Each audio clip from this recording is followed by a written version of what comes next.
Good morning. Good morning. What they do to Shakur? What disrespect does the zone have for the United States of America? I need to know.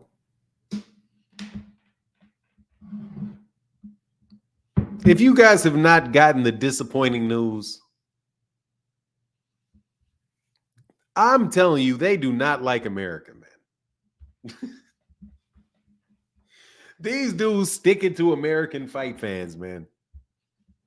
Stick it to us. All things, what's going on? Aja, what's up, man? Franz Kafka, Ray Patterson, Jose Lopez, Akeem Idris, Andy Gill, what's going on, man? Kentrell LeGrew, what's going on, sir?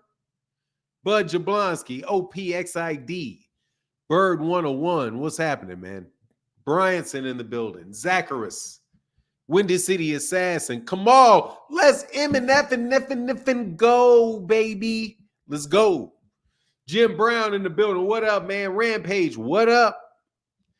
I was on time today. Yeah, I was. Ooh, I was on time today. Derwin Tomlinson, what's going on? I'm putting the link in the chat, man. Please. Today is Wednesday. Is it Tuesday or Wednesday? It's Tuesday. Tuesday is click the link Tuesday. It's click a link or super chat Tuesday. I need to get you guys somebody else to come up here and explain to me why Shakur Stevenson is on pay-per-view. But Arthur Beterbiev and Dmitry Bivol are not. Lori Reed, what up, Lori? I was going to call you. Because Kenny, I can't never get a call back from Kenny, man. You tell Kenny I said Kenny be using me. Hey, Lori, tell Kenny I said Kenny be yelling at Kenny. Hey, yeah, tap in Tuesday. I like that, Jim Brown. Tap in Tuesday. It's tap in Tuesday. If you can't tap in, you got to drop a super chat. We need more. We need, you got to, it's like a curse jar today. You can't click that link. I got you today. Yeah. Tell him every time I text him, he don't never text me back. But when he want to call me up and cuss me out, I got to answer the phone. Right when he and Coach Calvin want to call and give me a quick cussing out, I gotta answer the phone. But I call him up. Ooh, it takes a while. Nah, it's kidding. Just tell him it's all love. I'm tripping. What the F paying for? Yeah, we got to pay for Shakur. Shakur's on pay-per-view.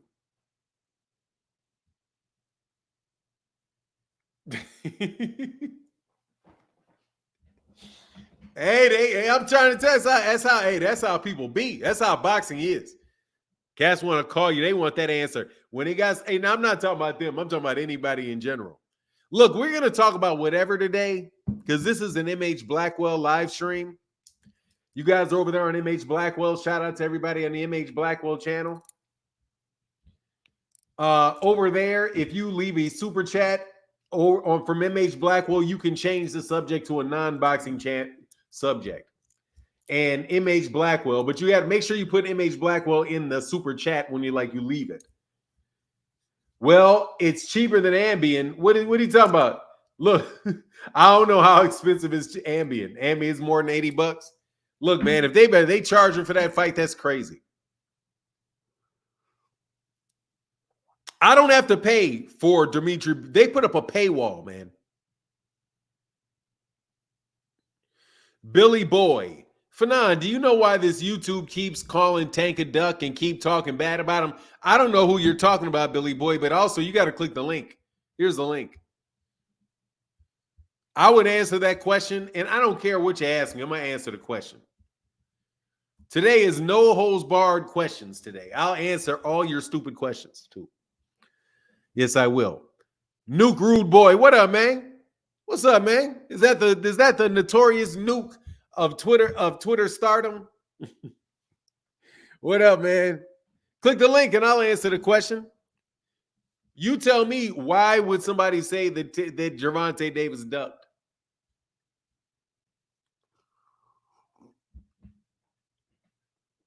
I don't listen. I got quite a.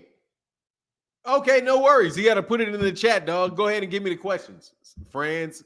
Go ahead, toss it in the color, dog. We know Yale people are cheap as hell. Don't think I didn't notice that Yale is cheap. Y'all are very well educated, but underpaid. T Orlando, that's no green around that, dog. I got a green. You got to put that in green, homie.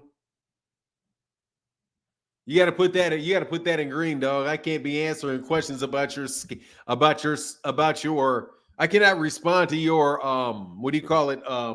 Blasphemous insults at our Queen Kamala. Queen Kamala. You say, yes, sir. I finally had a time to catch a loud. That's what's up. That's what's up, man. Hey, man, I like what you do out there on Twitter, dog. I be tripping. Hey, man, I don't know where Ray Jackson is, but what's up, Nuke? Yeah, man, I like your stuff, man. I be, I tap in.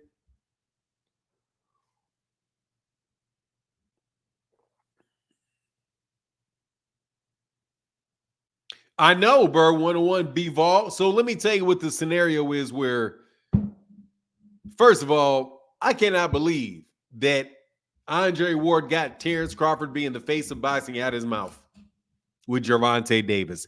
How disrespectful. How disrespectful. No. Andre Ward, bro. Andre Ward ride with the team, dog. Say way, dog. Andre Ward is a great fighter, bro. But that dude, and he's a great fighter, and he rides with the team. Man, Terence Crawford ain't know how you losing money in fights and be the face of boxing. How does that work? How in the world does that work?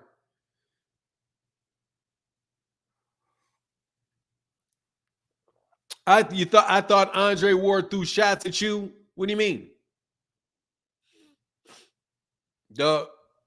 Only known by hardcore boxing fans. Ward is like me, man. Ward is cool. I like Andre Ward. Hell yeah, Andre threw shots at me. Hell yeah.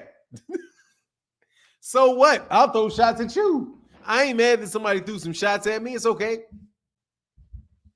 He didn't talk bad about me or anything, Big Kafka, how can I help you, man? What's good for now? How you doing this morning, man? Man, I am doing well. I can't complain. I'm going to be positive and I'm going to answer all questions. That's real now. Provided you don't ask me something about something of a reproductive nature. Oh, for sure. I'm not going to ask you no dumb shit. Yeah, so proceed to ask the question, but make sure it's not one of these questions where you ask the question, then you answer the question for 15 minutes. If you ask me a question, ask me the question so I can answer the question. You know how y'all black folk do. Mm-hmm. Y'all want to ask the question and proceed to, in your explanation of the question, let it be a 15-minute statement. I feel like T Orlando want me to read him a book or something. But anyways, what was I gonna say? Okay, so you remember a couple months back, I came up here and I said to you that I feel like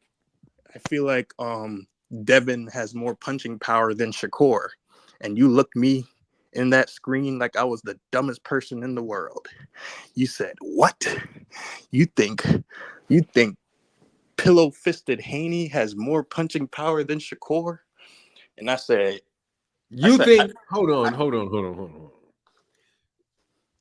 Let me make sure I'm following you right and we got the right conversation that we're having. And I appreciate you getting on so quickly. For sure. You're trying to tell me that what again? That I have what? Okay, so a couple months back, I came up. No, don't give me the time frame. What are you telling me that I said? That I said that that Devin, even though I think they both are soft as hell, and you think Shakur Stevenson, Devin Haney has more punching power than Shakur Stevenson does? That's what yeah. And that's what's up for question.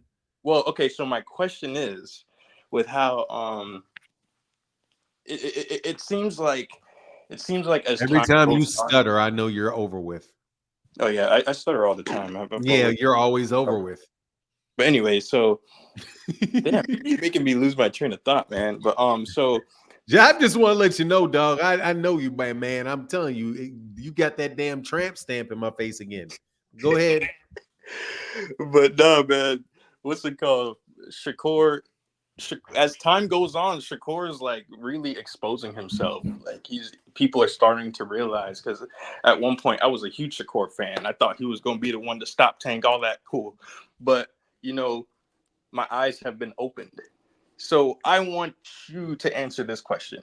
What makes you think that Shakur has more punching power than Devin? Like, what has Shakur shown us? And I get it, you're going to say he actually has stoppages at 126 and 130 versus Devin, who never stopped anybody. But see, there you just did a variation of that tactic I asked you not to do, which is to ask me a question and then proceed to answer it yourself. But in this time, you're telling me what my answer is going to be. No, I'm saying that's what you told me previously. Hold on, man. Stop, Mr. Yale.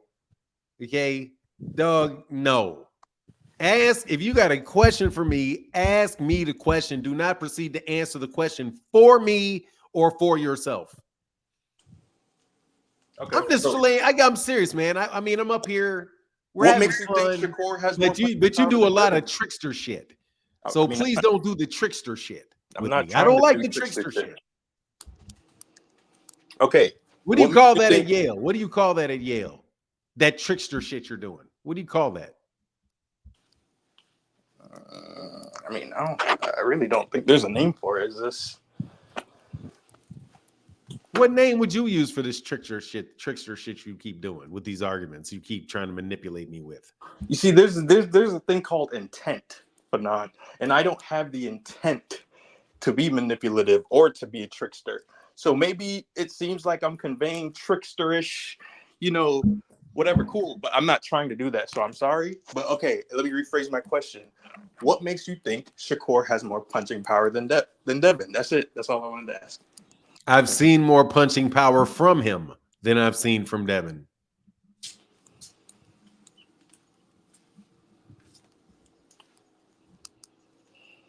I've seen Shakur Stevenson beat people up and stop them on multiple occasions. I've only seen Devin Haney do it one time against whatever I forget what the guy, was it Antonio Moran or somebody? Whoever it was he hit with that hand punch from way. I've seen Shakur beat people. I don't think Shakur Stevenson's a tremendously big puncher.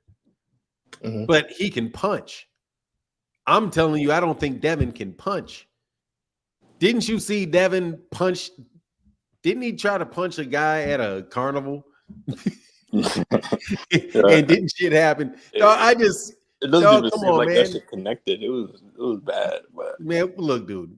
I just don't think it's not that I think that Shakur Stevenson's a tremendously big puncher. I just have serious reservations about the punching power of Devin Haney. Yo, it's so funny how these little I'm sorry to change the subject, but I'm just reading these comments, and especially this GM guy. Every time I get up, he always has something to say. And I feel like these little small people are threatened by my accomplishments. It's like, what you want me to get up here and shove your certificates and achievements in your face? It's like, what? Bro, shut up. Get out your feelings, dog. What? If you read the comments, this little GM. Why are you reading the comments? Why are you talking to me reading the comments? You about to get back in the comments. No, I mean, no, you can cuss them out in the comments, man. You know you be starting shit in the comments, man. It's just hilarious, bro. It's like, what, you want to go achievement for achievement or something, brother? No, I don't want to go achievement and for an achievement. I'm not talking. You're talking to me, Fadon. But you are talking to me. You should be talking to me. You should not be talking to GM in the over there. You shouldn't be doing that. You're up here, dog. You called him a little person. Yeah, you're up here on the stage calling people little people, dog. That's a little boy over there. Every time he got something to say about my school and about, he doesn't sound like a Yale alumni. Like, But it's okay. I'm not gonna call you out your name, little man, but you got it. But just remember, we can go achievement for achievement anytime you're ready, brother. Anytime you're ready. I don't want to go achievement and achievement with you. Damn, where'd you go? Damn, dude, GM, I gotta throw your ass out of here, dog. I gotta, GM, dog, you went too far. The man went to Yale, dog. The man, what is this talking about? Dude, y'all ain't, come on, man. Man, I was having a good conversation to y'all hating asses. Dude, I was having a good conversation with Franz Kafka, bro. I was having a good conversation. Enjoying my morning, talking boxing with a Yale, an intelligent young man, too. He is an intelligent young man. He is. Phoenix Assassin said, Devin 15 KOs in 31 fights. Shakur 10 in 22 fights. Yeah. That's a better percentage for Shakur, I do believe. Because yeah. It's about 1-1, isn't it? It's about 1-1. It's about the same percentage. Only problem is the level of the 31 of the level of the fights that of many of the fights and the location of many of the fights for Devin, though. El Chapo. Devin ran a 1/4 mile loading that pillow punch. AA did. He wound up on that. And Phoenix the Assassin said, we comparing full Pampers with an overused pillow, pretty much. Yeah, neither one of them are particularly big punchers. But honestly, I think that he just don't have an eraser.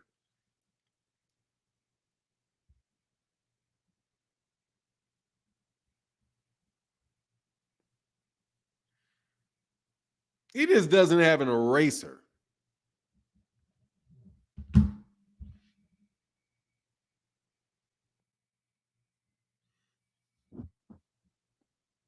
Who is it, Franz Kafka?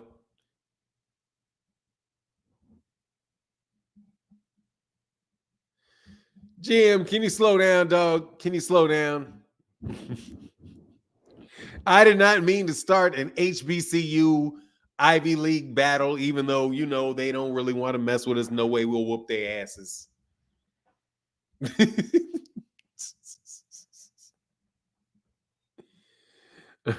You got to stop it. I got to put y'all on timeout in a second. I'm watching y'all, but y'all distracting me, man. I was having a good conversation, GM.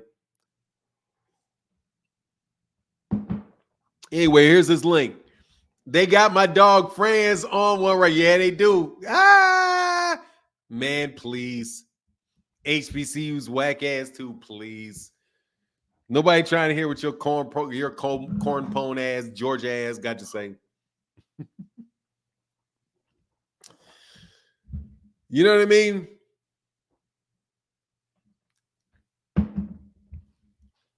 Yo, Piedmont Park ass is nobody trying. Ain't nobody trying to hear that. Tony D said, I'm out. See you later, man. Goodbye. Anyway, let's get back to having some. Yeah, this is trash. Yeah, this is trash. I got it. It's complete trash. Let's ban you, Tony D. Anyway, El Chapo said, nobody intimidated by your achievement. Fans sound dumb still. Damn. You know what it is? It's all the hating y'all been doing on Shakur Stevenson that is really the problem here. Hey, no worries, GM, man. Thank you for stopping, though. I appreciate that greatly. Sunchild, what up, man? Phoenix the Assassin. Phoenix the Assassin. What up, man? Man, you see, why are they doing this separate pay-per-view event for Shakur? Is his ego really like that? He really doing the Terence Crawford thing? No, it ain't. It cannot be him. That shit has to be. That has to be Turkey Al-Sheikh sticking his middle finger up at the U.S. No, seriously. I know what it probably is. DAZN probably has it internationally, and because Beterbiev is a top ranked fighter, they got to put the Beterbiev fight in the United States on ESPN Plus because they've got an exclusive broadcasting rights in the United States for top ranked fights. That's what I think is probably causing it, and not like just some way just to screw Shakur, even though that's the end result, is that it screws Shakur because, man, the best fight on the best fight on the card is for people that have ESPN is free. I mean, ESPN Plus is free. You're making me pay Yeah. for the undercard. Yep. Like I ain't paying for the undercard. I don't even know how much they're charging me, but they're charging me for the undercard. Hey, if they charge more than that Mayweather exhibition, bro, hey, if they do that, I don't like to be. Yeah, D Niesel said that's what it is for nine. I read it yesterday. Yeah, that's probably what it is. You know, that's probably that's what I suspected it would be. I mean, I think that's what they saying it is, but they really ain't want Shakur stinking up the whole card, so that's why they had to put him out there like that. Nah, I'm just messing.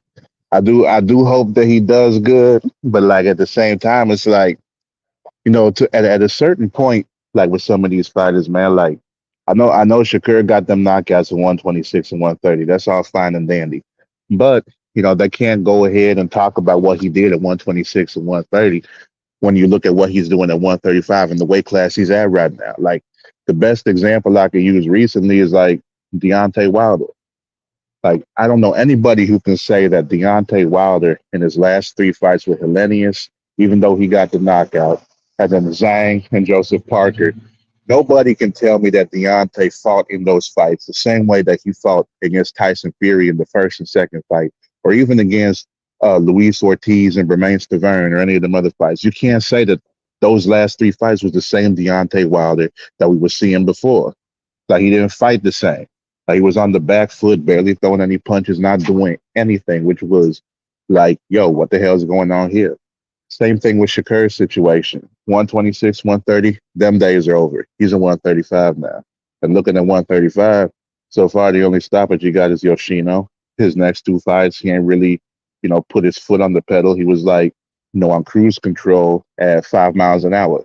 Like he got to step it up. And with this fight, like I was saying before, it's one that's tailor-made for him because it's a guy that has 9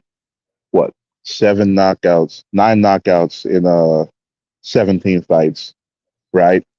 So Shakur don't have to worry, he said the last 2 fights, he was worried about Haratunian's power, even though Haratunian is sitting at like a 67% knockout rate. He was worried about Edwin De Los Santos, which is a little understandable because he's at about 80%. This guy, is just a little over 50%, with the 9 and 17 fights. But at the same time, it could be a possibility for Shakur to get a stoppage too, because the dude just got knocked out by somebody with 7 knockouts and 21 victories. That's a 33% knockout rate. So, Shakur could possibly get a stoppage there. So, I mean, it's a fight that's literally tailor-made for him to be able to succeed. And even if he don't get a knockout, hopefully at least get a knockdown because he could be aggressive if he has it in him to go ahead and be aggressive like that. And so far at 135, we haven't seen that. And, for me, that's why I'm telling people hey, now you could talk about, he did all this and that, like with Oscar Valdez and whoever else that he was getting knockdowns or stoppages against at the lower weight classes. But we can't use that to measure what we're seeing from him right now, because what we're seeing from him right now ain't the same. And it's not even against guys that, say for Edwin De Los Santos, who was, ranked up there within the top 10 at 135. And then Yoshino, I don't know what he was ranked at the time that Shakur fought him for that elimination to be the mandatory for the WBC. But, now he's fighting a guy ranked 13th. I don't know. So that's the thing. I gotta see what's happening with him, because so far it hasn't really looked impressive. And you can't say that it has, whether you want to say it's been a boxing masterclass or not, whether you want to say all this and that, it hasn't been impressive for her the way that he's talking. And he's still out there talking again. I'm laughing at Fahim. Hey, well, Fahim said this ninja wakes Fahim, up every morning. He said this ninja wakes up every morning with the single purpose of hating on Shakur. Dog, you be killing Shakur, man. if he wanna say that, tell me what I said that wasn't true. What did I say that wasn't true just now? And if he can't do that, then it's best for him to just be quiet. Because I mean, like, shoot, you can't call it hate. What did I say that's not true about any of his opponents just now, or any of the thing that he's been doing? Can he tell me that, or you just want to call it hate for nothing to back it up? Shoot. I mean, you're gonna have to run into Fahim Satur. So you're gonna have to run into me as soon as he finds something credible to say. But seeing as you have definitely admitted to hating on Shakur. Oh yeah, I hate on silly shit all the time. He's hating on Shakur now. I'm pretty sure I heard you say that. But oh yeah, I be hating on him whenever he do something fugazi. You know, I'm getting on him for that. But yeah, like being real, like what if I said it's not true? Like he hasn't looked that impressive apart from Yoshino at 135, and with the way that he's been talking for the last two fights, and even for this fight, he's talking about again like, oh y'all. Good? I think he looked good against. I thought he looked good against Hartunian. I just think he didn't get a knockout, but I thought he looked good in that fight. He looked okay, but like, you know, as far remember when I had that debate with Frequent Flyer about, you know, overselling and under delivering. Yeah. This was an oversell and under deliver. Like even in the middle of the fight, he was overselling, talking about, I'm going to stop him each time he go to the corner. But at the same time, didn't want to listen to what his grandfather was telling him, and didn't make any adjustments that could have helped him get that stoppage from cutting off the ring and even letting his hands go. He himself, after the fight, said he need to work on cutting off the ring. And so, like, that's the thing right there. He in the middle of the fight, for him to still be saying all that stuff, that he's going to go ahead and stop him. Right now, he's talking about, you about to see the best version of Shakur. Okay, well, the best version of Shakur, wasn't that the Killer Curry you was talking about for the last year? And, you know, we ain't see Killer Curry. So what, this best version is better than that, or is it the same thing? Like, that's what I'm trying to figure out.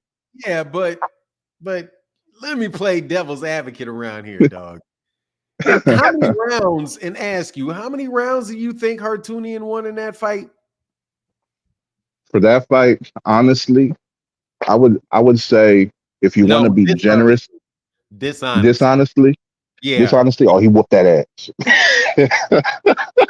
Dishonestly, he whooped that ass. He made Shakur, who's supposed to be number one, come out and admit that he can't cut the ring off.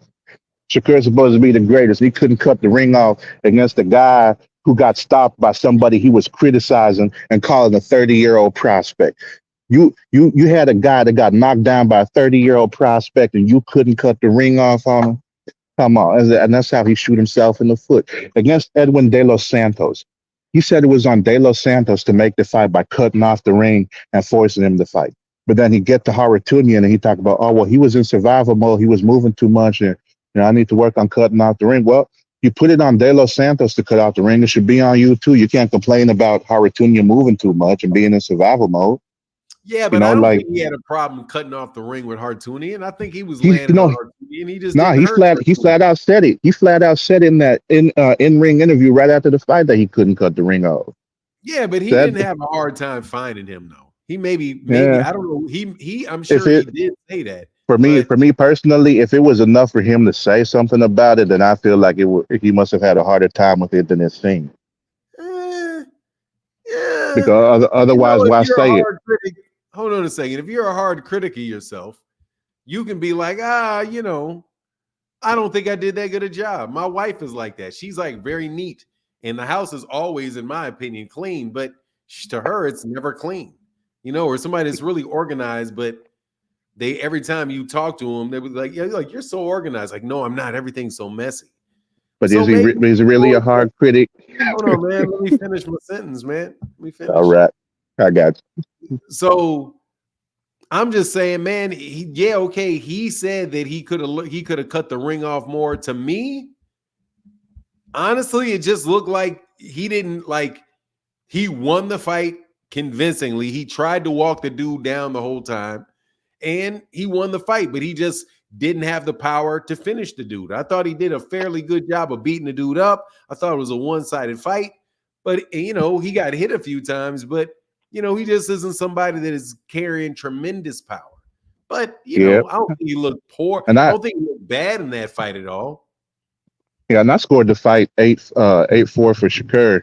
I had one round that could have gone either way, but that's the way that I scored it. At the same time, it's like, as far as not cutting off the ring, like the way that Haratunian was moving, it kind of looked like that Chikadzian and Boots fight.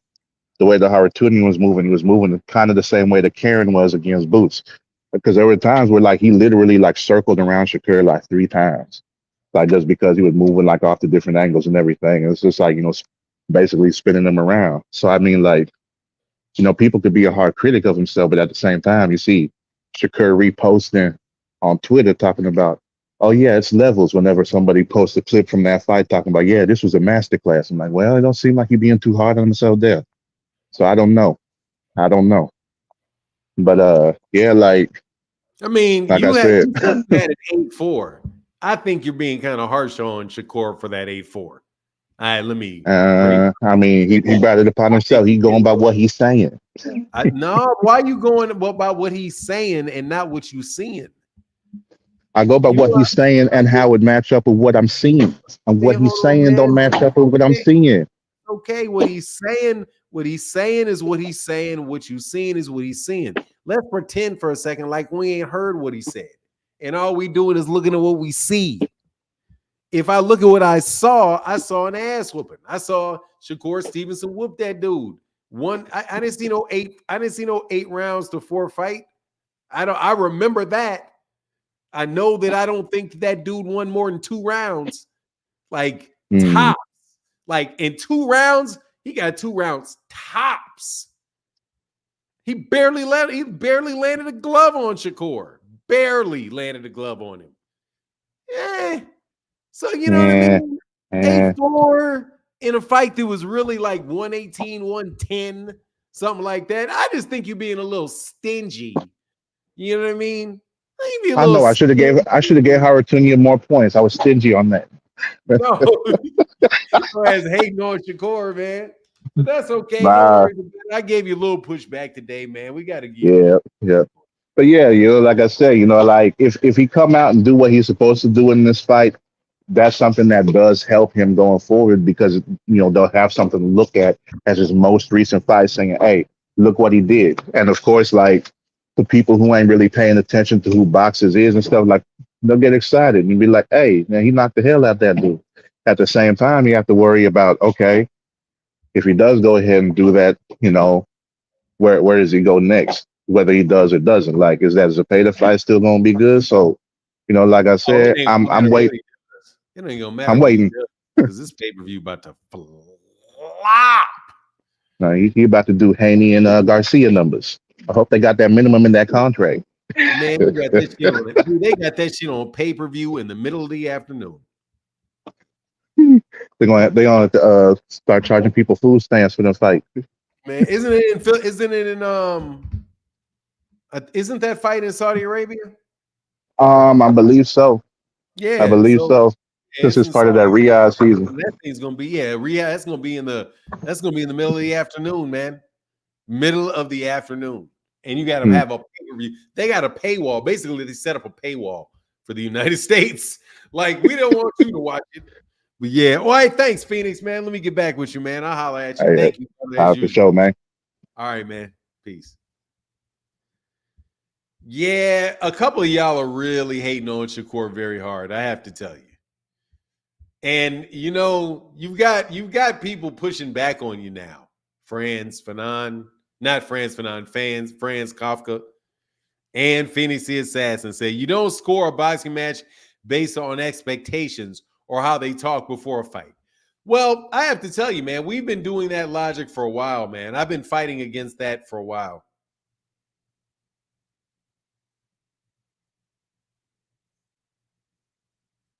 The absence of love is hate. Here's this link, though. Lil TBE. Hey, if you didn't know, Fahim Sator is from New Jersey. That's what all of this is.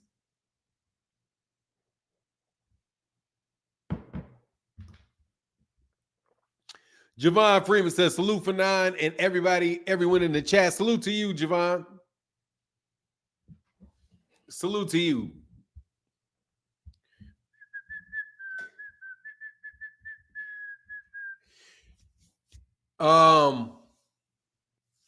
Y'all don't even support y'all's favorite fighter buy his pay-per-view. Look, I'm gonna buy the pay-per-view. I gotta tell you, I think it's a fairly whack situation that we find ourselves in there. Yeah, I do. Let's talk about Brian Norman Jr. Y'all really trying to talk this boy into an ass whooping. This Brian Norman Jr., you guys trying to are y'all really trying to talk this boy? Excuse me. Hey, I think y'all trying to talk that man into a whooping. But let's get it on. I like the fact that he wants that fight, though. Bird 101, thank you, man.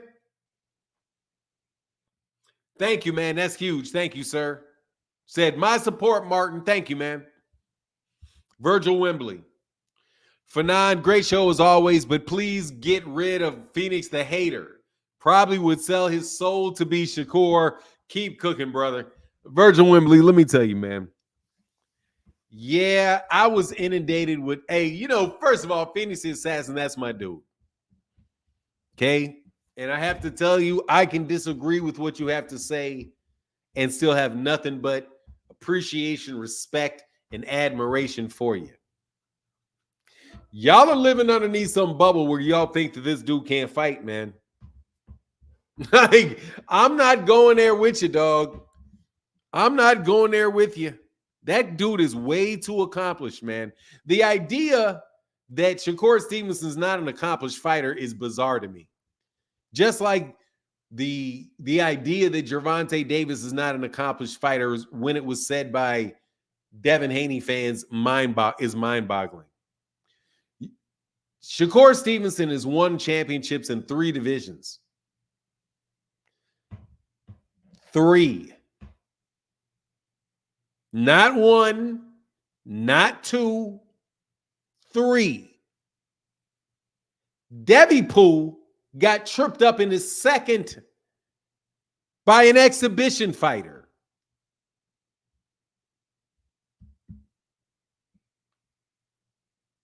Ryan Garcia didn't make it to. Ryan Garcia has not made it to his first.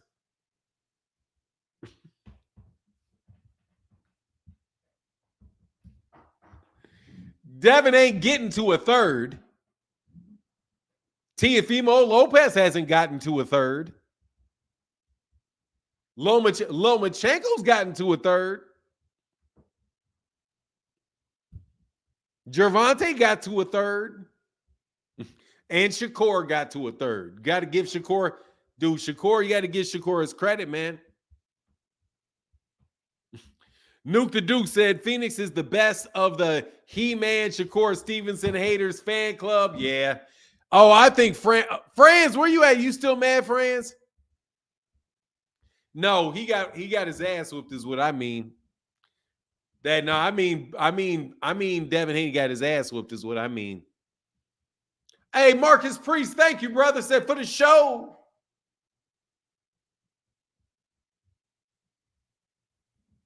Thank you, man. Hey, Boxing Hacker, jump on the link real quick, man. Chop it up with me, man. Where you at, Boxing Hacker? You all are on. I done whooped y'all up too bad. I done whoop you up bad enough where you don't want to not come back, but you don't want to come up. I understand. He got to a third. But Tank got to a third. He got to his third weight division. Third.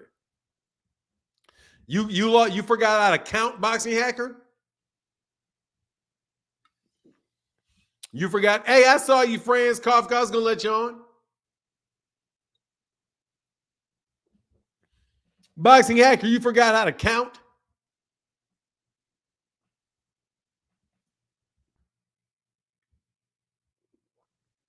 You forgot how to count?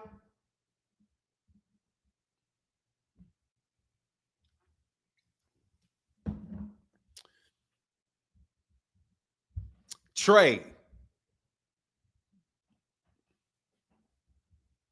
3. Feel like DJ Khaled now, cause man, another one. Nah, what did I say that wasn't true? Come on. Ain't too shy to do a super chat, but you can't bring any actual fact. Hold on for now. Let me finish this mile. Give me like 6 minutes.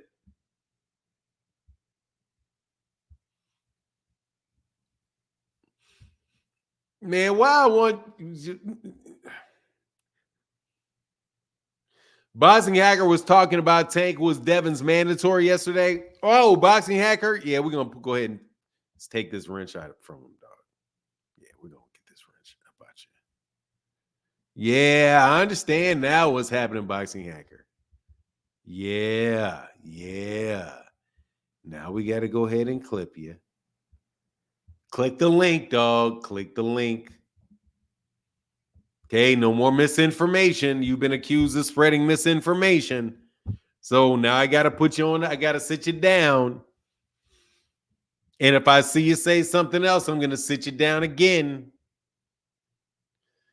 Oh, yeah, he's about to lose that wrench. He's been accused of spreading propaganda. Oh, we can't allow that. Boxing Hacker, no. No, Boxing Hacker.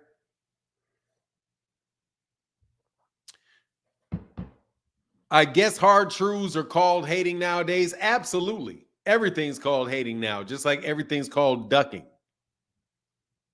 Everything's called ducking. Every fight that doesn't happen is ducking. I've realized now that it's because people don't have a very good vocabulary. So they get stuck on one word and act like everything means that word. It's like a catch-all phrase. Ducking is now, instead of an accusation, is a catch-all phrase for the fight didn't happen, and I don't like it. For whatever reason. Man, on an MH Blackwell topic, same thing goes, bro. Ooh, there's some craziness, man. Jesus is king.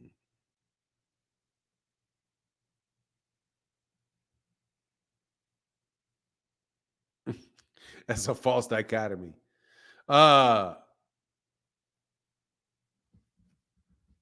Where did it go? Oh, Brian Norman versus Boots. Your thoughts? Oh, I got Boots. I think I got Boots in a very good fight while it lasts. I think it'll be a very, very good fight while it lasts. And it may be a tougher fight than people think it will be. Brian Norman seems to be a pretty tough dude. But I don't know. I don't think he's going to beat Boots. But I think it's a fight that if Brian Norman is ready for, that it should happen.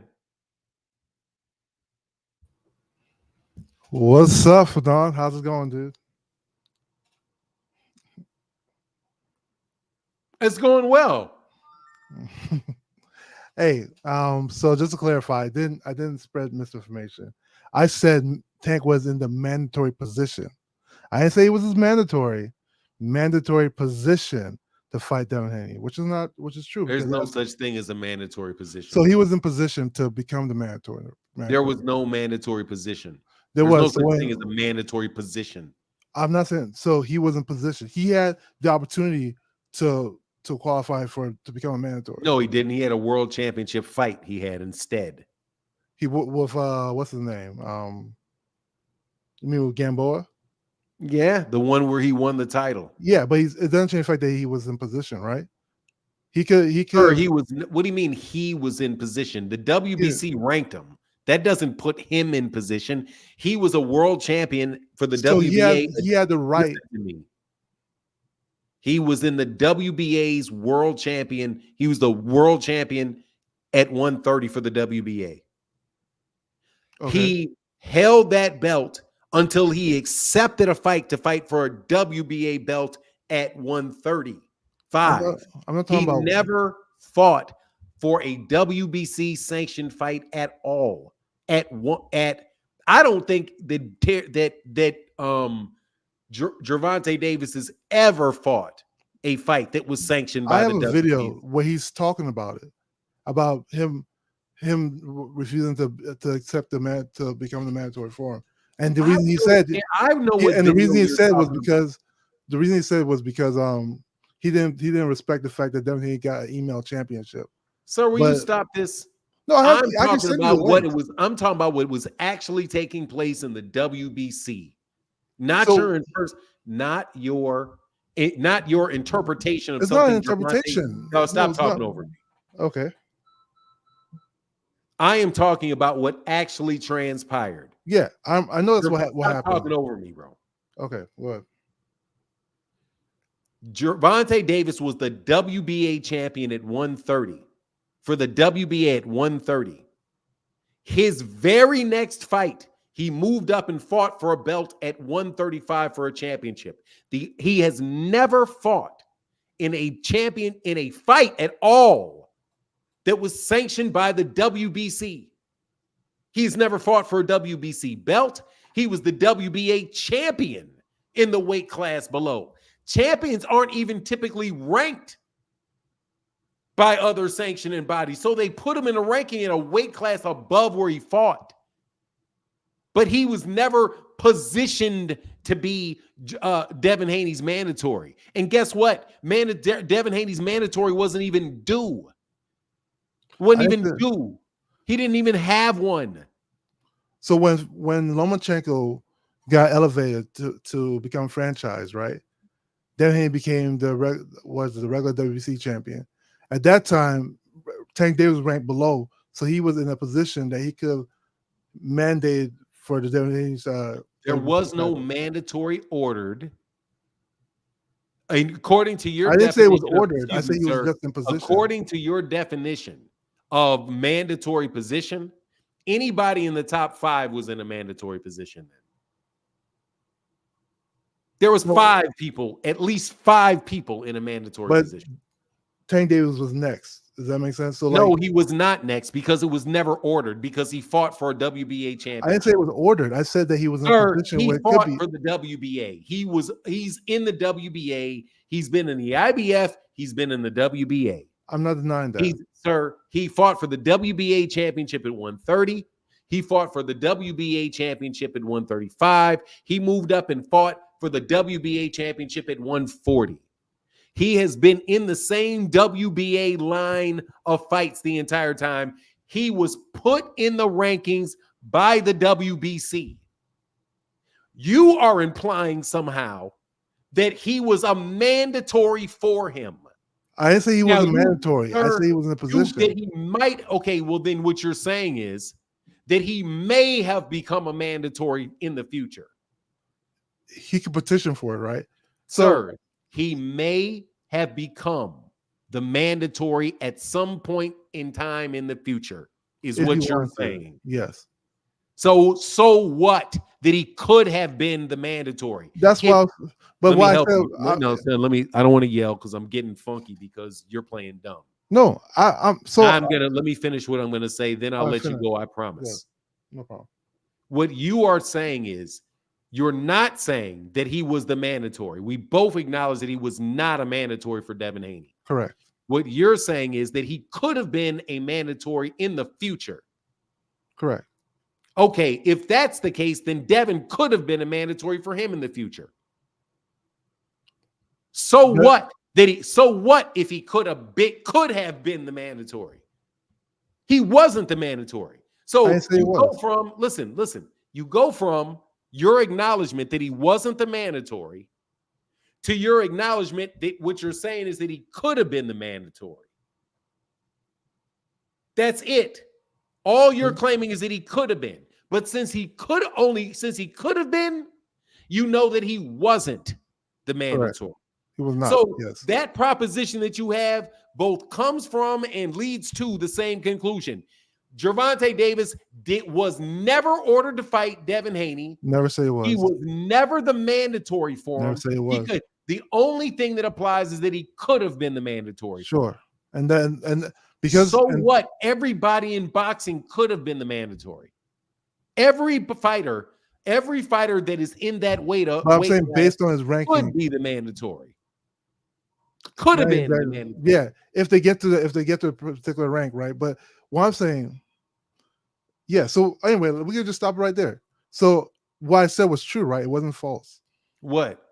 That he was in a mandatory position. No, that's not. That's what you're telling me you said, but they're telling me you said that you were the mandatory. No, but that's not what I never say he was the mandatory. So if they told you that Devin Haney was never the mandatory for Devin Haney was never the mandatory, or Gervonta was never the mandatory for Devin Haney, you would tell them that they are right.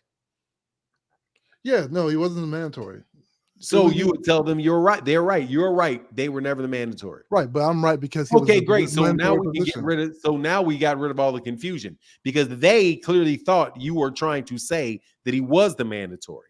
I clearly said mandatory position multiple so times. That's fine, but you might have clearly said that, but your meaning was not clear because you used the word mandatory when you really meant that he is not the mandatory. What you really meant, the more accurate statement is that he's not the mandatory. That's the accurate. When you use the word mandatory and Gervonta, you wanted to focus on the potential of him being a mandatory versus the fact that he's not the mandatory. Yeah, he has the potential to become the mandatory. Based on his ranking, yes. In your phrasing, they apparently took the meaning that you were saying that he was the mandatory or that he was in the process of being named the mandatory. I don't know. I feel like the people in the chat, the people that were I'm reading the chat. That's what they said. They said, hey, they're talking to me. They said, hey, he said that Gervonta was Devin's WBC mandatory. I mean, so obviously the guy that said that to me believed that's what you were communicating. But now we know that you're not communicating it. But can you do me a favor so we can eliminate? Can you do me a favor so that we can eliminate confusion? Because I just want to eliminate confusion. I mean, I'm saying the same thing I said yesterday, so I don't know what the confusion is. I said the exact same. I said he was in the mandatory position yesterday. I am saying it today. Like it's the same exact same statement. Okay, so I'll tell you. Can I tell you what the confusion is? What's that? The word mandatory? It's like a key word for them or something? So that's amazing how quickly you knew that was the confusion. Yeah. It might be it's like a verbal model, right? So since you know that's the confusion, how can we remedy this confusion? Well, I think people just have to listen closer. No, we can make it. You can't tell everybody else to listen better to you. You can solve the problem. My statement, though. Let me put up a different proposition. I think we can more effectively get rid of the confusion by not using the word mandatory at all when it relates to Devin Haney and Gervonta, and just say he could have fought him. Because that's a true statement and nobody can be confused. And so it's mandatory position, though. No, it is not. No, it is not, because he's not in a mandatory position. What is the mandatory position? Where is that? So when Devin Haney got elevated, or he became the WBC regular, Tank Davis was ranked right below him. So he became the mandatory. He was a position to become the mandatory challenger. Sir, where in the WBC rules do you see the phrase mandatory position? It's what it says. I'm using it as let me tell you what it says in the rules. Sentence. He was there is no position. There's no position. He had the ability. Sir, stop it. Stop misleading people. It's not misleading. It's the truth. There is no position. It is whether it is an on or off. The WBC either makes you the mandatory or not the mandatory. You are not the mandatory by virtue of being the number one guy. You are not the mandatory by virtue of being the interim champion. You are the mandatory at the discretion of the WBC and the person that they name. And there is guidelines that they use to when they consider it. I'm not denying that. So then stop saying there's a position, because there's not a position. Okay, let me see if I can rephrase it. So there's no mandatory position. as in terms of like a title mandatory position. I'm using just like There's a sentence. no Okay, how can I mandatory. say this? You are eligible to be. Yes, he's named eligible. Okay, how about that? the Eligible team. to be. We You can are use that. eligible to be named the mandatory. Correct. Okay. There is no He was mandatory eligible. position. Sir, We can listen, use that. there is no mandatory position. We can use that. That's fine. I like that. So just stop the confusion by What's saying confusion? that. I don't understand the confusion. He but was it's just okay. ranked by all you're saying. He was ranked by the WBC. That's the only concrete thing. He was ranked number 1 by the WBC. He That's it. He could petition for Richard, mandatory listen. status, right? Bro, seriously, man. Hey, I'm trying to get better. But you may not be intending to do this, I'm not. but I'm it's a subtle difference. When you say he was the number one contender, and you say that the number one contender is in the mandatory position, you're equating him because he was number 1 with being the mandatory. That's a false equivalency. That you are either intentionally or unintentionally causing people to make in their head by your phrasing that you're using. The fact of the matter is, Gervonta Davis was never Devin's mandatory. And I agree with you multiple times. Yes, he was never Devin's mandatory. I never said don't that. Phrase things. Don't phrase things in a way where people may be led to believe that he was. But it's led to their own accord. I did not. It is based. No, you are leaving breadcrumbs to that conclusion. I am not leaving breadcrumbs. Yes, you are. Your phrasing now. The same say yesterday. Your phrasing of Gervonta Davis being in a mandatory position is breadcrumbs from the door of being number 1 into the room where he is the mandatory himself.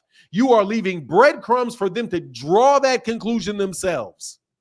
Instead of just listening to otherwise you would just say what it is. He's not the mandatory. He was just the number 1, because that's true. That's also true, but what I said wasn't false. It's the true. No, what you're saying is not true, because there is no mandatory position. Okay, that's not true. He was eligible. He was eligible based on his ranking to become the mandatory. Is that fair? He's just has the potential to. He's not the mandatory. I didn't say he was. Okay, now let's take it to context.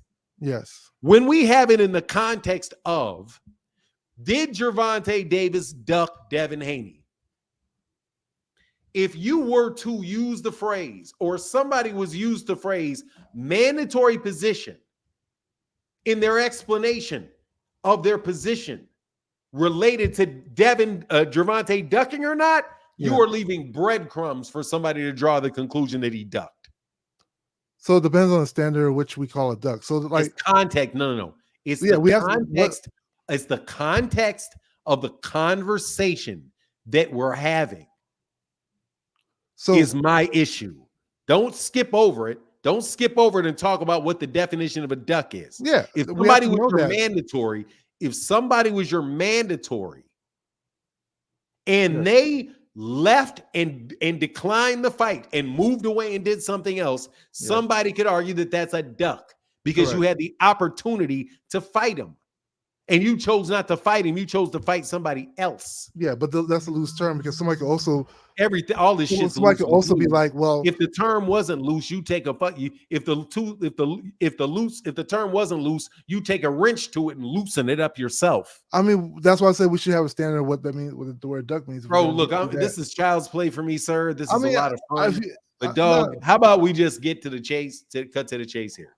Okay. You know damn well that Gervonta Davis was never Devin Haney's mandatory. And I've said that multiple times. And good. And we're going to make you keep saying it over and over again. And never claimed that he was. You also know, without a doubt, that he was never in the mandatory position. Because of what? Because there is no mandatory position. Since there is no mandatory position, it doesn't exist. You can't be there. Okay. How can you, if there is no, how can you be in the mandatory position? How do you want me to phrase it for now? Just let me know.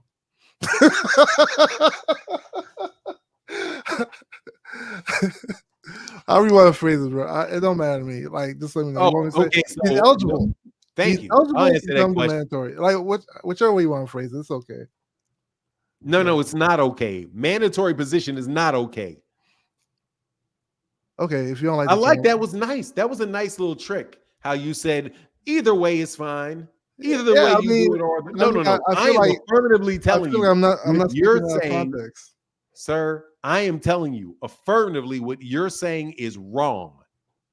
I'm not saying that you can say it your way or my way. I'm telling you're just wrong about calling it a mandatory position because he can't be in a mandatory position because there is no mandatory position. You're either named the mandatory or you're not. And you're conflating number one contender with mandatory. Okay. I'm telling you what you're saying is wrong, but you want to wrap the conversation up with, well, we can say it either way. No, we can't. We can't say it your way. And you know it. Okay, so he was a number one contender who had the ability to petition for the mandatory position. Is that fair? Oh, wow. That right there is absolutely despicable how you did that. Why? But no worries. No, that doesn't work either. He was in the man because number one, it exposes your bias against Gervonta Davis, and I'll illustrate how. Yes, because you said, well, so I guess we could say that he was the number one contender and he was in position to petition for the mandatory. Okay. That puts the burden on who? Gervonta. Well, there's no burden. You notice what you just did? You still did exactly what you wanted to do, which is put the onus on Gervonta and saying he could have fought. When you say could have, that's not the onus. It was up to him. Could have is not the onus. It was up to him, right? It was up to Gervonta to become Devin's mandatory. When using the word onus and you say could have, doesn't make it the onus, right? Just because the possibility is there doesn't make the onus is on you. He had the opportunity to the opportunity petition. So let's use the opportunity instead of onus. Or he could, but dog, they have to name him that. He has the opportunity to be named. You changed it. He has the opportunity to petition. You switch that up. You switch it from the definition, which is that the WBC names him that, to, he has to ask. You're putting the onus on Gervonta, therefore implying that Gervonta didn't do something. You're a hater, dog. You're a hater. You can't call me. Hey, listen. First off, dog, you had two pure-blooded Shakur Stevenson haters that came on this. I'm no hater, man. Dude, you're no hater. I'm no hater. No, of course not. The way you're framing up Gervonta. I'm not here talking about Tank Davis is a horrible fighter or Tank Davis I hate. No, I'm not doing that. I didn't say. Listen. Check it out. What? So when you say onus, I said have been. You know what you said is not true, and you keep arguing. No, check this out though, right? Check this out. No. Check onus, this out. I didn't put the onus on Tank because I just said it's possible. You did. No, the whole conversation, we never said anything about whose responsibility, who has the opportunity to petition. Opportunity and onus are two different things. When the onus means that it's on you, opportunity means that you have the ability to. It's true. Breadcrumbs. Hey, breadcrumbs from one to another. Hey. Once you put the framework in place, you are just inviting people to draw that conclusion, Mr. Hacker. Hey. You're not hacking my logic, son. I should be a politician then, right? Bro, let me tell you, no, you should stop trying to hack my logic. That shit's not going to work, homie. All right? If you're a hater. I mean, nah, man, I can't Davis never was the mandatory for Devin Haney, and all you're doing is selling that bullshit somebody told you that you know is not true. He was never, yes. To clarify for those who think I said that, no, Gervonta Tank Davis was never the mandatory for Devin Haney. However, everything before the however is bullshit. There you go. There's that however. But if you think that means, but if you think that's going to stop me from blaming him, that's what your however means. Go ahead, man. No, that's good. It's good. I know a lot of people get triggered when they hear Devin Haney, so let me not trigger them too much. When they hear the Haney word, they get triggered. They get like their blood starts to boil for some weird reason. You know. But hey, now I get you though. Uh-huh. That was interesting, wasn't it? Dude, yeah. No, it's actually, man, it was almost like a thought experiment, almost like it's almost like what? It's almost like what? Like a thought experiment, you know? Oh, you were definitely experimenting with your thoughts because none of that shit was real. Nah, man. Like you don't believe anything that you said. I believe. Correct about that. No, you did not. No, I believe. I believe wholeheartedly. Is that the word? Yes, I believe completely what I said. Yes, you believe 100% of everything I said. Yes, to be that true. Gervonta Davis could petition to be the mandatory. I believe 100% that at that time that he. Boy, you fell on that right there. Because I'll pull a rule book out on you, son. Okay.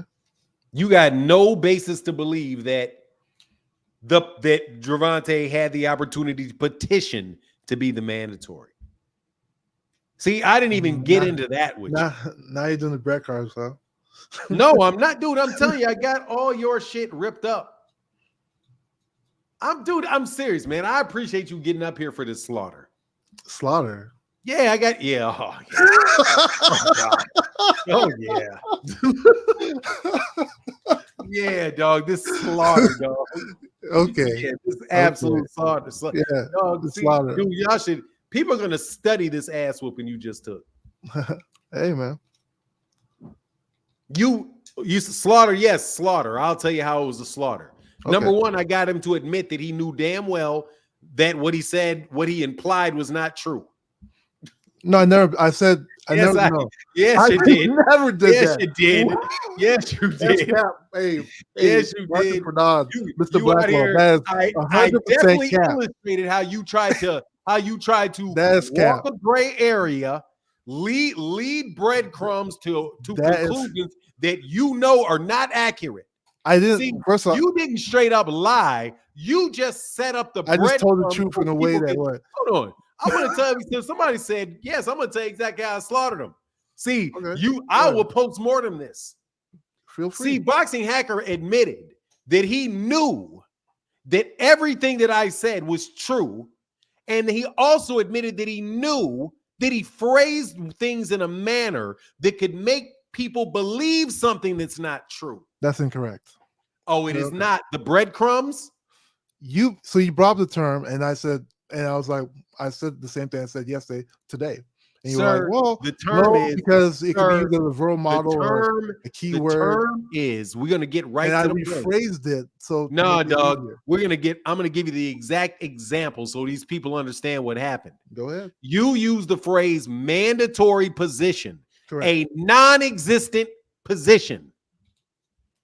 You used a phrase that you claim that you know does not exist as an actual I didn't use position. I didn't use it as a role. Sir, I use it based on a sentence. And we have established that there is no mandatory position, but yet you said Gervonta Davis was in it. How can Gervonta be in a position that doesn't exist? I didn't say it as a role. No, your ass got baked. Dog, your ass got baked. I used it as in a sentence. No, so blah. You meant it as, dog. You're using it. You're trying to say I used it as a role. I didn't use it as a role. You left breadcrumbs. You wanted to use the word mandatory so people could mistakenly assume that means that WBC wanted that fight and an order was imminent. That even though he wasn't the mandatory, that him becoming the mandatory was imminent and unavoidable is the conclusion that you're trying to lead people to, but you're not willing to go there because you know the conclusion is bullshit. That wasn't the conclusion I was trying to lead him to, though. Oh, breadcrumbs, you're hating ass. Breadcrumbs, you're hating ass. Hey, I don't know what you want me to do. You want me a bit. That wasn't what I was trying to lead people to believe. No, will you not try to manipulate? Dude, seriously, I'm man. not. please I was don't speaking. try to I was speaking manipulate me. verbatim. I was speaking 100% verbatim. I wasn't. Bro, don't speaking try to like, manipulate me, dog. no, I Please was. don't I was try to speaking. I manipulate was me. speaking verbatim for now. I'm trying to tell you that, like, since we started this call, I never said Tank was. Like I said, let me clarify one more time. I don't care what you I did. never with said he you, wasn't mandatory. I said with he was a you- mandatory position. With you, Yeah. I'm not paying attention to what you don't say. I'm paying attention to what you do say. Right. And what the implications are of the things that you do say. You like to keep telling me what you didn't say, as if you got some plausible deniability for them fucking breadcrumbs, leading from the shit you said to the bullshit you know that ain't true. You generate Okay? you You're not generate the gonna best. miss. Well, hell no, dog. You're not gonna be out here like what's the dude's name? Who's that? What's the Pied Piper, the mother blowing music leading? I didn't tell the children to follow me. Leading the kids down Hell to no. slaughter. Yeah. Are you done now? Like I said, you got fried. It was a fun little. Absolutely not. Absolutely. Do you That's cap. do I need to That's super retry these cap. things, dog? That's I cap. do. But we're cool though. We that was cool funny. though. Yeah, but that was cap. Yeah, that was cap. You That's didn't cap. misread What's me out cap? nowhere. What's cap? I said the What's same cap? thing. My argument was the same from the beginning to the end. I don't know what else to say. Dude, yes, it is the beginning. It was bullshit in the beginning, and it's bullshit right now. You're basing it because people misheard or took it. No, took it in the nobody wrong said you context. changed your argument, bro. I didn't know change my you kept argument. the same bullshit ass argument, and I- in what you were implying and trying to act like you weren't. Subjectively, you I figured think that's what I what was you, no, implying. that's leading. You're trying to mislead people. Mislead them by speaking verbatim. Yes. My statement You're was still trying the to same. mislead them. You are trying to make them. You are trying to create an environment where it's easy for them to believe something that is not true by creating terms. Creating terms like mandatory position. And let me tell you, son, I'm the one that created that catchphrase. How are you going to do that shit to me? I was the one that explained to you right here that that there's only people who are positioned to become. Exactly. I'm glad you remember that. Positioned to become the mandatory position. Yes, speak the truth. The same thing. Now I've won. No, now you're speaking my truth. Yes, sir. You are a dishonest son of a gun. I told you I get you for that. Saying to somebody. You knew it was your words from the beginning. Sir, my words were somebody is positioned to become. Who has that is not now? Saying that there is somebody is in the mandatory position. Those are two different things. Hey, hold on. Who has the breadcrumbs, me or you? You. Without a fucking doubt. I'm flat telling you he was not his mandatory. Well, you got a roll of bread there. That's all I know. Hold on, bro. Okay, let's see who's the breadcrumb person. Go ahead. My premise was this. Sure. Gervonta Davis is not the mandatory for Devin Haney, and there's no such thing as a mandatory position. Those are just facts. Yours is you want to say Gervonta Davis was in the mandatory position, which did not exist. So being in the mandatory position is the same as saying being positioned to be the mandatory, right? So your shit is to become the mandatory. There's a difference between being in position to be the mandatory and being in the mandatory position. What's the difference? Are you serious? Please, yes, I'm very serious. You want to know the difference between being I stated I want to know the difference, yes. No worries. Okay. Somebody in high school sure that has straight A's is in position to get into Harvard. They're in position. Okay. They've got the boxes checked. Somebody that has been accepted is in the position to start school. Okay. So, somebody that is in a mandatory position will inevitably become the mandatory because he's in the mandatory position. That's what it's there for. Somebody that's positioned to be the mandatory may or may never become that. Okay. When you say mandatory position, you are saying that this person is going to become the mandatory. It's just not yet. It just hasn't happened yet. It's a formality. When you're saying somebody's positioned to be the mandatory, you're saying so far so good, it may happen for them. So There's a huge difference between the two of those things. So your argument is this, right? That in one way it's destined for him to do something versus in the other way it's just a possibility. You already know what it means. You already admitted it. Why am I going to start arguing it? You know there is a mandatory position. I'm not going to replay, bro. I'm not going to replay the chessboard for you. You already know there is no mandatory position. You know I disagree with that. That is destined to be based on one. Sir, you already admitted that you know there is no mandatory position. Right. You can't there's no role called the mandatory position. Then therefore stop acting like there is. Acting. Okay, that's what I said. Let me rephrase it. I'll phrase it the way you phrased it. He was in position to become the mandatory. That's fair, right? Which means he was not the mandatory. I've said that since the beginning of this conversation. Great. So your position, once again, we're looping around the block. Yeah, it's like infinite, right? You admitted you used a phrase in mandatory position that does not exist. You caused confusion with people that thought you meant that he was actually the mandatory. There was breadcrumbs leading from your phrase that does not exist that led a reasonable person to believe that you meant mandatory.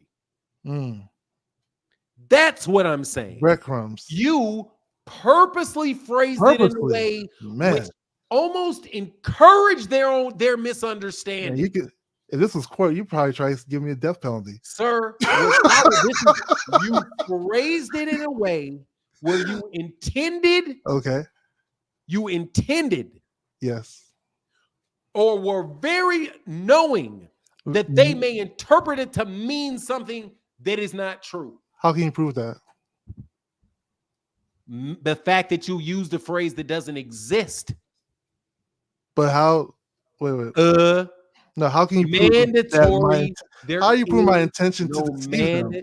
There is no mandatory position. There is none. You know there is none. But yet you use the phrase. Right. That's how we can rephrase it, right? The reason that I know it is because you did it. Your hand is in the cookie jar. Okay. Your hand is in the cookie jar. How do I know that you're stealing cookies, Negro? Your hand is in the cookie jar. You're in the mandatory position versus your position to become the mandatory. Dude, your hand is in the cookie jar. Right. I'm telling you, your hand is in the cookie jar. Okay. You know there's no such thing as mandatory position. You know that. I didn't use that as role. I was just speaking. You know there's no. There's no role called mandatory position. Hacker, I gotta dump you. All right, because you know there is no such thing as that. So stop saying it. When you stop saying it, then you just have to understand that they thought you meant, because that's not actually a real thing. So what did they think was real? What is real? What is real is a mandatory. So they thought what you said, which is something that wasn't true, that sounded damn near just like. Interesting. You remember the movie? What is it? Coming to America? Yes. Do you remember the restaurant that Hakeem worked at? Was it a McDonald's? No, that wasn't the name of it. I'm not the name of it. No. It was McDowell's. Okay. And now, did you notice how you said, wasn't it McDonald's? Oh, yeah. Okay. But why would you think it was McDonald's? It was McDowell's. Right, because the words were because he intentionally led you to confuse the two. Okay. Okay. I feel like that's completely mandatory position. McDonald's, McDowell's. Goodness. You know what you're doing. I know what I'm doing. You know damn well what you're doing, homie. I knew that I was going to. You knew what you were doing. Like Peter Piper and the kids. Because because somehow I knew they were gonna ignore the word position in the whole sentence. Yeah, I can't. I only No, got how two, many but times you want to get fried, bro? You are really looking bad out here. fried. You are really looking bad out here, dog. How am I getting fried? Fernando? You understood the second I drew up. Dude, it was like I knew when your brain clicked, and you were like, "Damn, he got me again." No. It's when I had said to conjure what you were trying to say. McDowell's and McDonald's. Why did you think it was McDonald's? The words were very close together. Oh, wow. So McDonald's, McDowell's, mandatory position. Mandatory position. Do you realize that mandatory and mandatory position are closer than McDonald's and McDowell's? That's different. That's a different example. No, dog, because mandatory is actually one word. Mandatory. No. The mandatory is actually in there. Yes. Mandatory. You said mandatory and just threw it out. You put a last name on it. It's like them saying McDonald's plus. His ass would have went to jail for. No, he wouldn't have went to jail because it's civil. McDowell's versus McDonald's plus. Dude, you're misleading people, man. Goodbye. So, mine's behind you, dog. Okay, this has been nice, man. Good talking to you, buddy. Yeah, dude. Or sorry, my mistake. I know you think that as a racial slur. Good talking to you. I find that no. I don't think that you can. I find that disrespectful because you're a young boy who just got his ass whooped up here.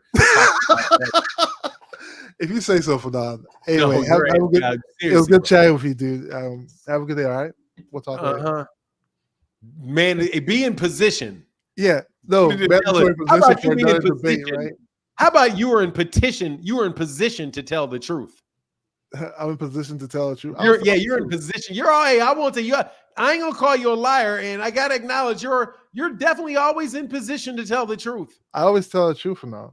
No, you are. No, you. I didn't say you always tell the truth. I said you always in position to tell it. You know how you always in position to tell it?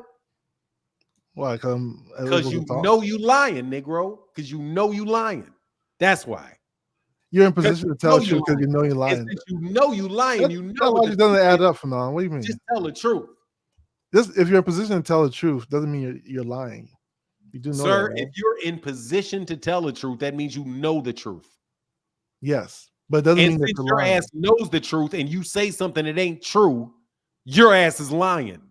Okay, but I didn't say anything. You ass no. Yes, it is. You want to go through that little logical loop? Let's go through your little logical loop. No, that logical loops ends with you knowing you lying because you know the truth.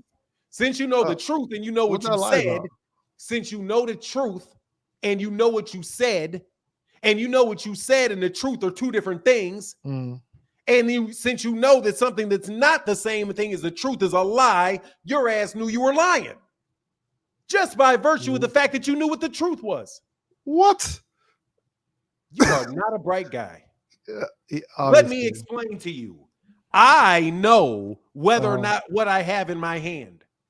Correct. I know the truth of it. You don't. Correct. I say I have nothing in my left hand. Okay. I know I don't have anything in my left hand. You're lying, yes. You know why? Because I knew the truth and I said something that was different than the truth, so therefore I knew I was lying. Your ass, since you know the truth, know you lying. Why in the world could you even be dumb enough to make an argument against this case? Because you know your thing right here. Truth. Because you know the truth means you're lying. No, because you know the truth and you know what you said was not that. Okay, you know that you're lying. Now that's a complete sentence. Now that makes sense. That's how I said it to begin with. What was it? You said because I know the truth, that means I'm lying. I was like, this nigga will argue the dumbest shit. Oh my God, man. What a dumbass argument, bro. This dude will argument that a lie ain't a lie.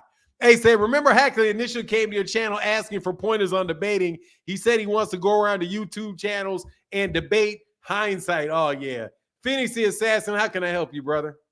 I just wanted to say I'm glad that he came up here to do that. Why? So people can see an example of what it really is to be a hater. He came up with a whole bunch of stuff that ain't true. Like anybody who knows that whole situation with Devin and Tank know they're not true. Because with the whole situation, Lomachenko becoming the franchise champion. Haney was awarded the WBC belt while he was in training camp for Alfredo Santiago, which was his first title defense. That was in October in 2019. He fought Santiago in November 2019. At that time, Tank Davis was already in training camp to fight Gamboa for the vacant WBA belt. So he wasn't going to be the mandatory for Devin. When Devin got the WBC in November, Tank got the WBA in December. Tank is no longer in the WBC rankings or any rankings other than the WBA because he's champion. And the sanctioning body is not going to go name a champion the mandatory for their belt. The WBC isn't going to name the IBF champion their mandatory. The IBF champion isn't going to name the WBO champion their mandatory. So for that alone, Boxing Hacker can't say none of what he just said because Gamboa was Tank's first fight at 135 and he won the belt. So that just goes out the window, mandatory and all this and that. So I want to say to the people in the chat, when have you heard me do that in relation to Shakur Stevenson? When have I said something that's blatantly false like that? That's what hating looks like. And if y'all I still, think I've heard you do it. well, let me know. Let me know when. 'Cause I know you. 'Cause I know you'll be honest. I know you'll be honest. Yeah, see, in jest. I've seen you do it in jest, which is hating, which you're hating ass. But go ahead.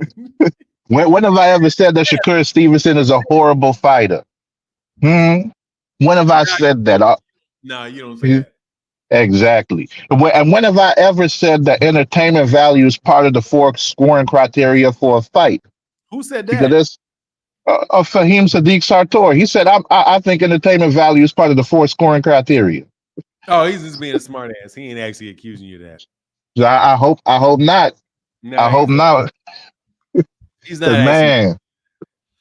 Yeah, because like I said, like I keep it objective. Like there's times where I go ahead and troll, but then there's times where like earlier today, I was being objective and reasonable about the situation. Like I don't know how you can look at it any other way. I even have to bring up Deontay Wilder's situation, even though that hurt me.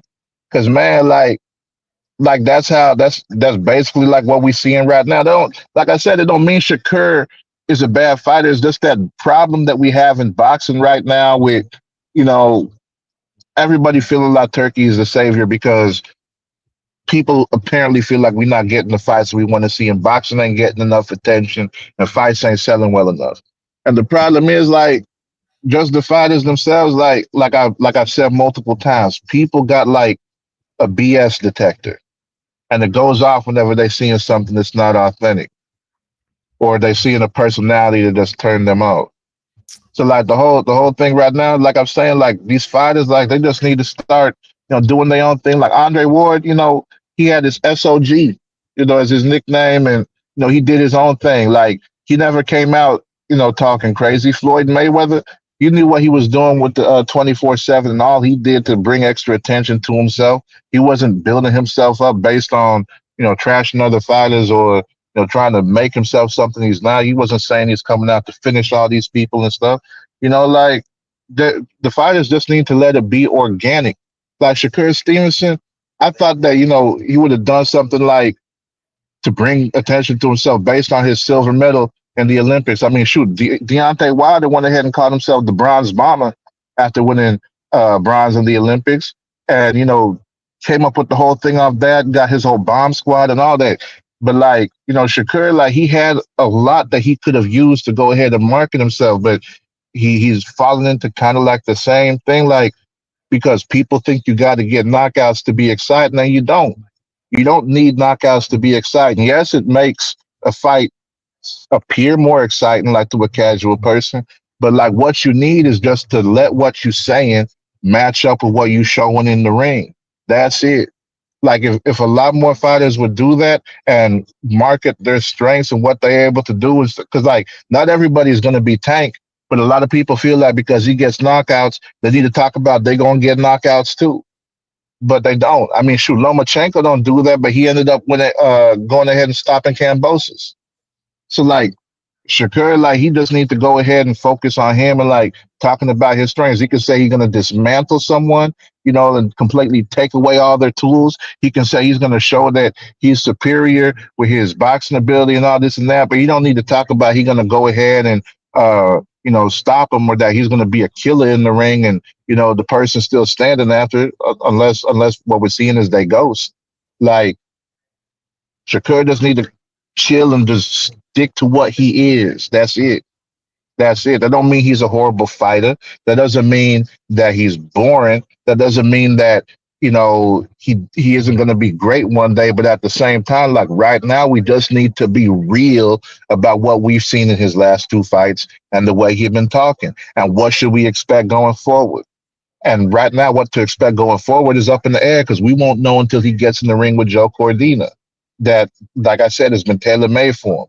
Until that point, we don't know where Shakur is going to go as far as his career trajectory with his popularity and whatnot. We don't know. He about to have a bunch of people not watching whoop George Cordina's ass. Is what about to happen. Well, I don't know. We still had enough people tune in to see what happened to Devin, so there's still that chance. Even though They got him on the pay per view, man. They got him on pay per view. Yep, and it's kind of good that he's finally on a pay per view since he ain't been on one yet. But like I said, like I don't know if that's going to be something that hurts him going forward. If it's going to be like one of those 30,000 things like Haney and Prograde. But yeah, man, like that's what I'm saying. Whenever it comes to boxing. Like, if y'all can't tell when I'm joking and when I'm being serious, I mean, like, I figured the fact that I actually brought up real percentages and stuff happening in the ring, people would know, like, hey, I'm talking facts. But it seemed like it still flew over a few's heads. So I don't know. I don't know. But like I said, the initial point, look at stuff that Boxing Hacker did. If y'all ain't seeing me do a whole bunch of wild off the wall stuff like that, and I'm actually talking facts, then pay attention. That's it, man. All right, brother. Thank you. Thanks, Phoenix. For sure. Get back with you, man. Man, I think I finally learned how to balance haters. Because I fucks with Phoenix Assassin. Boy, y'all are on Shakur's neck. Y'all was killing me a couple days. But I'm gonna let y'all get y'all stuff off, man. We're not over here somewhere where Akil Netter said, remember yeah. Remember a hacker initially came to your channel asking for pointers on debating. He said he wants to go around YouTube channels and debate. Hindsight, oh yeah, man. These dudes don't want to debate. They want to lie and play games. You know what I mean? They don't really want to. They just want to. How can I help you, man? Hey, good morning, Panan. How you doing, man? I'm blessed. Good morning. How are you? I'm blessed too. Thank you for asking. What I Yeah, wanted how to, can I help you? yeah. So, Boots. I'm sorry, not Boots. Brian Norman Jr.'s father said that they're very close to a deal with Boots in Philadelphia. What do you make of that fight, and how do you see it going? I wanted to get your take on that because I don't know how highly you rate Brian Norman Jr. I got Jerron in his winning the fight. I haven't seen enough of Brian Norman Jr. to really tell you, where his skill and talent level is, but he is a world champion. He got it a little quicker than I thought he would get it. So, kind of caught me by surprise, a bit of fortuitous that he has it because Terence Crawford went to 154 and, that belt became vacant and they elevated him. I have a suspicion it's probably a little too quick for him, only being 23, where Jerron is more at 27. It's probably a little bit more developed. But if he wants to take the fight, bless him for the fight, man. Let's get it done. I don't have a problem with it.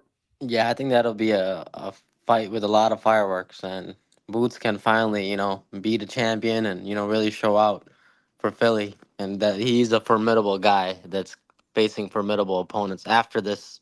If he beats Brian Norman Jr., if he puts up a show, then he's really gonna make his uh, stamp on this boxing world. Lastly, I would like to ask you just this one last thing. Coach Kenny said that he's training Devin Haney. Do you know if there's any truth to this conversation to this point? Coach Kenny on Instagram said that he's training Devin Haney. Do you know if there's anything true on? to this? Because I know you're close with Kenny and Calvin. And Are you stupid?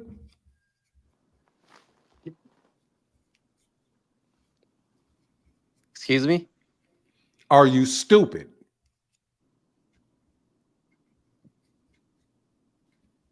It's an honest question. I'm confused. Why do you say that? I asked you a question. Because you don't really want an answer to this question. The only way that you could actually want an answer to that question is if you're stupid. But I'm not joking. He put it on his Instagram that he's training Devin Haney. And I'm not joking. The only way that you could ask me that question and seriously want an answer is if you're stupid.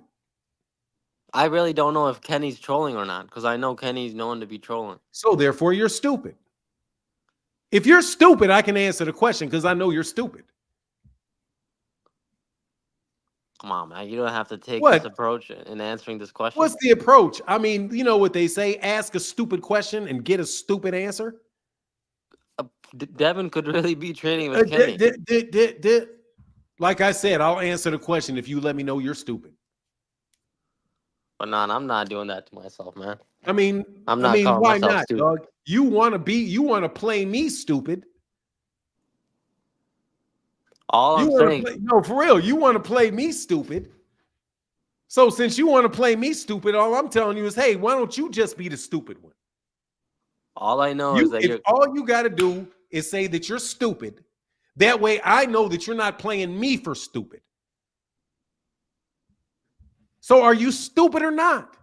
Because I would love to answer the question, but you got to be the stupid one. I'm not stupid.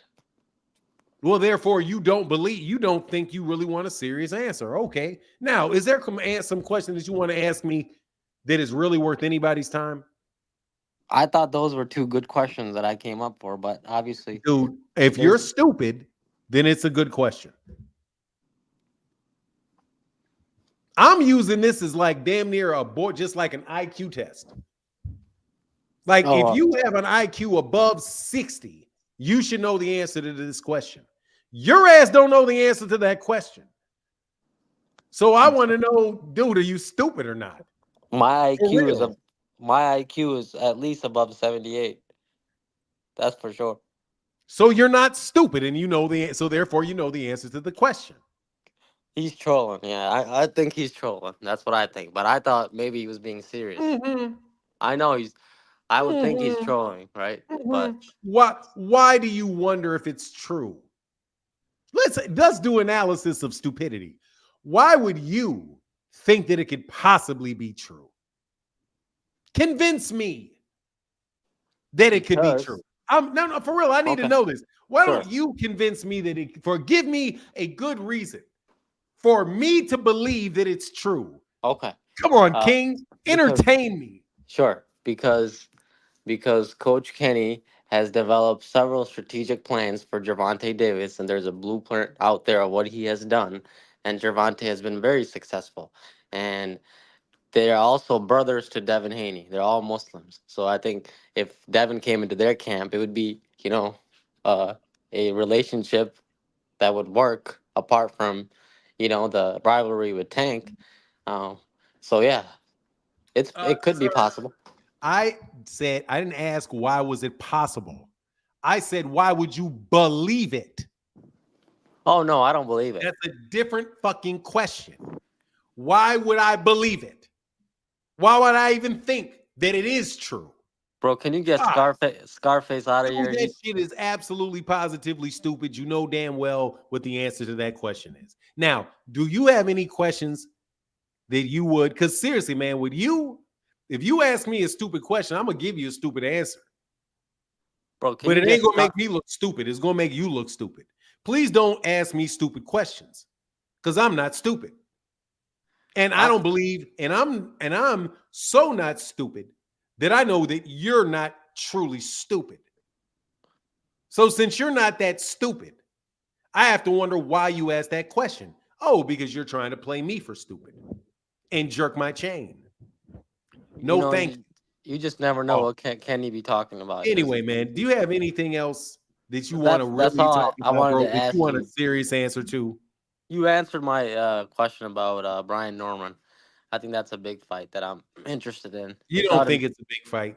it's out in Philadelphia, and I would go watch You it. don't think it's a big fight? Would Please would, please would don't you say things like that. would you go to Philly and watch that fight? Yes. You would go to Philly and watch the Boots Ennis fight. Yes, I would. I would go to Philly and watch that. Yes. Philadelphia. I would go to Philadelphia. I would go to Philly. I would go to Philadelphia to watch that fight. Yes. Okay. Yeah. No. Okay. All right. Well, me too. I think I would go to Philly for that fight. What does that got to do with it being a big fight? It's a big fight for the welterweight division. I think right now, unifying the belt, So you get and for Boots. put a little asterisk in that. All right. But yeah, man. So anyway, please again, man, and come back again if you don't want to ask stupid questions. It wasn't meant to be stupid. I know. No, it was. Yes, it was. All right, man. Yes, it was. All right, I'm gonna jump up out of You here. just wanted to say some shit. Like that stupid ass shit you asked about Southpaw and whatever his name is. Not whatever. I'm sorry. No, I don't. Greg Hackett. Sorry, not whatever his name is. I don't mean disrespectful. Southpaw and Greg Hackett in that boxing match that I'm not gonna go watch, but I think it would be funny. That'd be fun. That'd be fun. I hope it happens. I'll watch it on tape. Yeah, I was more thinking about King when I said whatever. I didn't mean to be disrespectful or dismissive of Greg Hackett. You gonna buy me a pop? Man, look, anyway. Man, these dudes be costing them. Thank y'all for everybody that supported the channel today. Really, really and truly. Thank you guys very, very much. To all 14 people that support, or at least the 14 times people supported the channel today. Thank you. Here's his link. Nah, he out there getting bullied for that soda. Yeah, he is. Man, on the real. Oh, Alan Sostan, thank you, man. Jim Blinky, I see you. How can I help you, Jim Blinky? Hey, Fanon, listen. Shout out to the chat and shout out to your channel. I like to stop this whole Shakur and Tank thing. Like, just stop the whole Shakur Tank thing. Shakur is not. It's not even on the same level at all. Like, Tank is just he's just a better fighter. Shakur doesn't want to get into exchanges. He doesn't want to. He's running. He's ducking. It's just not a good matchup, if you ask me. I'm tired of it. So, I mean, you ain't seen it. How can you be tired of something you ain't seen? I'm tired of hearing about it. Oh, okay. Let's get him up there with. If I see Shakur in the ring, I like to see him in the ring against, let's say, Frank Martin, even a rematch with Edwin De Los Santos. But leave Tank alone, please. It's not even going to be a good fight at all. Why would you say it wouldn't be? Because you think Tank's going to knock him out? Not even saying that Tank is going to knock him out. It's just that the levels. It's levels to it, and Shakur is not on Tank level. Maybe you can go fight a catchweight with Haney, but just leave Tank alone. I mean, but he got to fight. I mean, who you gonna fight if you don't fight? I mean, who Tank? I mean, I don't know. If Because think Shakur ain't about on Tank's level, who's on Tank's level? I don't know. Tank is he's in a bad position because he's so little, and I mean his career is going to end fight up. Shakur then. Nah. Yeah. Man. Yeah. Listen, man. I just Come on, man. You may think he's gonna win, man, but the fight needs to happen, man. That dude's a good fighter, man. Shakur's a real deal, man. Listen, don't give me the real deal. I got it. He's the real deal, man. He may lose to Tank, but he's still a real deal, dog. He's still world class. He's still world class, top upper echelon. So at the very least, he's the number 2 lightweight, man. At the very least, he's the number 2 lightweight. He's an accomplished fighter, but look at the opponents he fought. Oh, come on, man. Come on, Fanon. Come on. You know boxing, Fanon. So you don't have anybody else for him to fight, though. If it's not a rematch with Edwin De Los Santos or Frank Martin, I don't want to see him against Tank. I don't. Hold on? If it's not a rematch, I'm sorry. Maybe I'm being too picky. All right, so because I didn't get that. You said if it's not a rematch, If it isn't, I don't then want to you see. don't want to see him in there with Tank. Man, I do look, not. Tank and Shakur just need to go ahead and fight, man. If they can get that done, man, ain't no reason not to watch that fight, man. No, it's going to be a big fight. Don't get me wrong, but the skill level. Well, I mean, but isn't that a different conversation about whether or not you think Shakur can win? Like, I get not thinking, okay, Shakur can't win, but not to want to see the fight. I mean, there's nobody else that weight division is better than that is really better suited to fight Shakur than Gervonta. I mean, better fighted if there's nobody at that weight class that's better suited to fight Tank than Shakur is. I agree, and I do want to see. So there you go. So he makes the fight because that's the best fight in the decision. That's the best fight in the division for Tank. Yeah, you kind of just said it. Nah. That's the best fight in the division. I wouldn't say the best. No. Yeah, I mean, listen. Okay. Top two? Is it top two?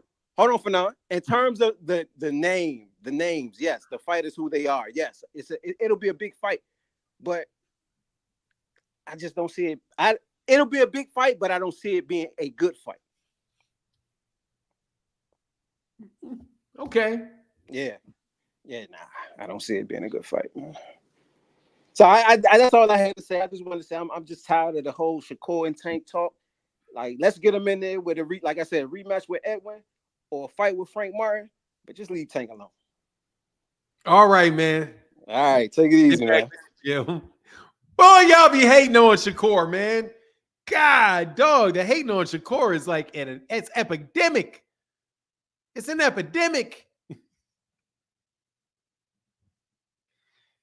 There ain't no way that Gervonta Davis should not fight Shakur Stevenson. No way. That's your dog. We're at the end of the line on that, man. The 4 kings are gone. The 4 kings are gone. There's only one king, man. The rest of them are gone. Don't y'all realize there was supposed to be, y'all talked about them 4 kings?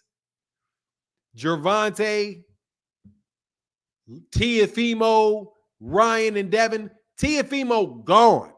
Devin gone. Ryan gone. Devin gone twice. None of them are in the weight class anymore. You got Lomachenko. You got Shakur Stevenson. That's what we got. I don't get how y'all can continue to say that that's not a fight to make. That's a fight to make.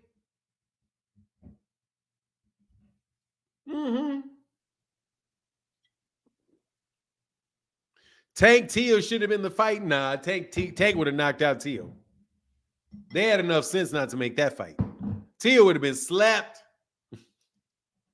But Tank Teo, no, seriously, Tank Teo is something.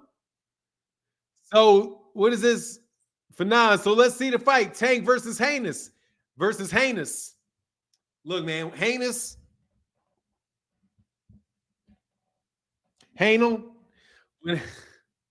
When Haney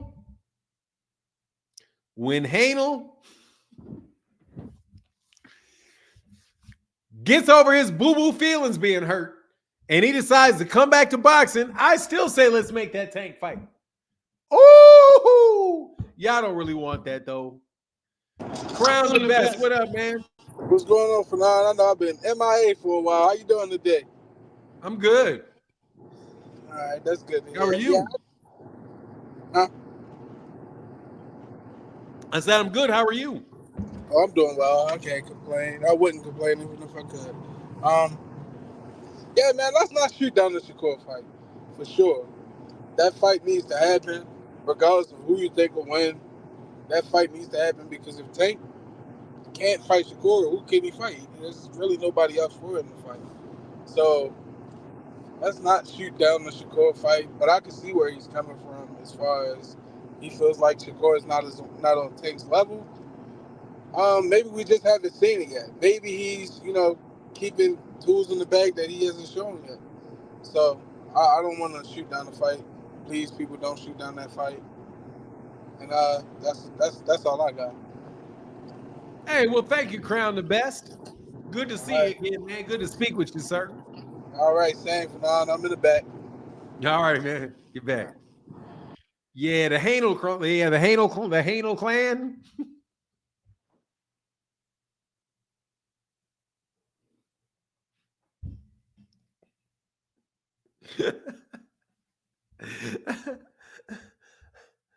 Casino Life Press, what's up, man?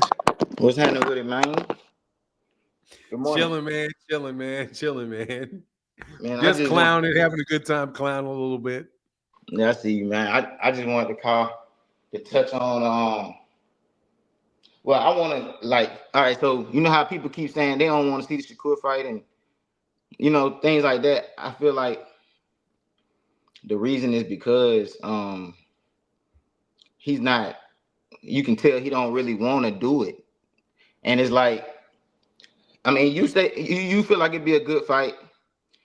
It would be a good fight if Shakur had the heart for it to be a good fight. But I don't want to see somebody fight somebody they don't want to fight. He's not gonna win. It's gonna be Jamel Charlo versus Canelo. Like he just want the it's only gonna be for the money. I think people done came to that conclusion. You know what I'm saying? It's only gonna be for the money. I don't think the public believe he can win. I don't believe Jay Prince believe he can win. I don't believe Eddie Hearn believe he can win. I don't believe his granddad think he can win. I don't believe none of them think he can win, bro. Like, because if you look at the game plan that he would have to do, we all know what he would have to do. I mean, the only thing that we could be hoping for is to see something we've never seen before. But that's just like, I'm not that type of person. Like, if I ain't never seen it, you're gonna have to show me before it's showtime. Like people like Tank Davis, like they say he got like how many more fights he got like in his contract? And Tank? we've seen how Shakur has been performing. So yeah, he might be the number 2 lightweight, but he's not putting on number 2 lightweight performances. And it's like, I mean, me personally, I think Keyshawn Davis will beat him. You know what I'm saying? Because he gonna run.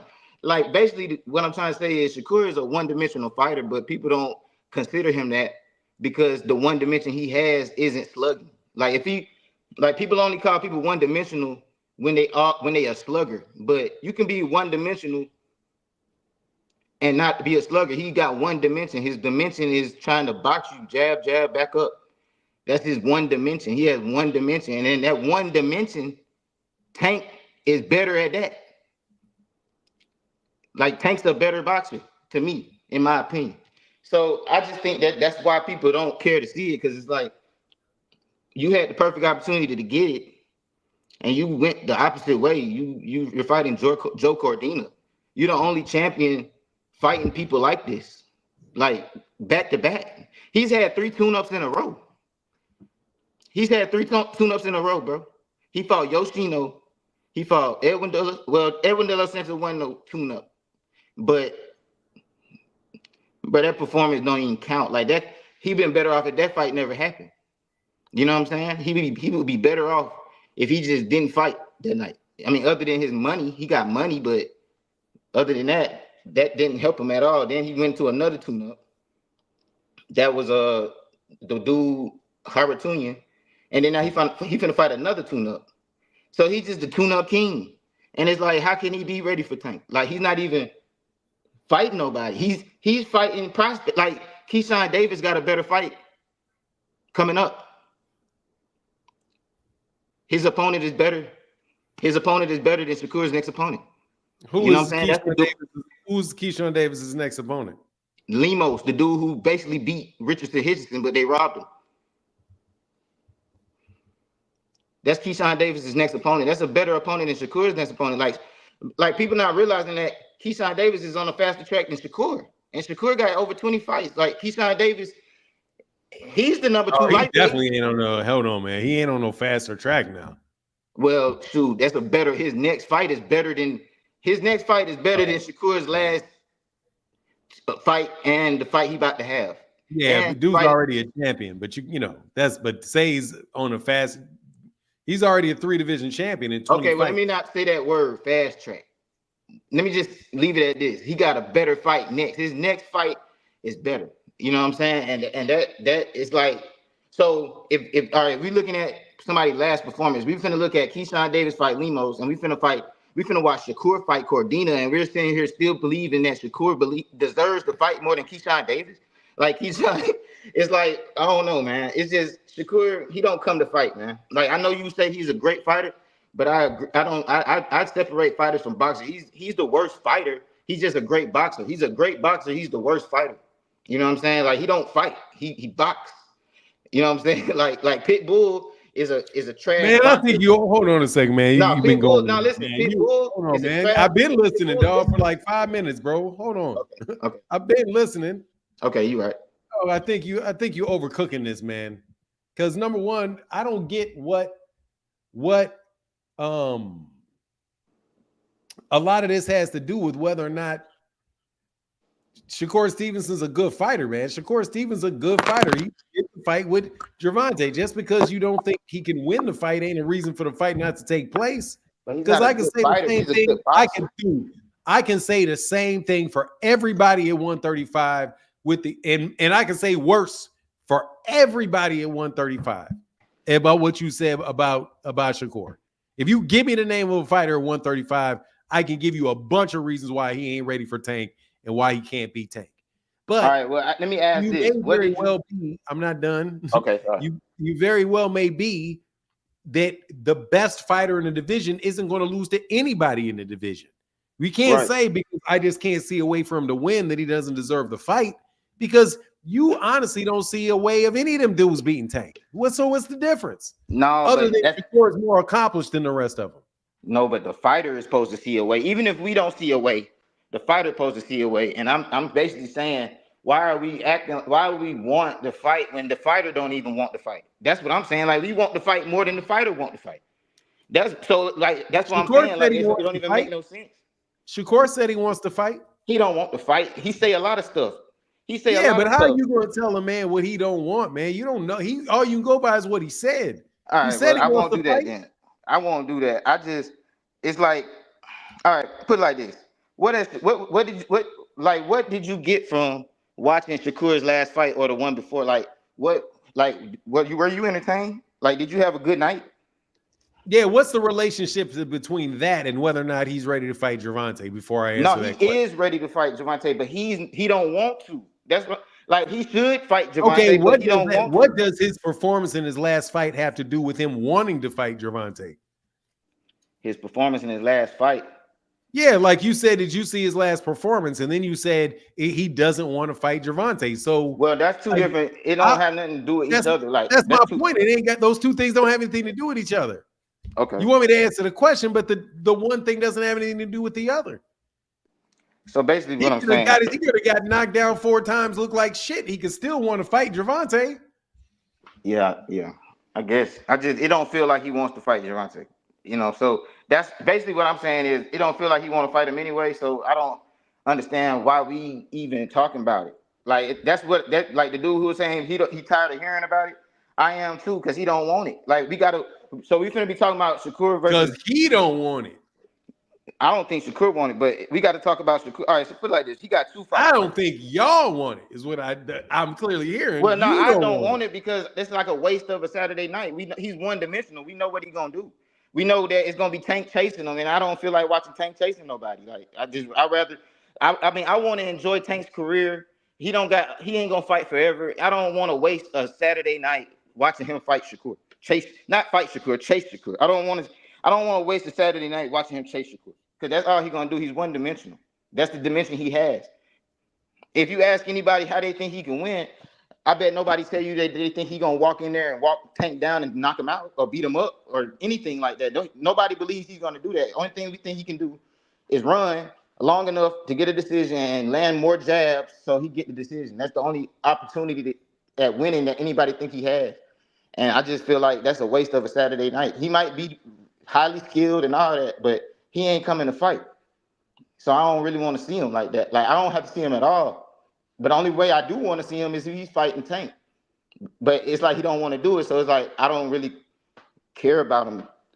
Like, he don't entertain or nothing. It's like he don't care about the fans or nothing. So it's like, why would I care about him? You know? But that's all. That's all I got. All right, man. Well, thank you, man. All right. Appreciate you, Casino Life Prez. Yep. Salute to you. Kiana, I need to see your face before I let you up. Okay, I got you. You can. How can I help you?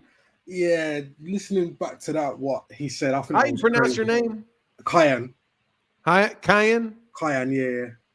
Kyan? Yeah. Okay. Yeah. Kyan. Listening to what that last guy said about Shakur being one-dimensional, I think that was almost blasphemous. Like, to say that a boxer as skilled as him is one-dimensional just because he likes to move is, I think, it's a bit of a silly way to view boxing, but that's neither here nor there. But my question was, like, how do you see, forget all the politics now, how do you see the actual fight going between them two if they do fight? Between Shakur Stevenson and Gervonta? Yeah. I see Gervonta Davis walking down Shakur Stevenson, and I see Gervonta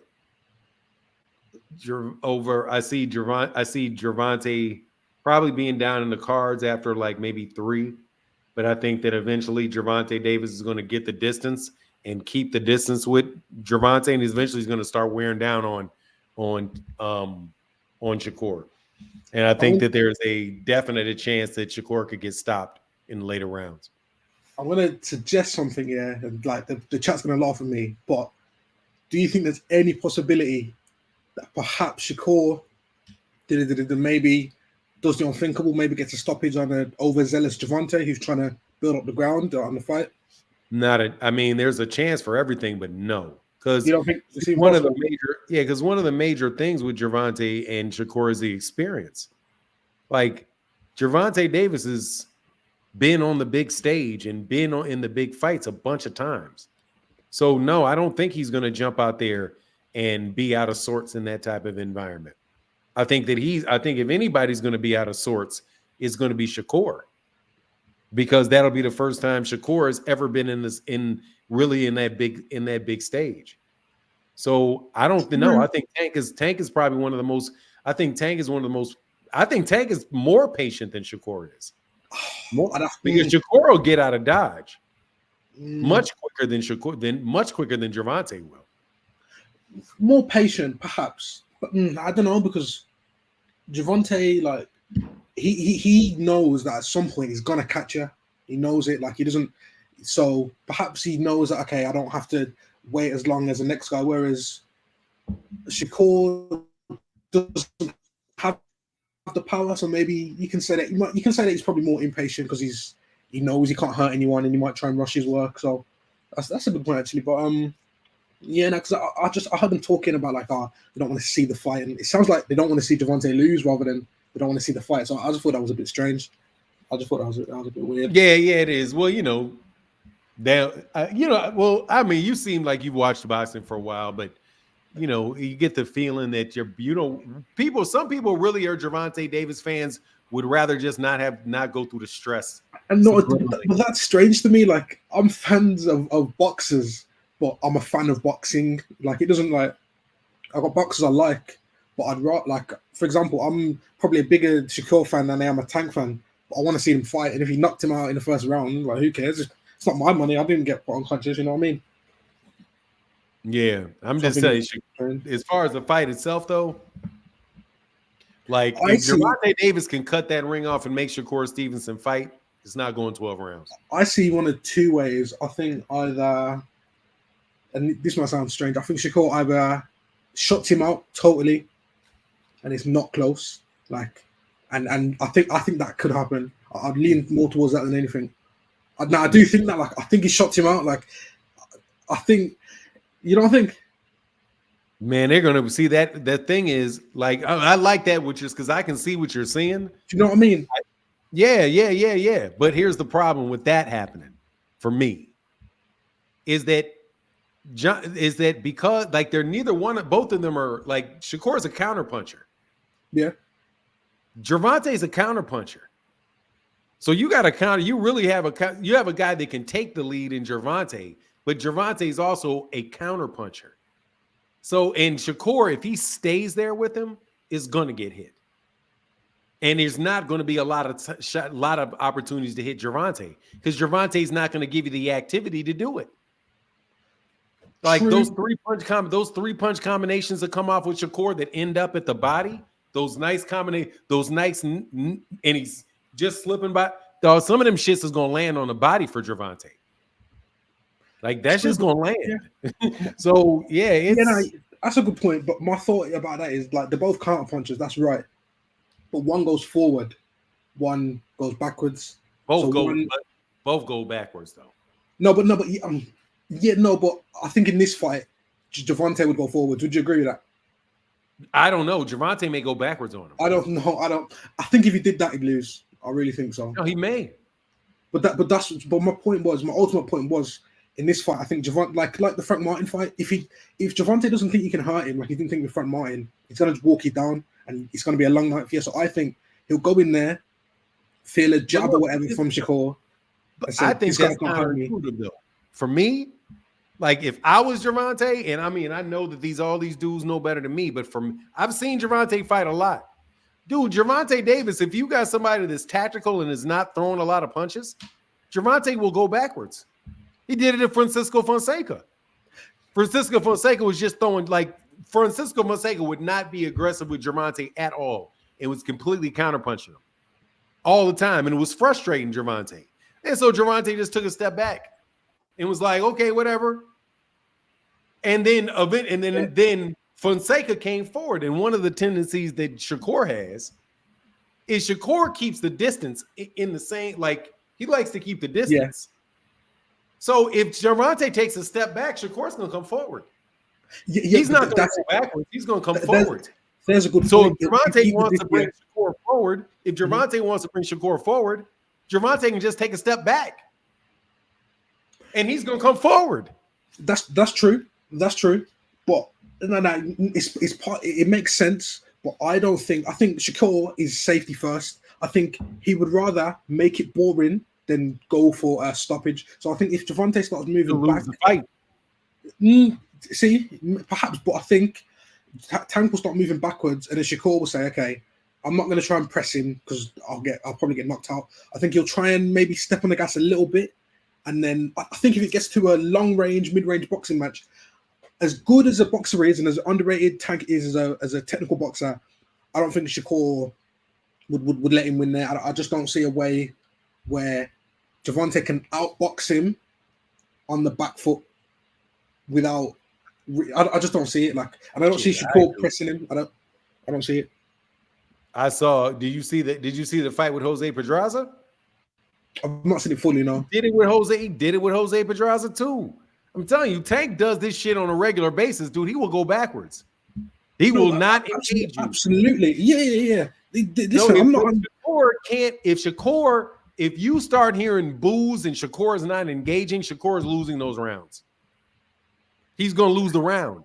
Shakur likes to counterpunch. Shakur likes to counterpunch. And Shakur will take the lead. He will try to walk you down. If Gervonta is being patient and gets him coming forward, I mean, he's gonna have no choice. He's gonna what choice is he gonna have? You gotta throw punches to win rounds. And if Gervonta's slowing the pace down and you're not throwing punches, you're not winning rounds. And you're gonna do that on the B side, bro. They'll be booing Shakur. You know what? Yeah, that's right. That's true. But it depends. Let's say this is happening in I don't know, round 7, and Gervonta says, "Okay, I'm going to take the step backwards." If Gervonta is losing, it's not gonna. What was that? I'm talking about doing it in round 2. Round 2. Ooh, okay. So let's say right off the bat doing that shit to his ass.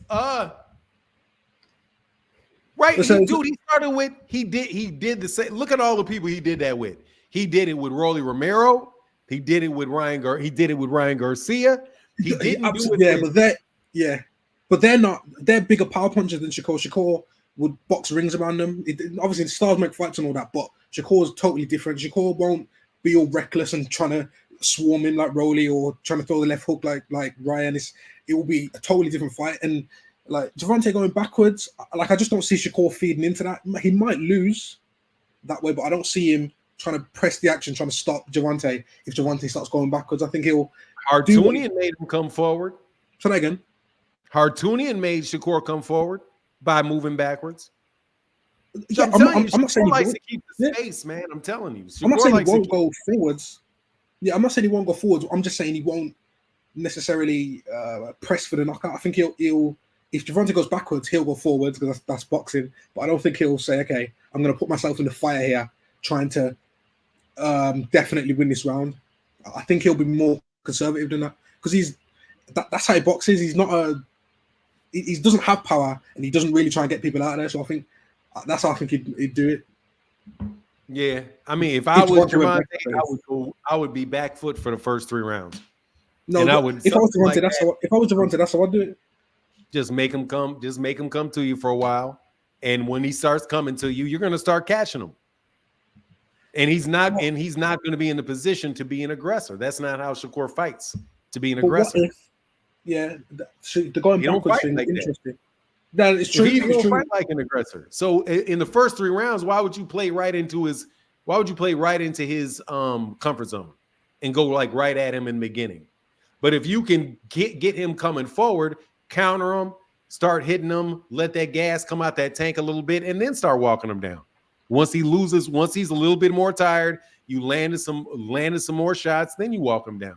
I think he would have eventually walked down Ryan Garcia.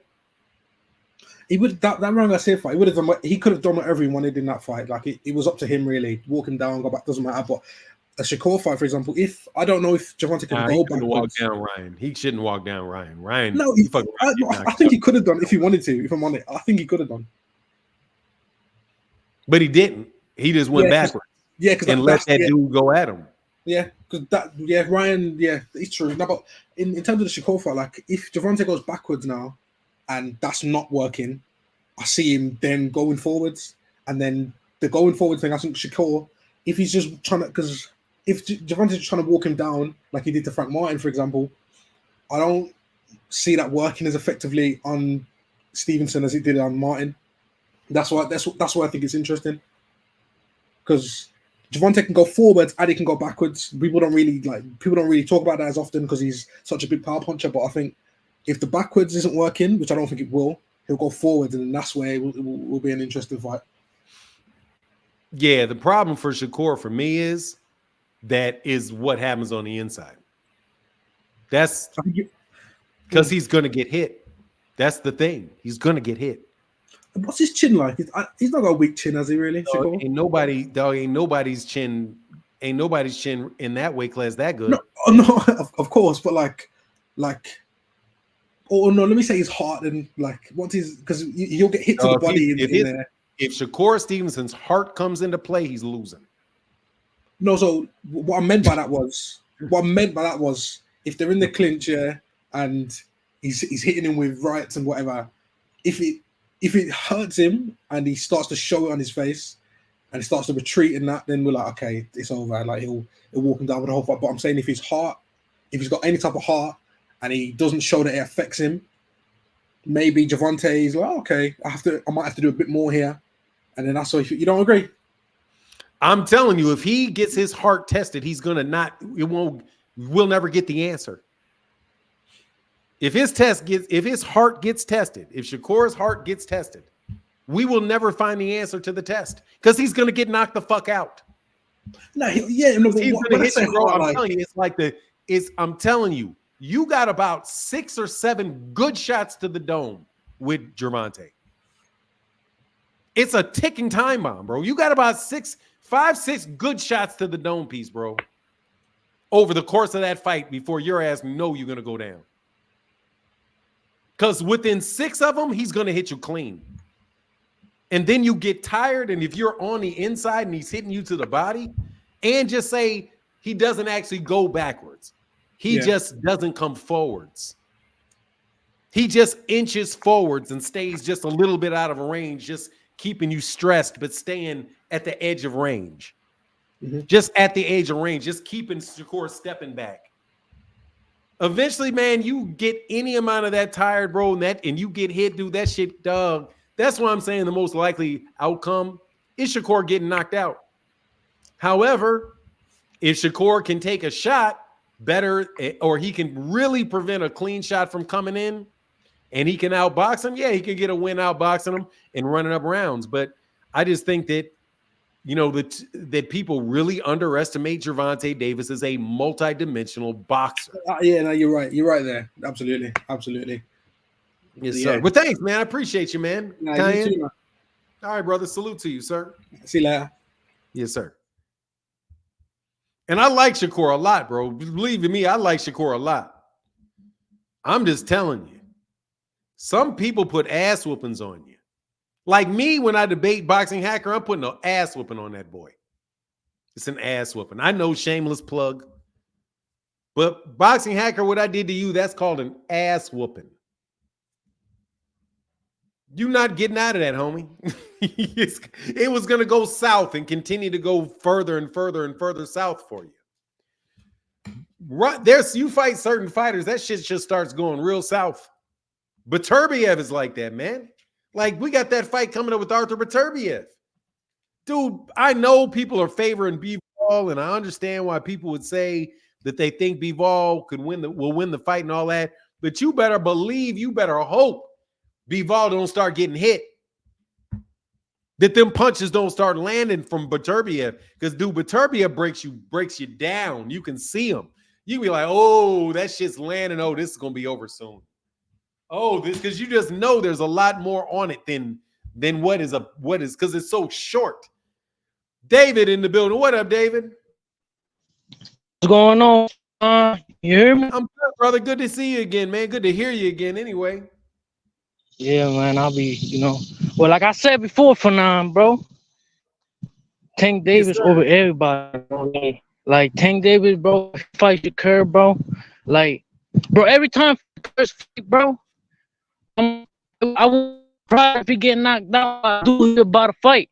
Because Shakur, that's what's going to get him KO, bro. Trust me, bro.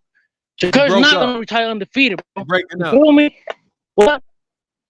Yeah, I'm outside, man, but yeah, man, you can hear me now? No, I can't. Very, very broken. Very, very broken up.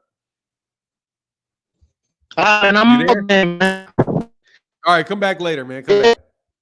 Just come back when you maybe when you get a little better spot. But it is breaking up. Hey, Alan Sostan, thank you. Said Tylenol from Boxing Hacker and King.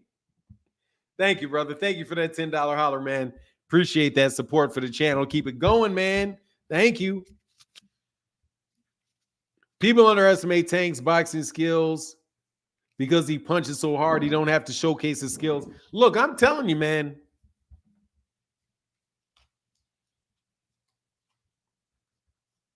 That boy right there beat you up. Now, I like Shakur. Do not get me wrong, man. I think Shakur is of the very high pedigree, man. I really do. I just think, man, look, dude, he's going to have to.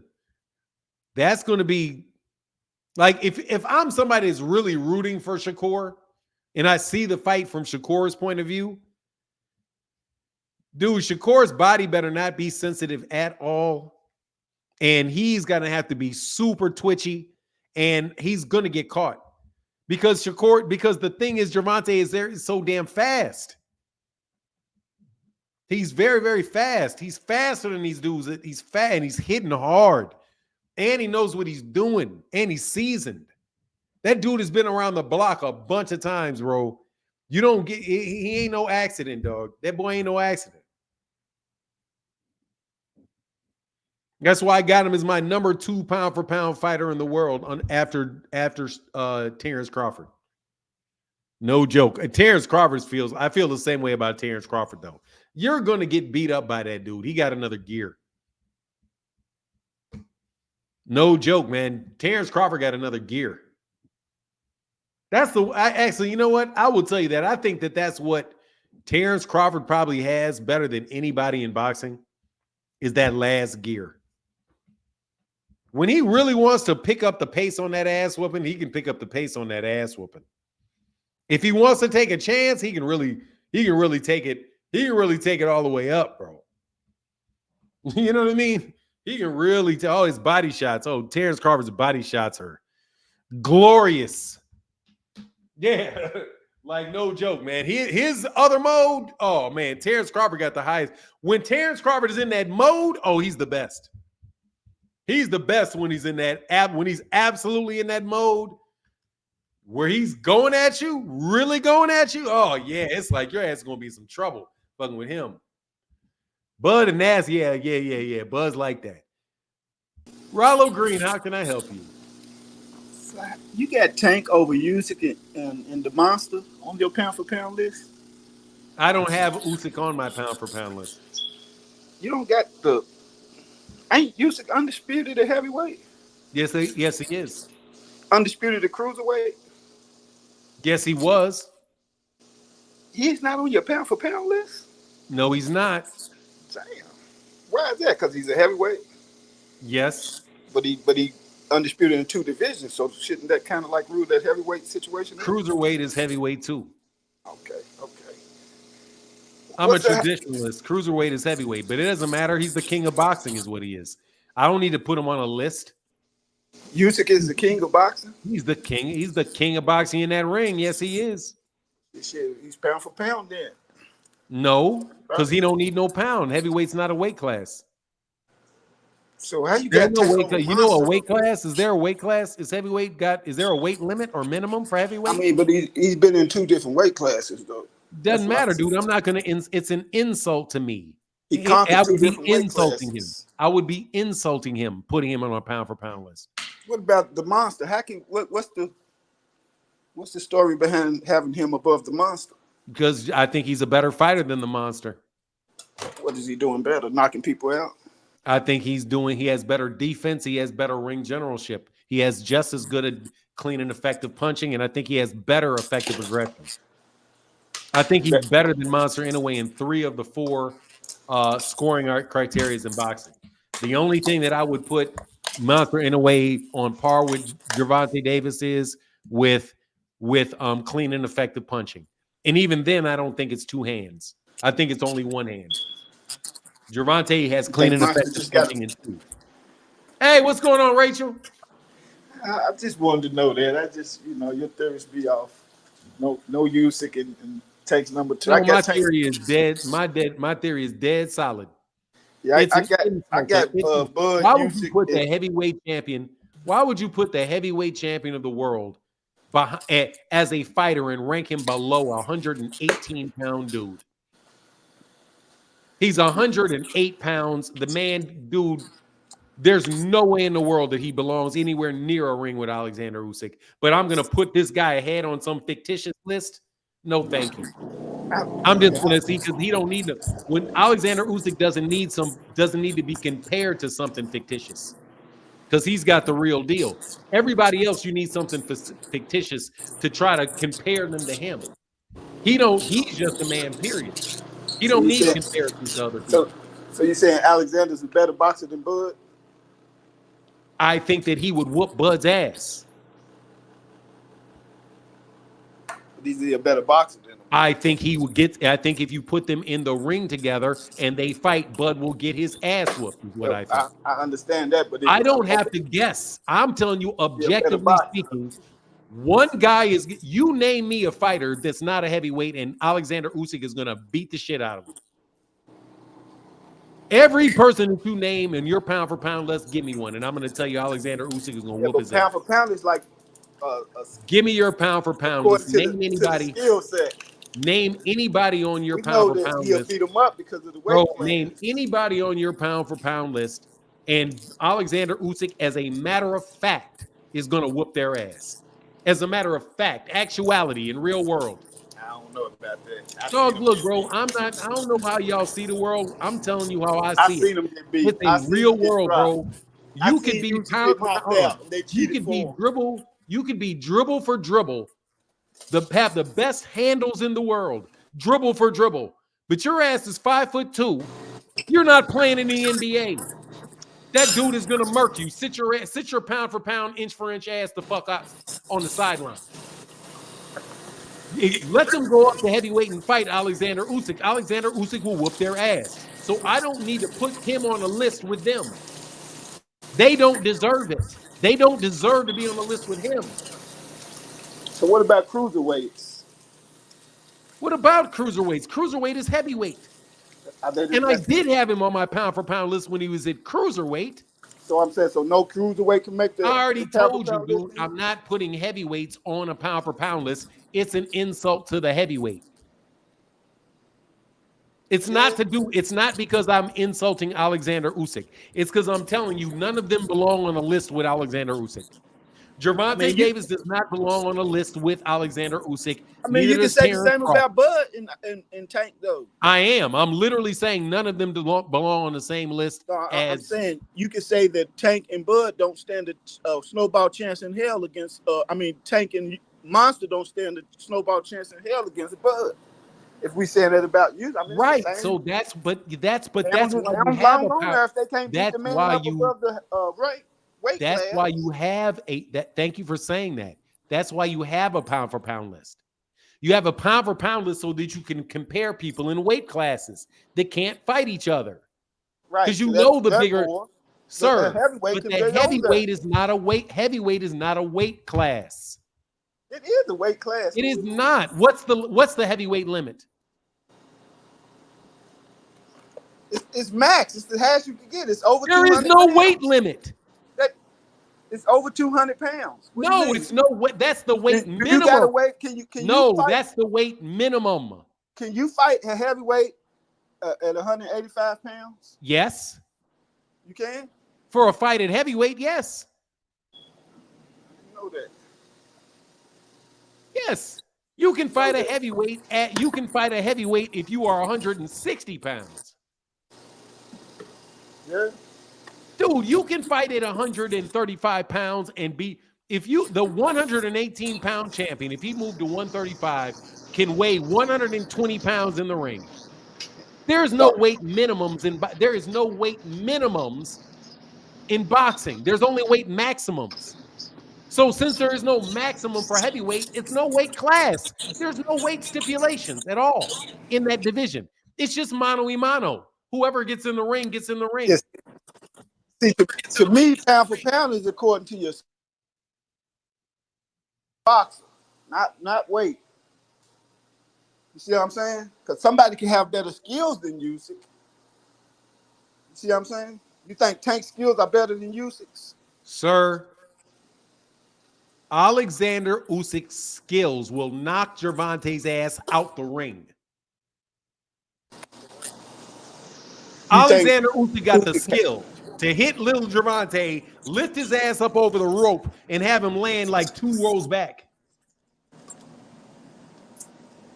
Okay? So you think Usyk got better skills than... Sir, the weight limit is a handicap. Well, I understand. I ain't talking about weight. I'm talking about skill set. Dude, I'm not talking about skill sets when it comes to heavyweights. Heavyweights have a different skill set than everybody else. That's why you say pound for pound, I'm the best. Sir, heavyweights have a different skill set than everyone else. That's what pound for pound means. It's letting you know that, look, pound for pound, I got the best skills in the world. You match me pound for pound, and my skills is the best. Sir, that's what it means. That's why they say pound for pound. Whatever you want. There's no sport. There's no sport in existence. No competitive sport where you can say I am a better basketball player than an NBA player and I ain't in the league. What are we talking about? I don't care how you bounce a basketball, bro. If you're too short to compete with these dudes, you're too short to compete. Sorry. I don't if you're not big enough, that's not true though. Listen, if you're not big enough, if you're not big enough and strong enough for your skills to overcome that man, you're not skilled enough to beat him. I'm saying so Kyrie and Antetokounmpo's brother. Is Terence Crawford? You got a 6'10" dude against a 6'1" dude. Who's better? Is Terence Crawford? It comes down to skill sets in basketball. Is Terence Crawford skilled enough to beat Alexander Usyk? Yeah, I think he's skilled enough. You're a damn lie. Now, I not believe that he's skilled enough to beat Alexander? Do I think he weighs enough to beat him? No. No, I said, is he skilled enough to beat him? Right, I think he's skilled enough, but do I think he's weighs not enough to beat him? No. If you do not believe that he can beat him, you don't believe he's skilled enough to beat him. Listen, just because you can have better skills than someone and they just be too You're big not for you. skilled enough to beat him. You know what I'm saying? but he's not skilled enough to beat him. No, he's not. Let me ask you Terence this: Crawford is not. whose Terence skills Crawford do is you not. think is better, Deontay Sir, Wilder's or you're Buzz? wasting a lot of my time. Let me finish this point. Whose skills are Sir, better, you Deontay know Wilder or full Buzz? well, that Terence Crawford is not skilled enough to beat Alexander Usyk. So his skills, why there, are not good enough to beat him. I think So his skills are better than Usyk. Sir, if you're not skilled enough to beat him, it doesn't matter in the real world. I think his It just skills are doesn't better matter. than Usyk's. You think What? Usyk got? You think Deontay Wilder got more skills than Bud? Who you think's a more skilled boxer? I don't Wilder think Terence Crawford is skilled enough to beat Deontay Wilder. Who you think got more skills, Wilder or Bud? Sir, I don't want to get into you and how you actually I don't even know how you even quantify that. You got a list of skills you'd like for me to run off? You got like a spreadsheet? Dude, will you stop hiding behind fantasy shit? That's fantasy shit. Dude, it's fantasy shit, dude. Dude, look, man, you're wasting my time. Pound for pound is fantasy shit. You the one brought it up. I'm just No, I didn't. You called in. Right, because you said that you got Tank.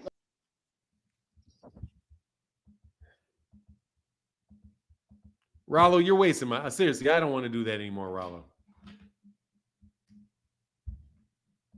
You're making my live stream flop, bro. No, he's not skilled enough to beat him, bro. Stop that shit. That's little man thought processes. That's a little man's thought process. That's a victim mentality. Man, y'all better get out of here, man. You ever seen Evander Holyfield, man?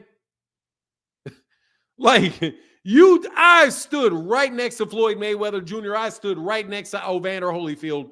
Let me assure you, homie, ain't no skills in that man's body enough to beat that man right there.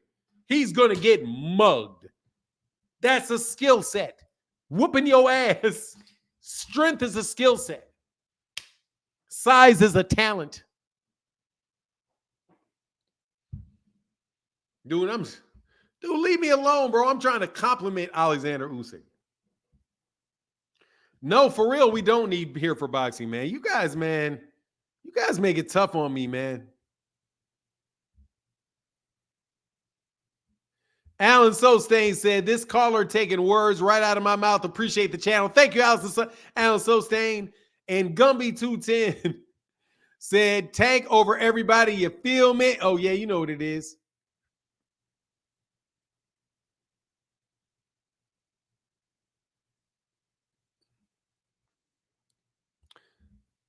Malcolm Allen, what's up, man? I ain't seen you in a minute. What's going on, sir? Is my volume working? I don't think I can hear you.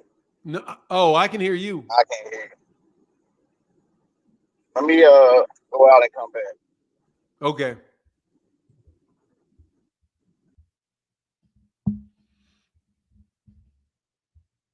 Look, seriously, man, I don't do the little man thing, man. I don't do the little man thing. Like, bro, you not getting me to sit there and try to rah over some little ass dude over some heavyweight. I'm sorry, man. Them dudes are really fighting killers, man. Like, dude, you understand like how big Lennox Lewis is? I'm a big dude. Lennox Lewis is, that's not the, you can't tell me that's the same thing as getting hit by these other guys and that you can afford to do the same thing with your skill set. You know what I'm saying? Like these dudes are dodging boulders. You know what I mean? You out here like parrying and blocking little peas. Meanwhile, these dudes are throwing major bombs through that. That's a big difference, man. Malcolm Allen, what's going on, man? Man, what's going on? Look, it's a lot of y'all. I ain't gonna say it's you, Martin, but it's a lot of people out here throwing some shade towards my guy Shakur, saying he's it ain't me. I'm trying to anti-shade. I know that ain't you. I know it ain't you. It's a lot of people out here throwing some shade. It ain't you saying Shakur is trying to duck the fight. He's not trying to duck the fight. They're also throwing a lot of other allegations out there saying, He's cherry picking. All these other things. Now, if we look at the opponents that he's tried to fight, all of them have backed out of the fight or backed out of fighting him. Lomachenko for one. Not Al Heyman, but the guy, the Bob father. We'll just call him the Bob father. His big Lomachenko. He tried to get a fight with Lomachenko. The reason he didn't even re-sign with Bob Arum is because he couldn't get that fight. To really look at it, he couldn't get the fight. He's been trying to get that fight for the longest, longer than Tank. He'd been calling out Lomachenko for the past two years. Before he even got to the division, he was saying, "I want to fight Lomachenko. That's one of my legacy fights. I want that guy." Couldn't get the fight. Next person, Pitbull Cruz. Went after Pitbull Cruz plenty of times. Matter of fact, that was his mandatory when he went up to the weight class. But Pitbull backed out of that fight. Next person, Devin Haney. We all know what happened with Devin Haney. The real story. When he got in there with Devin ran out the ring. So if you want to be honest about that, Zepeda. You can say Zepeda didn't want to fight. Zepeda wanted to fight him. You can say that. But Oscar's keeping Zepeda away from him. Who else do we need to talk about? Who else is on the list? De Los Santos. Since about a month after that fight, or a couple weeks after that fight, has De Los Santos tried to initiate a rematch or say he wanted to fight Shakur again? Not that I know of, but I don't speak Spanish. You exactly. So where are all these opponents that want to fight Shakur at? What happened to, where's all the smoke? Why don't they want to fight him? I'm gonna tell you why. Now, a lot of this is Shakur's fault. For one, Shakur either make you look really bad with his style, or if you're a threat to him, he'll make both of them look real bad.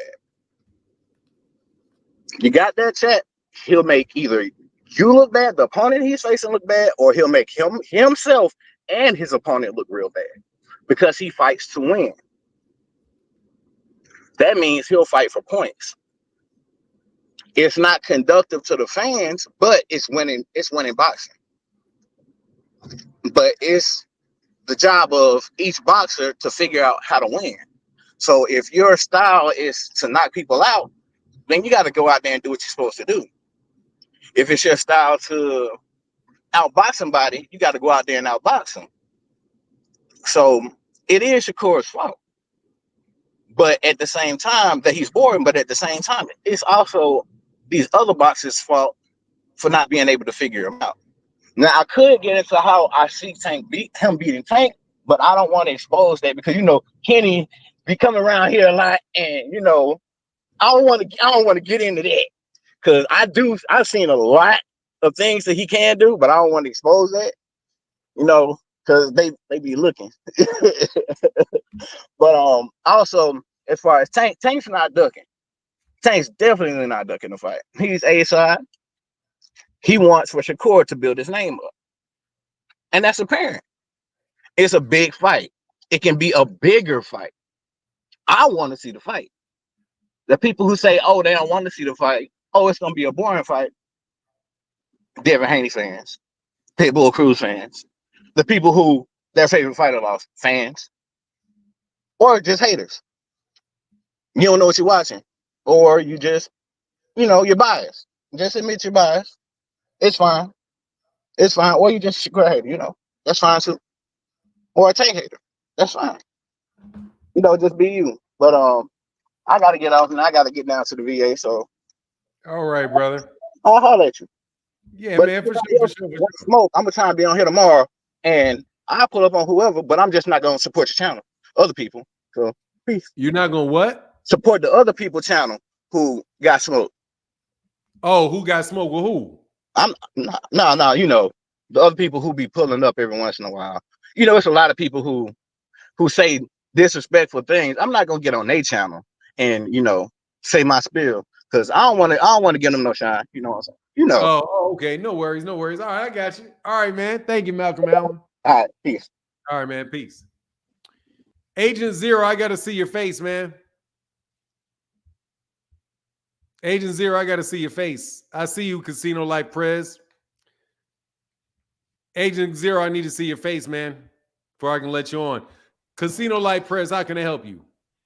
I just wanted to be real quick, man, because it seemed like when we talking about certain boxers, like people just eliminate the possibility of you just not liking the fight, like the style, like it's automatically hating. Like the dude he gave, the last guy who just called, he gave like basically a whole list of things that you're doing if you don't like Shakur or something. Like he was basically saying like you either a Devin Haney fan or you're either a hater or you're either like, bro, come on, I'm not none of that. It just some people just don't like him. It's okay with that. Like that, just because you don't like somebody, especially a person who give you plenty of reasons not to like him in a sport that he don't, it's just like it's not hate. Like, people do that all the time. Like you can't say that you don't like somebody or you don't want to see that style. Like that's not hating. It don't matter if it's Shakur, anybody who fight like that, I don't want to see. Anybody. It don't matter who they is. I don't want to see nobody fight like that.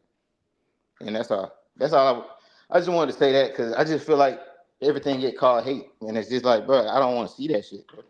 Like, there's nothing wrong with that. Like, I wouldn't pay for that. Like his next fight is on pay-per-view. That's like an insult, But that's it. All right, man. Well, I appreciate you, man. Thank you, Casino Life Prez. All right. Get back. Agent Zero, I'm not letting you up unless you show me your picture, man. Okay, I see you. Real quick, Ringside says, first of all, Ringside says Shakur promises a KO but didn't get it. So now you're apologizing again for another bad performance. Not to mention you say F the fans. You are sure aren't going to make any money. Nobody going to pay for that. And Alan Sostan said, Tylenol for Boxing Hacker and King. If I didn't already read that, but thank you so much. Agent Zero, how can I help you? What's up, bro? Hey, I wanted to get your opinion on Cordina. Like, how do you assess him as a boxer? Mid. Why you think that though? Like, give me your reasons. Because he just got his ass knocked out by Cossack the last time I saw him. All right, let me break this down to y'all, man. First of all, 70% of these fans, not just on your page, but everybody podcast, they never seen Cordina fight. They never heard of him. I did. Okay, maybe you 1 out of a million. I'm not. You just asked me what I thought. I'm saying you 1 out of a million. You seen him. So fight. you're not asking me what I thought anymore. Now you talking about what other to everybody, bro. I'm speaking to you and every casual that come in and say Cordina's trash, Cordina's not this, Cordina's not that. I guarantee 60% of them haven't seen him fight. They go based on a name they never heard of. If they never heard of this name or never seen him on Instagram or Facebook, he's trash. I just broke Cordina down this morning. I just watched at least 6 of his fights this morning. He's the second best opponent in my eyes. This is Shakur's second best opponent after Edwin De Los Santos. He got better feet than majority of the people that Shakur fought. He's better than Casasiao, Jamel Herring. He's better than Artem. He's better than Yoshino. So I'm just confused on how y'all figure like this just a bum. He's better than Artem. He's better than Yoshino. He's better than Herring. He's better than Casasiao, Tokakon, Clary, Nakatalia, Joet Gonzalez. Dude, ain't none of them just got knocked out in their last fight, man. The dude Let's just be got real. knocked out. Let's be real. I'm being real. He literally just got. Did you see the fight? No, yes. Explain to me what you're saying in the fight. I saw him get knocked out. He got at 130. We talking boxing? You got a boxing? I'm talking boxing. I saw him get knocked out. Let's talk boxing. Did he get counterpunched? Did he get like how? Bro, I remember seeing him lose that fight, bro. All right, I remember. I see him. All right, let me explain to you. Brother, I saw him go down. I do believe he got knocked down in the 3rd round, and I think that he got TKO'd in the 12th. So you don't know the context and behind why he got knocked out. I saw the fight. What are you talking about? I saw the fight. You couldn't have because you're missing the most important detail. The most important detail is not him getting TKO'd and getting dropped in the 3rd. 3rd round. That started the 3rd round. Bro, I'm not gonna do. I don't have all day to break down fights like that. Let me break the context down to you. The man got hit with an illegal shot on a break. that punch, that single punch that y'all want to leave out that I really hate because that make y'all delusional, and I don't want to come on people podcasts and call them names, but y'all leave out the main details to help y'all arguments. That man got hit on the break, a dirty punch that changed the whole fight. Once that punch landed on him, he was in defense the whole fight. He was not fighting his style. That man's a come forward boxer, combination boxer with good feet that likes to come forward. That's not his style. He got hit on the break. Oh, am I wrong? Why are you leaving? Why do y'all leave that out? That man got hit on the break. I'm not making excuses that he lost, but he was in defense the whole fight after that punch landed. That man not no bad boxer. Y'all think if somebody got knocked out, they trash? No, that's delusion. And I really hate that y'all got podcasts and y'all think like that. Y'all got to stop doing that. That's for you and all these delusional you fans. can do all of that lecturing you want to do, bro. Am I Ain't wrong, though? Be Am I wrong? Ain't nobody going to say a guy that literally just got knocked out in his last fight, the weight class below, is a fight that people are interested in. He hasn't even fought at 135 before. And he literally just got knocked out in his last fight, man. He can't make 130. Y'all leave these details out there and boost y'all argument. He too big for 130. That's why he coming at 35. And you know how that go. If somebody can't make a smaller weight when they go up, what they do? They feel better, right or wrong. Stop being delusional, bro. Stop doing that, bro. And like I said, Cordina is the second best boxer on his resume after Edwin De Los Santos. Valdez may be able to beat him just because of his mentality, but he's the second best boxer on his resume. I just gave you 6 or 7 boxers he's better than. This is 4th fight at 35. This is his second best opponent at 35. He's better than Yoshino by far. That Shakur stopped. He's better than Artem, right or wrong. Okay, so I'm just trying to see how y'all figure like this is worse opponent or something. And y'all, these Tank fans, stop acting like this man got A+ fighters on his resume. Like he just got a complete dogs on his resume. He got a lot of bullshit on them resumes too. I hope y'all realize Ricardo Nunes, and he got 90% Mexicans with slow feet that can't box. That's made for him to knock out on his resume. Stop acting like Tank got these A caliber fighters on his resume. Shakur don't neither yet. But Edwin De Los Santos is the closest to that. He probably is a B+ boxer as far as what you need to be considered as a good boxer. I know I'm right. That's why you got to put your hand on your face. I understand how this goes. Bro, you just talking, man. You're not good. Dog, you can talk to a lot of people. Dog, Agent Zero, I'm going to put you on. I'm letting you talk. But, dude, you can talk to you purple in the face. The dude is at 130 and just got knocked out in his last fight. You cannot make that go away, bro. I told no lies. Dogs, you're not going to talk your way out of him just getting knocked out in his last fight at 130. Sorry. Hey, you can say all that. Oh, it was a hit behind the head. He turned his ankle. If you respect illegal shots, okay. Dog, I'm gonna put you on mute because I let you talk and you keep cutting me off. You ain't disputed nothing I said though. That's why I'm waiting for you to dispute something. I'm disputing it. Hey, look, I'm disputing that people need to think that a dude that literally just got knocked out in his last fight in the weight class below and is number 13, the 13th ranked guy by the WBC, coming off a loss, that they don't have a right to say, that ain't the best fight in the world.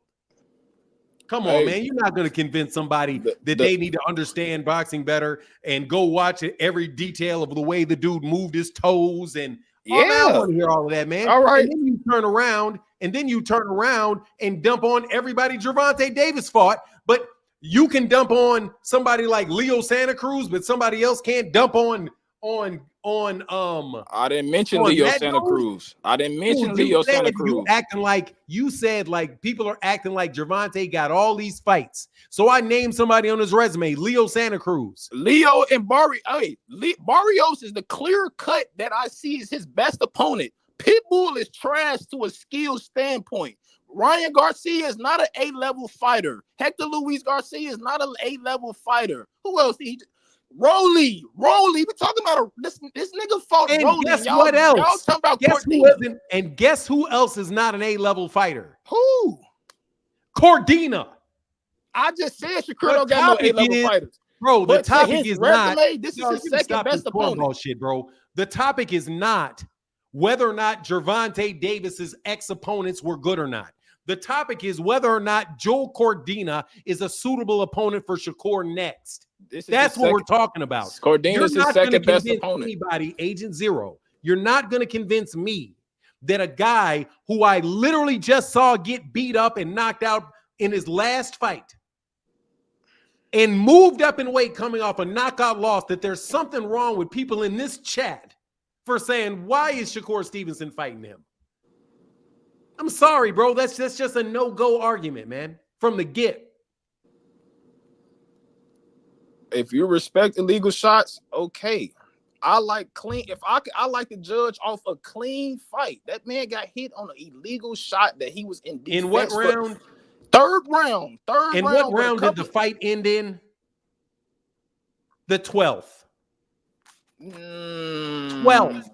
It was a TKO in the 12th. He got knocked down in the 3rd. That's 9 rounds. You in defense the whole fight, though. 9 rounds. One shot. That's like me and you fighting. I hit you with an illegal. Let me get this right. The dude got hit. The dude got hit, dropped, and then he couldn't recover for 9 rounds. And you think that means, let me excuse the fact that he can't recover from a punch for 9 rounds? Hey, it's not that he didn't recover.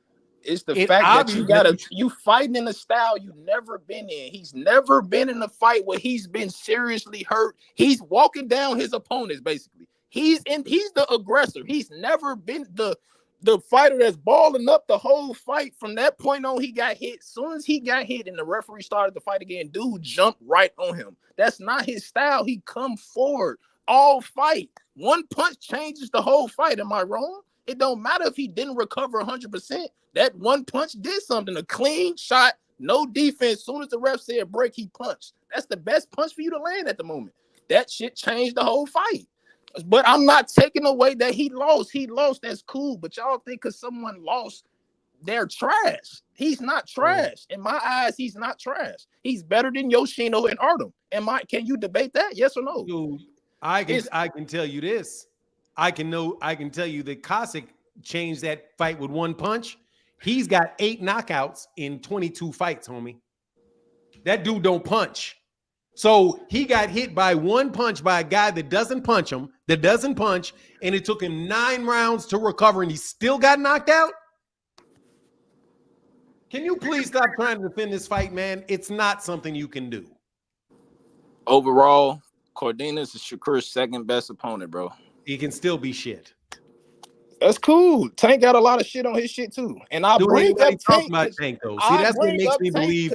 Bro, nobody's bringing up Tank, dog. Everybody brings up Tank. That's dog. There's no way on this planet you can say Joe Cordina. Okay. No way with a straight face you can tell somebody and be honest about it that Joe Cordina is close to the second best person that Gervonta Davis fought. No. This is Shakur's second best opponent. I didn't say that. But Tank has a lot of why are you bothering? Has a lot of Joe Cordinas on his resume. Why are you bringing up Gervonta? Because that's what y'all like to do. Everybody likes Tank. Everybody loves Tank. I'm sorry, man. I need you to answer this question. I'm going to say it slow. If Gervonta Davis is not the topic that we're discussing, and Gervonta, and you cannot say that Joe Cordina is one of the best people on his resume. That's 2 reasons we shouldn't be talking about Gervonta with this. Number 1, he's got a bunch of fighters that are better than Joe Cordina. Number 2, George Cordina is just not a good fight for Shakur, period. It's not Shakur's fault. Shakur wanted to fight Zepeda, and he couldn't get to the Zepeda fight, so he took Cordina coming off a loss. Come on, man. Nobody is commending people for fighting people coming off losses. Unless a guy is coming back into his weight class and that particular guy holds a belt or something. Just come on, man. Joe Cordina is not all that, and people are not tripping for saying that they ain't interested in the fight, man. Hey. Shakur even said he's just going to get the bag. 70% of them people never seen Cordina. That's my problem. They don't know what he can and can't do. Y'all go based on the name and call it trash. If you didn't go see what he can and can't do to make him trash, stop calling people trash. I'm one of the people. That's delusional. And I'm one. If 70% that didn't see it, then I'm the 30% of the 30% that did. Well, He's that's not not all enough. that, bro. He's not all that. What He's makes a him not basic, all that? Because he bro. got knocked out. He is a basic upper level UK domestic fighter. That's what he is. He's gonna come. He's gonna go to Saudi Arabia. He's gonna get absolutely dominated in very easy fashion by Shakur Stevenson for a check. Period. He's not on Shakur level. He's not on Gervonta's level. He's not on Pitbull's. Pitbull will stop him.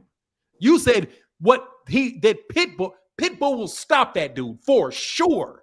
From a skill standpoint, he's better than Pitbull. Pitbull can beat him from the like I said, Valdez can beat him too. I said Oscar Valdez can beat him because of that mentality that knockout artists come for. He will struggle with because Cordina doesn't like fights that pressures. He don't like pressure in the fights. That's how I know Shakur gonna wipe him. But I'm just hate that people never see him fight and they label him You're trash. talking to me. I'm talking to everybody. You have Don't 400 go people talk in to here. somebody I'm talking else's to you. podcast. I'm talking to you and everybody else that's commenting. If you want to talk to other people, then go to other people's podcasts and do it. Hey, I'm talking to you and the fans. Then You got talk in here. to me, bro. Talking to you and the fans, bro. You and the fans. Talking to you in the comments. To me, then talk to me. I don't get to talk to other people when I'm talking. Man, get the fuck. I hear you. I'm talking to you, but these people hear what I'm saying, and I'm directing this to them because they need to hear it. Stop labeling people. One, how can I help you, man? Oh man, I wasn't even planning on coming up today until I heard, dude, that was just on the utter ridiculous. I'm shocked. I didn't think anyone could outdo the Haney fans, but these Shakur fanboys. Damn, Devin can't have anything. I don't think that's a Shakur. I don't think dude's a Shakur fanboy. I just think he wanted to just impress people with how much he knows about the in the ring and that dude. First of all, you don't even know if 70% didn't see him. We're sitting over here on a channel where pretty much everybody watches a lot of boxing, bro. Yes, there's a lot of people that saw that fight that are on this channel that are saying. But I'll push you back. We're gonna give him the 30% that watching it. I'm in the 70, but we're gonna give him the 30% watching it, and we're gonna even include Shakur in that 30%, and we're gonna include Eddie Hearn. They saw that performance like, that's it. That's the guy. He just impressed us so much. It's like, dude, with the utter ridiculous trying to justify, and like, this is a real short call because I'm about to eat. That just really, I just like, no way. That same guy, no way Tank could have did some ish like that, and you would come up and justify that. That's the reason why this pressure come up, because we seeing the energy change. We seeing the double standards, and Tank fans, Tank fanboys, whatever they want to call us or call them, is no, we putting feet to the fight because this shit is just, it's injustice now. You ain't finna sit there and change the rules and make it okay, then like, oh, we're gonna sit on our hands and close our mouths and think that's okay. No, it's garbage. It's manufactured, and just go out and say it. And I support Shakur, like, yeah, just disconnect from the world, because niggas gonna be on your top from now until October 14th about that. So that's all I wanted to say. Like, that the gall and audacity of dude to actually come up and try to justify that level of competition, like he's going in there to actually challenge and prove something to Shakur. But that's my call. Well, I appreciate you, brother. Thank you, man. All right. Have a wonderful day, Juan. You too, but later. Yes, sir. Phoenix the Assassin said, I sent you an article on IG. Okay, I got you. Phenomenal Show said, I'm sorry, I'm confused and maybe missing something. Go to the 105 mark of that. Oh, geez. Give me 1 second. I'll look for a while. Let Lion on here, then North Star. What's going on, Lion? Pardon me for a second. Oh, no worries. Let me put some light up on this office real quick. All right. Jeez. I'm at work right now. My bad. All right. Now, I've been watching boxing for a long time now, right? And Yes, sir. my question is like, what is it that Eddie Hearn saw in the fight that Cordina had that would justify making this match with Shakur Stevenson to say that he saw something in Cordina that would give Shakur some type of resistance to have him win against Cordina. I saw nothing in that fight other than his ass getting knocked out. That's one. Against Tank, I would have to say anybody that Tank fought, whether they were bums or if they were 5 stars on BoxRec or whatever, Tank knocks their asses out. And that's what we want to see. We want to see people finish fights, whether he whips them for the whole 12 rounds or 10 rounds, 8 rounds, whatever it is, or stoppage. That's what we want to see as boxers. That's what at least that's what I pay for. That's what I want to see when I'm sitting in my living room, or if I'm at the fight myself. I want to see either a stoppage or a knockout. I don't want to see them running around in a marathon. But from what the last caller was talking about, this dude has numbers that he's fabricating 70%, 30%. He has no numbers to justify what he's talking about. He's just throwing shit at you, no different than boxing hacker. They got all these numbers and then don't want you to bring up any numbers. But that's just my spew. I'm not going to debate that. I just wanted to throw that out there, that these guys are just making things up and they always have a comparison, and the comparison is always going to be Tank. Look what Tank does. Comparison to Ryan, comparison to Pitbull, to Devin Haney, to Shakur Stevenson. They're biased, and to them, they have to justify why Shakur is better than Tank when it comes down to it. And the truth is that no matter who Tank fights, no matter whether Tank fights and wins or if Tank fights and loses, Tank is coming to fight. He's not coming to run around, whether he's fighting backwards or if he's coming forward. Tank is coming to fight, and that's what we pay him for. He's not telling us, oh, F the fans or F y'all because I'm fighting for legacy or I'm fighting for money. Whether Tank is fighting for money or legacy, he's coming to that ring to fight. Calvin is not going to send him in there to say, hey, run around the ring and give us a stinker. Kenny Ellis is not going to run around and doing his job to say, hey, you know what? I'm doing all the studying for you to do nothing in that ring but run around or hug him up. So that's just my spiel, and I'll let the next caller come on. And thank you. I appreciate you, and I love watching you. Hey, thanks, Lion. Get back, sir. Peace. All right.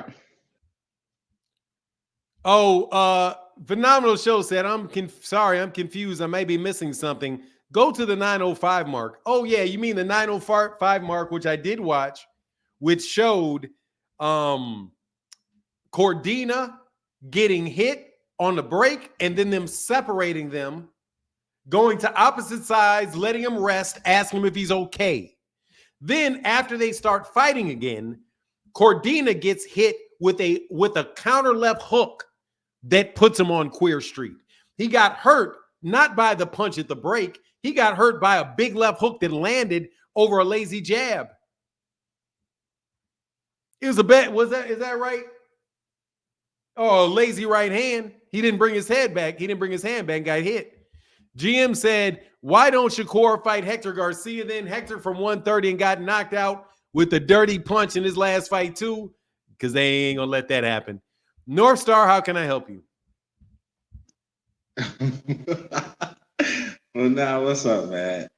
Listen, Agent Zero came on. He was speaking facts, though, bro. Like, you seen the highlights, but you didn't watch the fight. I just watched it. Yeah, you watched that mark. What do you mean? Like, I saw the fight. I saw the fight. Yes, I did. I watched that fight. You watched? Okay, all right. I watched it too after. That fight live. You watched? I watched that fight live. For sure. Yes. Yeah, I didn't get to watch it live. I didn't know what undercard it was or anything like that. But once they announced who he was fighting, for sure, I went and looked at the guy's last fight, and I watched the whole fight. And it was definitely something like that. Like, that dude could be that. He definitely could be an upset special. Like, he be punching, and it was at 130. Like, he be punching, he be moving around, and like that cheap shot, he never recovered from that. Like, you just broke it down. Yeah, they split him up and everything. Like, he got hit on the break. They got separated. He had 5 minutes. He went to the corner, and then the referee walked up, admonished the guy that hit him, K.A.'s Kasi, and then he went across back over to him and said, "Are you okay? Are you ready to go yet?" And he said, "Yeah, I'm fine. Let's go." Yeah, he didn't take the whole 5 minutes. That's my point. So he wasn't that hurt. He could have. He didn't. He continued to go. He wasn't that hurt. He was that hurt. How was he was, that hurt if he said, "I'm fine," and he continued to fight? He got hit maybe 30 seconds later with a big left hook is what hurt him. Really hurt him. Okay, so the thing is, do you remember the left hook? The left hook that hurt him when on the break? Yeah. No, not the left hook. The left hook on the break was not what hurt him. What hurt him was the left hook, the left counter.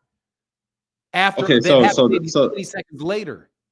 So the left hook that he got hit with, that didn't hurt him. That wasn't a big shot. That wasn't a big, powerful, open shot. Sir, it was a left hook when his hands were down. He did not get dropped. He stepped back. They gave him an opportunity to clear his head. It's not like he got hit with a cheap shot and they kept fighting. He got hit with a shot on the jack. And by the way, the punch wasn't even behind his head. It wasn't behind his head. It was on the break. It was not. He's not defending himself. You're supposed to defend yourself at all times. Not behind the head is what I said. It was not behind the head. Nobody said it was behind the head. Yes, he did. You just said it was on the break. No, he didn't. All right, you're getting on my nerves now. This dude did not get knocked out until the 12th round. He got hit in the 3rd round on the break. They gave him a chance to stop. His legs were never the same after that. They gave him time to recover. He never recovered from that. How do you know? Because I watched the whole fight, Fanon. Really? Really? That's all I'm saying. It was a punch that took place in the 3rd round. Those are good. These are fucking bum then. If you get hit in the 3rd round and you can fight 9 rounds without recovering at all, dude, you're just making shit up, man. Can you, bruh? What is that like? Hold on, like, what do you mean? What do you mean if you can't recover? You're trying to tell me that a dude gets hit in the 3rd round, is given an opportunity to recover. He winds up fighting another 9 rounds, and he doesn't get stopped. He doesn't get stopped until the 12th. And you're saying that he never recovered from what happened in the 3rd round? That's exactly what I'm saying. That is very possible. That just goes to speak to his heart. Are you sure that he didn't get hit with any other punches in between the 3rd and the 12th? Fanon, come on now. I'm asking you, is there any chance that he may have gotten more fatigued because he was throwing punches? Is there some chances maybe he got hit with some shots in the 4th, the 5th, the 6th, the 7th? Listen, you can watch the fight. The announcers even say it too. It doesn't look like he recovered from that 3rd round shot. Even as you're watching, stop. Stop what? Like this is trying to defend any type of stupidity, bro. The man is not. First of all, the guy brought up the guy to say that he's a good fight, that he's a way better fighter than everybody thinks he is. So you just said a guy got hit in the 3rd round, and this is what I'm saying. He got hit and didn't recover, and he fought 9 more rounds. That goes to speak to his heart and the way he was fighting. That was a good fight up until the. Or it could go to the fact that you're full of shit, and he got hurt later in the fight. He got hurt later in the fight, but he got hurt in the 3rd round after that. He got hurt after he got hit on the break. When you stop this shit, dude, this is like a little kiddie conversation, man, for real. We're speaking facts. You're speaking some guesswork. You're telling me that a dude got knocked out in the 12th round. It's the 12th round. He got hit on the break in the 3rd. You're putting the fight on getting hit in the break on the break 9 rounds earlier. For 9, is it possible that you don't recover after getting hit from a good shot? Man, dude, leave me up, dude. Seriously, man. Is that possible? Is that a possibility? Because I ain't even got to my debate. It's not as possible as the fact that he got hit consistently through the fight. He got beat. That wasn't the question, sir. He got beat convincingly. He got beat throughout the fight. He didn't just get hit by an illegal punch. He got hurt by legal punches. Okay, but up until that point, that's the point that was being made. Just to say that he's not this like fighter that should be overlooked. Like this isn't a easy tune-up fight for Shakur. One of the callers who came out earlier had asked the question. I think it was a guy from overseas too. I'd be liking that accent. But he asked the question, what's Shakur's chin like? And I want to believe that he don't got no chin. Like in the smaller weights, you know, his offense is his defense. Like that's why he runs. He don't want to get hit because he knows he probably got a worse chin than Devin. Just keeping it a buck. Who's got a worse chin than Devin? I'm speculating that Shakur probably's got a worse chin than Devin. Why would you speculate on that? Just based on his style. What does the style have to do with his chin? I mean, it's I don't know. It's one thing to know boxing and to know fighting from being in combat, and it's another thing, I guess, to be behind the computer. You know, reading. Well, I've had a bunch of fucking fights, bro. What are you talking about? That's what I'm talking about. I've had a lot of fights. That's what I'm talking about. Even in that fight with I've had a bunch Santos, of like fights, bro. I know what it is. He was extremely red when he was running. I know this about fights. All right, well, I was answering. I know a fight that takes. I know that somebody hit that man a whole bunch of times in between the 3rd round and the 12th round. I also know that he got knocked out in his last fight. He's never fought at 130, and he's not an opponent that's got a snowball's chance in fiery hell of beating Shakur Stevenson, is what I know. That's what I know. What are you talking about? You want to talk about this? You watched the last fight, bro. You watched the last fight, bro. Look, clown. You want to talk about what people get? If you've only stood behind a keyboard, I stood behind this keyboard. I'm gonna stand behind this keyboard and watch Shakur Stevenson beat the tar out that dude in a fight that's not gonna be close. Okay, that's what I'm about to sit behind this keyboard and watch. Because I know full well that that's not a competitive fight, and so do you. I don't understand why you're acting like it is. Why wouldn't it be a competitive fight? Because one fighter is a lot better than the other one. That's why it wouldn't be competitive. Because you got a guy that's one of the top 5 pound for pound, 6 pound per pound fighters in the world fighting a European domestic level fighter. That's why. The dude was just a champion at 130.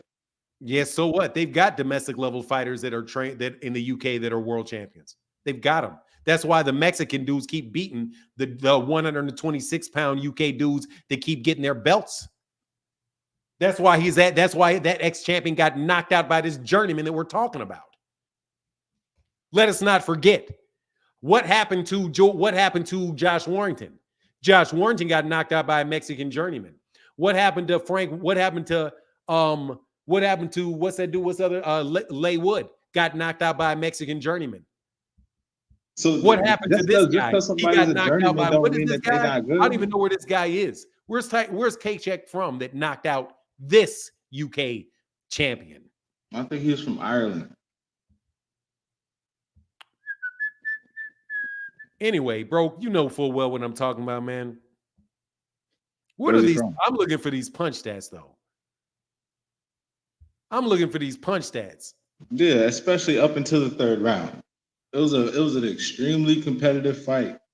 That journeyman that you're talking about, that dude was an experienced guy. I got something wrong. This dude knocked his ass out in the 8th round. Is there a problem on? There must be a problem on the box rec. He just never recovered. He never got his legs back under him. And to go that long without He recovering, got his ass whooped is what happened. That boy got his ass whooped is really what happened. I remember that fight, bro. He got his ass whooped. bro, it was off that cheap shot off the break. Because up until that point, you can't say that. Dude, Kokick outlanded him. First of all, he outlanded him every round except for the first. What do you mean?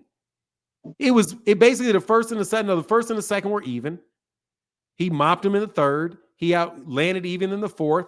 Outlanded him in the fifth. Outlanded him in the sixth. Hold on, Outlanded him in how the much did seventh. he outland him in the third? Twice. No, How much by 32-5. Beat the in shit the out of him third? in the third round. 32 to he outlanded him 32-5 in the third round. Okay, so you think it but was you just said the first two rounds were competitive though, right? as best as I can remember. But dude, look, I'm Okay, done but with you. you're reading the Do the zero stats though. one, You're bro. reading I the gotta let you go, bro. See, goodbye. It's enough. I'm not a dude. If you can't see that this dude is, get the fuck, bro. It's Joe Cordina, okay? We're talking about Joe Cordina and Shakur Stevenson. Dude, kick rocks. Okay, that's enough of that. Sir Ironheart, how can I help you? What's going on with you, Fanon? How you doing today, man? I'm well, man. How are you? Man, I'm doing, man. I'm just enjoying all the controversy, man. Look like you're getting a couple additional grades with all these fools calling in with these assessments and whatnot, man. But I'm gonna be real quick with mine, man, because I think that apparently when it comes down to Shakur right now, I think that everything that he's doing, especially after the interview that he had with you on your podcast, every fight that he takes from this point should be leading up to a Tank fight. So the opponents that he faces should definitely be of a certain caliber. And I think that the criticisms are just when we see that basically that, he could be potentially fighting somebody better than the Cordina guy that he has, especially anybody coming off of a loss. So I think just as far as Tank goes, I think that's something that Shakur said on the episode that he had with you that really, I ain't gonna say disturbed me because I'm not necessarily a Shakur fan, but I don't think that he's gonna take the Tank fight to win it. I think that he's going in there to survive the Tank fight, and because he said, "What if he goes in there and outboxes him and goes a whole 12 rounds?" I think that Tank has been kind of proven to be a killer if we're just being honest, or pretty much a dominant fighter. He's going to be somebody that's looking to get you out of there. Safe assessment? Yeah, for sure. Right. So if Tank if we can compare him to an animal, we could say that he's a lion. Do you think that it's safe for any fighter to go in there and pet a lion for 36 minutes? And do you think that fighter has a mentality of winning, or is that? I just don't think that that's a safe approach to take a dangerous fighter with somebody who's looking to get you out of there. And I think that Tank is. I already think visually, as far as just the eye test, if you was just to compare the two, Shakur isn't really a slick or evasive fighter. He kind of moves his entire body out the way. It kind of runs out of the way of punches, as opposed to actually standing in a firefight and dodging punches. And right. And Tank intercepts his opponent's attacks. And so when you got somebody who has their arms out reaching to touch you, and then you get hit with a devastating left hook or right or something to the body, no matter what it is, when somebody's intercepting your attack, you're going to wake up and more than likely with a flashlight in your face and trying to remember exactly how you got to wherever you got in the ring. Yeah, for sure. So yeah, man. So I just think that's my honest assessment. I really feel like the fight's already a blowout. And also, I do think that there is a possibility, just because with this being boxing, combat sport, everything is chess-like. So there's a potential for, let's say, I'm not going to say that Shakur picked the cherry, but there is a potential for bad cherries, because I think that we just seen his best friend Pitt go against Madrimov, who we thought was going to be a blowout fight, and essentially it was a highly competitive fight for Crawford. So I think that Shakur could also face that same dynamic, where if this guy lands a lucky shot or anything like that, because we got to look at the analysis or the placement, the mentality of the fighter. While Shakur is thinking that this is an easy check, the other guy could be like, this is my moment. So I got to be at my absolute best to pull this upset where everybody else is sleeping on him. And if that does happen, which is a small chance of it happening, but everything is, everybody has that puncher's chance. So with the potential of that happening, Shakur could blow this fight on taking somebody who's perceived to be a stepping stone, and that might just have the right fire on the right night to kind of ruin everything for him, But that's just my assessment. I mean, if I'm wrong, so be it. But yeah, that's what it is, man. And I also want to ask, do you have a Cash App or a Super Chat? The only way that I can support the channel. I do. It's right here. Actually, I don't even have it up. Maybe that's why. It's Fanon INT, but make sure you see it in the red. It says Fanon Cash App. INT. Yeah, but make sure it says Martin, because there's somebody that fakes it. They put something up there. I can't even get there. It's taken down. But make sure it says Martin on there. All right, no doubt. I got you, man. Hey, man, enjoy the rest of your day, man. Try not to collect any more gray hairs, man. Yeah, hey, man, this shit's coming, man. They took all my hair, and then this went gray. It's just, it's all good, though. I actually like, I like to argue. But thank you, man. No doubt, man. Take it easy, brother. Yes, sir. Just sometimes, man, I just want to cut around and be like, send Ironheart, like, it's just bullshit, though.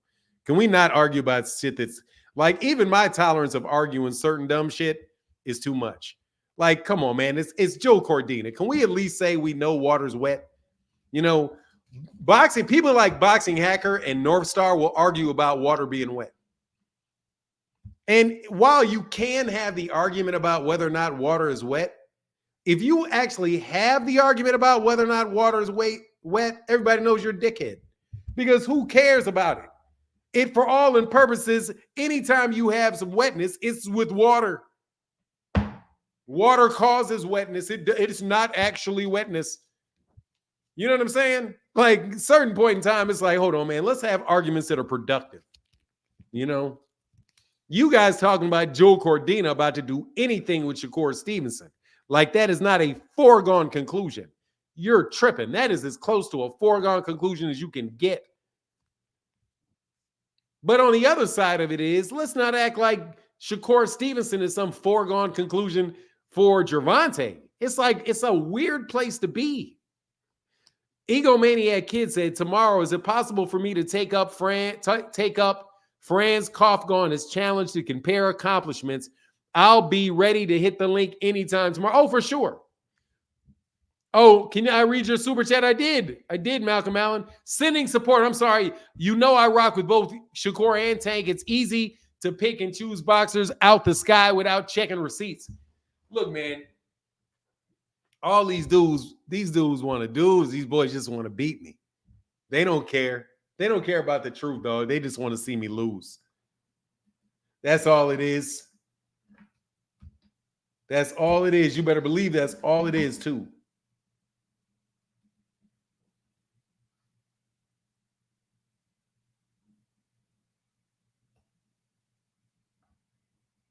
Hold on.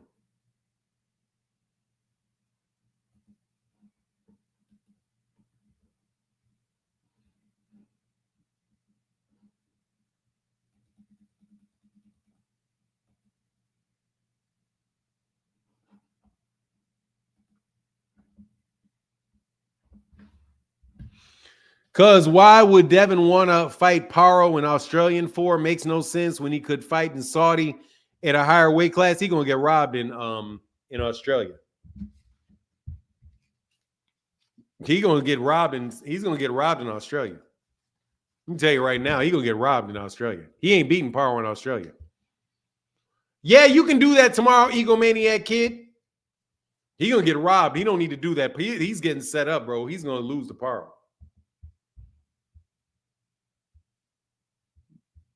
I don't think he should do that. I think that's a bad fight for him.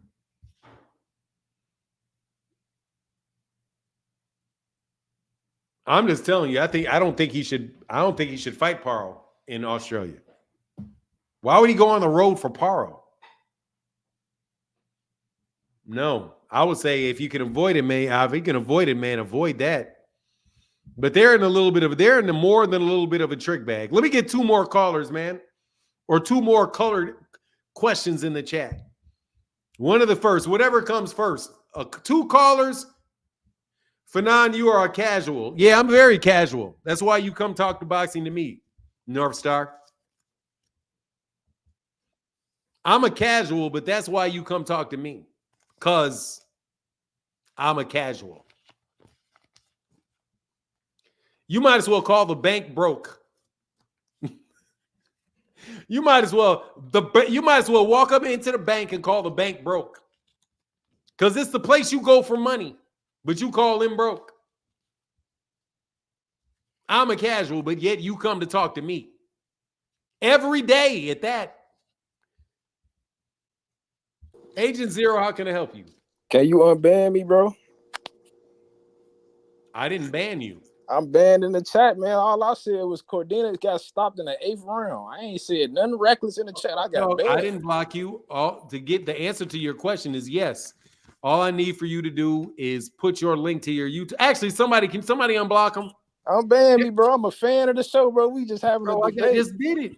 I corrected you though. Cordina got stopped in the 8th round, bro. I appreciate it. I'm just saying, Cordina got stopped. So what you keep saying stuff for? I did it. I was correct. Hold on, man. Hey, Agent Zero, man, we got to stop for a second, dog.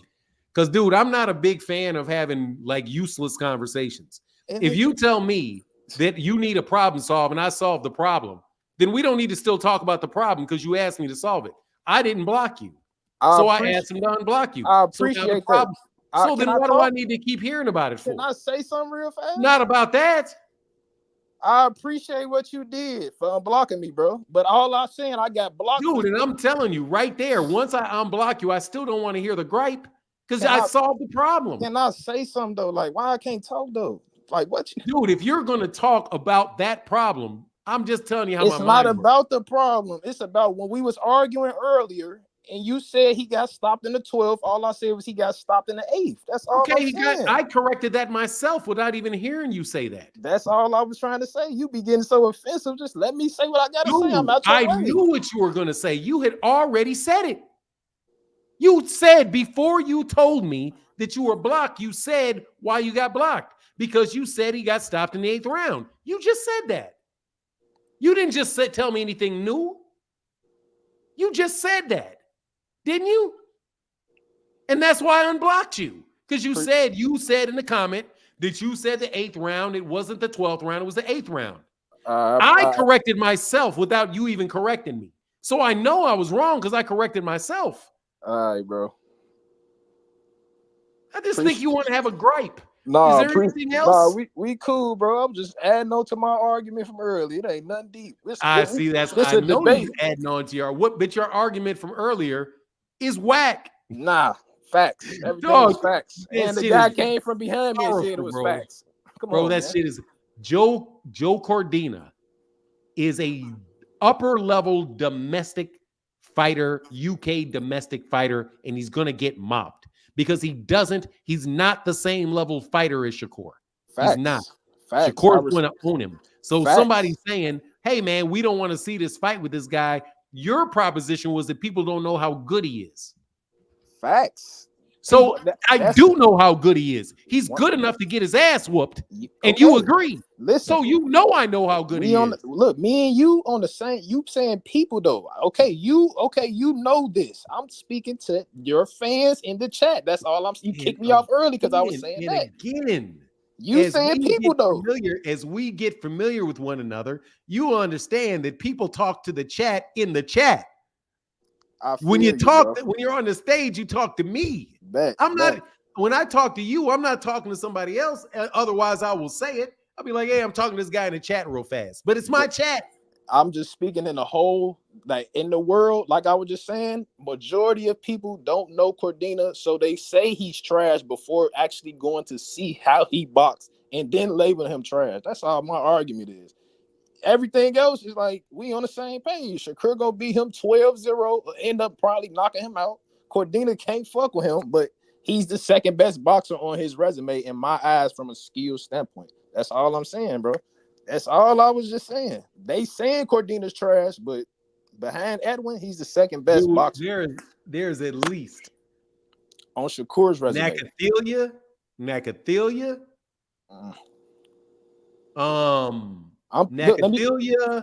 Hartunian, Nakathilian, Hartunian, Oscar Valdez, and probably also Jamel Herring will beat that dude. At least 4 of them will. I don't like Nakathalia or Herring, but I'm not saying that they can't necessarily beat them because Styles makes fights. I'm just saying from my eye test, from what you can see, from if you was to label a boxer based on do they got good feet, is they good coming forward, is they good going backwards, they defense. I'm judging based on the eye test of a skill set. They probably can beat him from a skill set. So you're leaving out punching power, speed, and talent. Yeah, power. I wasn't. You're leaving out talent. I wasn't finna name every little category. I'm just saying. Are you taking into consideration talent? Yes, I feel like he's more talented. If you take into consideration talent, get Joe Cordina the fuck out. Hell no. On his resume, though, I like him more than Herring. I'm sorry, from skill. I don't think you do. From the hand speed. Thank you, Agent Zero. Thank you, Agent Zero. I'll holler back at you. Appreciate you. All right, bro. All right, man. Boy, y'all know damn well. What up, Dragon Assassin? Salute, Fanon. You good? Yeah, I'm good, man. How are you, man? I'm fine, thank you. I'm listening to the chat, and I actually think Shakur's a good fighter. This is why he's getting a lot of criticism, but he's not my favorite fighter. And what the problem is for the way he spoke and he talks and the direction he's moving, Cordina is not a good look for him, and it's not. And I can tell you something now, Fannin. Eddie Hearn has said to him that Cordina is popular in the UK, and I'm telling you now, he is not popular in the UK. He is not. So that pay-per-view news, good luck with that. Cordina is not popular in the UK. So everyone, all the Shakur fans that are saying that Cordina or that he is, I'm telling you he's not. There's a lot of us over here and we're like, what's going on? Hearn has promised a lie. That's all I'm saying, Fannin. That's the facts. Simple. So anyone who wants to say you're casual or anything, Fannin, you can say you've heard it from here, from the source. I'm over here. There's a lot of people, boxing fans that watch boxing, and he's not that guy that Hearn's promised. So just wanted to give you that. So thank you, Dragon Assassins. I appreciate you, man. Always good to have a good UK dude around. And I don't even have to talk bad about AJ to you, unlike Joe. Bro, I don't even AJ's not my guy, bro. Don't even go he's not. Nah. I'm Gervonta, Tank Davis, Boots Ennis, and all that for me. So, oh, that's what's up. All right, man. Well, thank you, Dragon Assassins. Peace. Peace to you, sir. What's going on, Kenneth Wyatt? Hey, how you doing today, Fernand? Man, I'm doing well. I had some good conversations with some friends. I got to yell at some people and be extra grumpy. So you know that shit makes me feel. That makes me smile. I've been checking y'all all day, man. I say, man, he got it going on today. He rolling today. He's rolling. I ain't gonna lie, boy. You 10 for 10 today. I ain't gonna lie. I ain't too many people. Ain't nobody messing with you, man. Man, thanks, man. Because you backs it up, man. I ain't gonna lie, man. You go to the books on them and everything, man. Got to. I ain't gonna lie, man. What's on your mind? I was thinking about, like, with Shakur, I noticed at the beginning of his career, he started off like he was supposed to be the next big thing against Ball Floyd. That's why I think he messed up, man. I think he needs to find his own pathway. Because I think he's setting himself up for failure, to me anyway. You know what I mean? And he should find his own pathway, man. There's nothing wrong with mimicking Floyd or some good boxers, but everybody, like you said at one time, everybody trying to be 30-0, 40-0. Everybody ain't gonna be 40 and 50-0. Somebody gotta lose. So, and that's another thing right there. That's why they don't want to see the good fighters. Don't nobody want to lose. Yeah, Don't nobody want to lose. They didn't care. It'd be great if people didn't care about that losing. That'd be great. Everybody will see each other. You know what I mean? Just like T.O. Look at T.O. He fighting in the movie theater and he's still talking trash. You're right. I mean? He can't even get 2,000 people to come to his fight. But he's still talking trash though. You know, but I think Shakur should just after this Eddie Hearn thing, man, I think he should just follow his own path. Because if not, man, he gonna fall off about you. I hope not, though. I hope not. But he gonna fall off before he turns 30, man. I'm telling you, I think he gonna mess around and go out early, man, and he ain't gonna fight Devin or Tank. You know what I mean? But other than that, man, with that Tank and Shakur fight, we probably don't get that the next year, man. You know what I mean? I hope we get it though, but yeah, I don't know, man. But man, I just wanted to touch on that, man, and appreciate you, man. Showing up, I watch you every day, man. You know what I mean? Thanks, man. So Appreciate stay that. up, man. Keep them coming, man. I ain't gonna lie, man. My man, We'll get one more argument in today, man. Already, man, because I learned a lot from you, man. Sure enough, man. Thank I you, learned man. All a right, lot. get back with you, sir. All right, take care for now, my man. Man. All right, one more caller, man. Hey, by the way, dog, I don't mind talking to you, North Star. You do suck at debating, though. Like, y'all just want to talk to hear your breath. Y'all just want to talk to see your breath smell. Hey, 2025 is, I hope so. Like, dude, I can't believe y'all out here trying to pass off Joe Cordina as some killer, man. I'm like, I'm literally having a conversation with somebody talking about, y'all just don't know who Joe Cordina is. Bro, if you don't know who somebody is, in boxing, that's a little bit of a hint. And if you don't know who they are and they're coming off a knockout loss, that's a double hint. Not knowing somebody that's like 29-0 and is mopping everybody, and you like, man, I didn't know he was that good. But Cat's getting stopped in the 8th round. Hey, man, thank you. Oh, man, thank you, Mr. Ironheart, bro. Class, Warrior Class 90919. My guy, Sin Ironheart. Support for the channel. Thank you, brother. So thank you guys for supporting black businesses, too. That should be tax deductible. I'll take that for reparations. Make supporting a black business tax deductible. They would throw that shit. Ooh, that shit would cause all kind of drama. Everybody would be having black businesses. Make that shit tax deductible, dog. You do business with these dudes, we make it tax deductible. You know, you spend that money. Every black man should be a walking 501c3. We're everywhere. It's good for where you change it to everywhere. Oh, we want to do business with you. Why? Because Uncle Sam ain't gonna stick their hands in our pocket. We're gonna spend the money anyway. So if you got a company, you can hire a bunch of white people too and still get that tax free. That's what you should do. That's what I want. I've now come up. Oh, actually, I'm stealing it from Barbara D. Barbara D said no income tax. I was like, damn, that's a good idea. But then I'm like, damn, I bit that shit off to Barbara. Because Barbara was saying no income tax. I'm saying do business.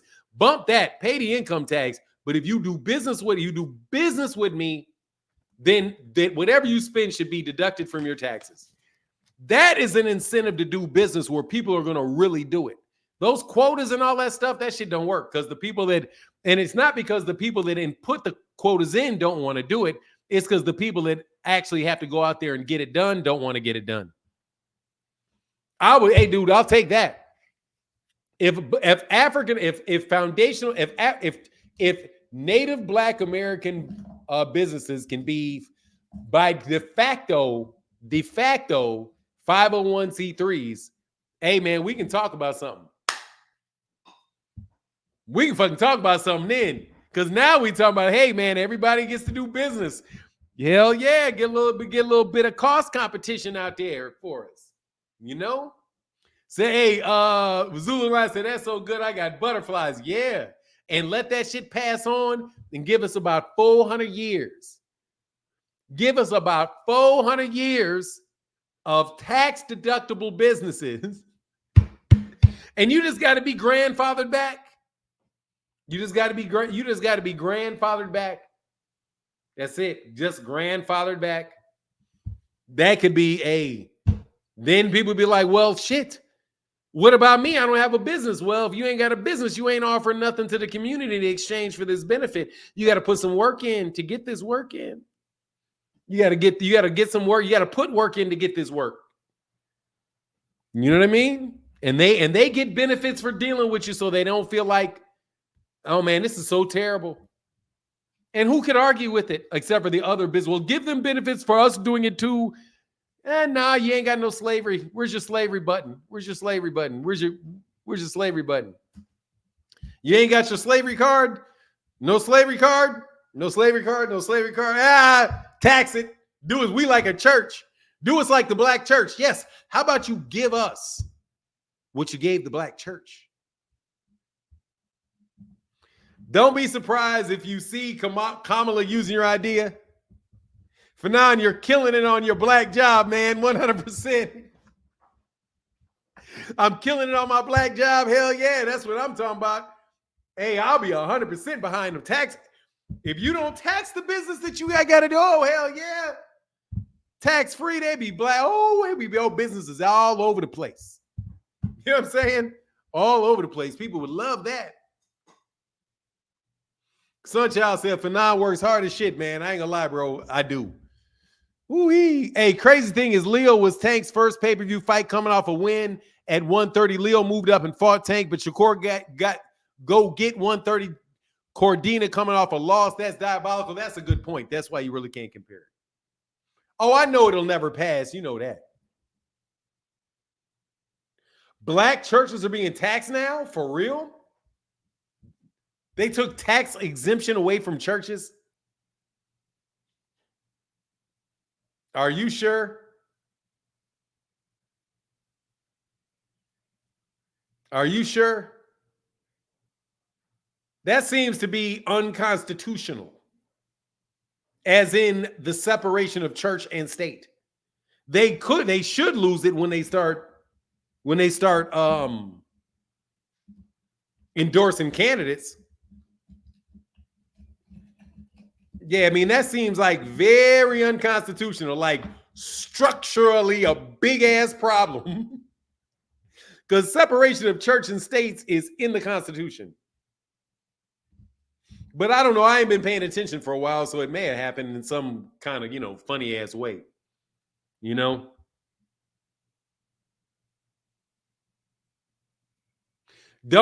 don't think that's true. You wouldn't see so many new pastors popping up every other week. Oh, by the way, now I do want to tell you guys, got to make a commercial. If anybody is really serious in starting a YouTube channel, I am offering a new service. And it is consultation on how to set up your YouTube channel and how to become profitable on your YouTube channel. But what I am doing is I'm going to actually consult with you over a period of time and actually help you make the decisions that you need to make over time. Versus I'm not going to give you a class. You can get another class, but I can help you with where the rubber hits the road and analyzing your channel for you. However, I do got to charge. I do have to charge. Yeah, for $1,000. Yes, for $1,000, I'll help you. But see, I realize I can't do anything less because it's only somebody that's really serious and is going to listen. Yeah, I got to charge, bro. I got to charge. I get too many. I'm spending so much of my time with it that I have to. And then people ain't really serious that talk to me. You know what I mean? I am helping the community. I'm going to help you if you are serious about it, you get your money back. But you got to invest the money, bro. You got to invest the money. I will go through your setup with you. I will coach you. I will help you think through. I'll do all that stuff all the way up until you get monetized. It's mission monetization. But if you're not serious enough to get monetized, then basically what I'm going to do is wasting my own time. They've been wanting that tax money forever, and they finally got it. My brothers, yeah, okay, there's got to be some workaround. Mike, I got to see your face before I let you up here. I see you in the back, but I gotta see your face, or I can't put you up. I still don't see your face. I'll see the top of your head. Okay, I got you. Okay. Mike, how can I help you? What's going on, Fanon? I'm kind of new to the channel. Just wanted to say what's up, bro. Hey, what's good with you, man? Chilling. I mean, I know you're a big Earl Spence fan, Boots Ennis fan. I am too. Big Gervonta Tank Davis fan too, man. I'm trying to see the Earl Spence versus Crawford fight again, man. I think Earl for sure is gonna get his get back. I don't care what any of y'all Crawford fans gotta say at all, at all. So and yeah, that's all I gotta say on that. And Boots Ennis, he stops Crawford later rounds. I said it. I said it. He stops Crawford. Boots Ennis is a great fighter. Even Floyd tried to tell you about him. Don't sleep on him. Don't sleep on him. With Tank Davis and Shakur Stevenson, I'm a fan of both. I don't. I lean towards Tank Davis more because he to me he has more tools because he has power. That's what separates him from Shakur. But Shakur, wonderful boxer. Excellent boxer, man. Excellent boxer. I gotta give him the respect. Big fan of him too. But if they do fight, it could go one way. I think because a lot of people sleep on Tank's boxing ability. If you actually see Tank box in the amateurs, in my opinion, Tank's a better boxer than Shakur. If y'all actually really check it out.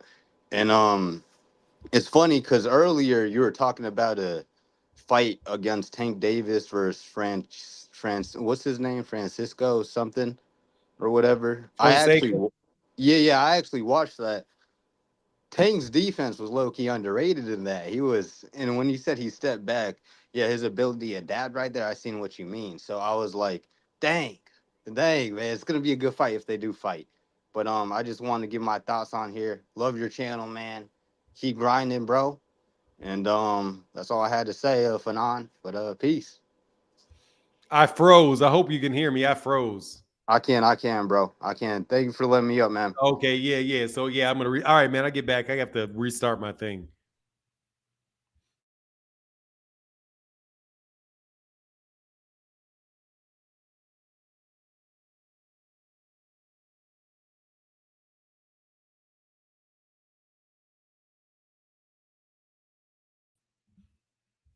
All right, sorry about that. But look, that was fun. Hey, man, Mr. Pragmatic, thank you, man. Said for your black job. Thank you for my black business, bro. For my black business, which I am trying to expand. So seriously, man, please call me. Send me an email to MH Blackwell. We can do a initial conversation about what you're trying to achieve. But no joke, I can help you get monetized and put you in a situation where you can earn that money. But you know, like I said, man, there's too many people that done me too dirty by helping them. Fanon, I am definitely interested in starting a YouTube channel. I'm selling my house and moving at the end of September. I would like to start in October. I have no problem paying the fee. Then, hey, Deborah Booker, you are my client. Just let me know. And this is the email. Anybody interested, you guys can hit me at this email.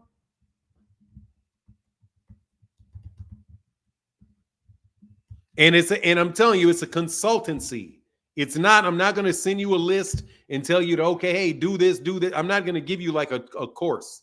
What I'm giving you is seriously just a hands-on consultancy to say, hey, look, if this is what you're trying to do, this is what you need to do to get that done.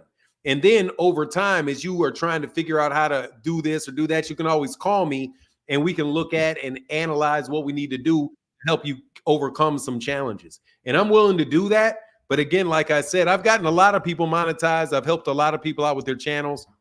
What should people come prepared for with the first set? Nothing, just what you want. First sessions, we'll just talk. And we'll go through it and we'll hash it out.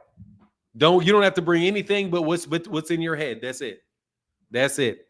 And then if we want to continue, if we want to push it, then the second session, we just pay the fee. We'll go forward with it, and we'll let you know what's included in it and all of that. But the goal has to be to get monetized. Like the one thing that you have to know is that you want to make money. Because if you're not really trying to make money and you're not really trying to do it in a way where you can DJ Bond said, nah, doesn't sound legit. Dude, I'm as legit as they come, and you can definitely get the fuck out of my face. DJ Bonds, if you don't think that I'm legit, goodbye. If your goal is to get monetized, then I can work with you. But if your goal is just to do things that's fun, then nah, that's just because you don't need to invest in that.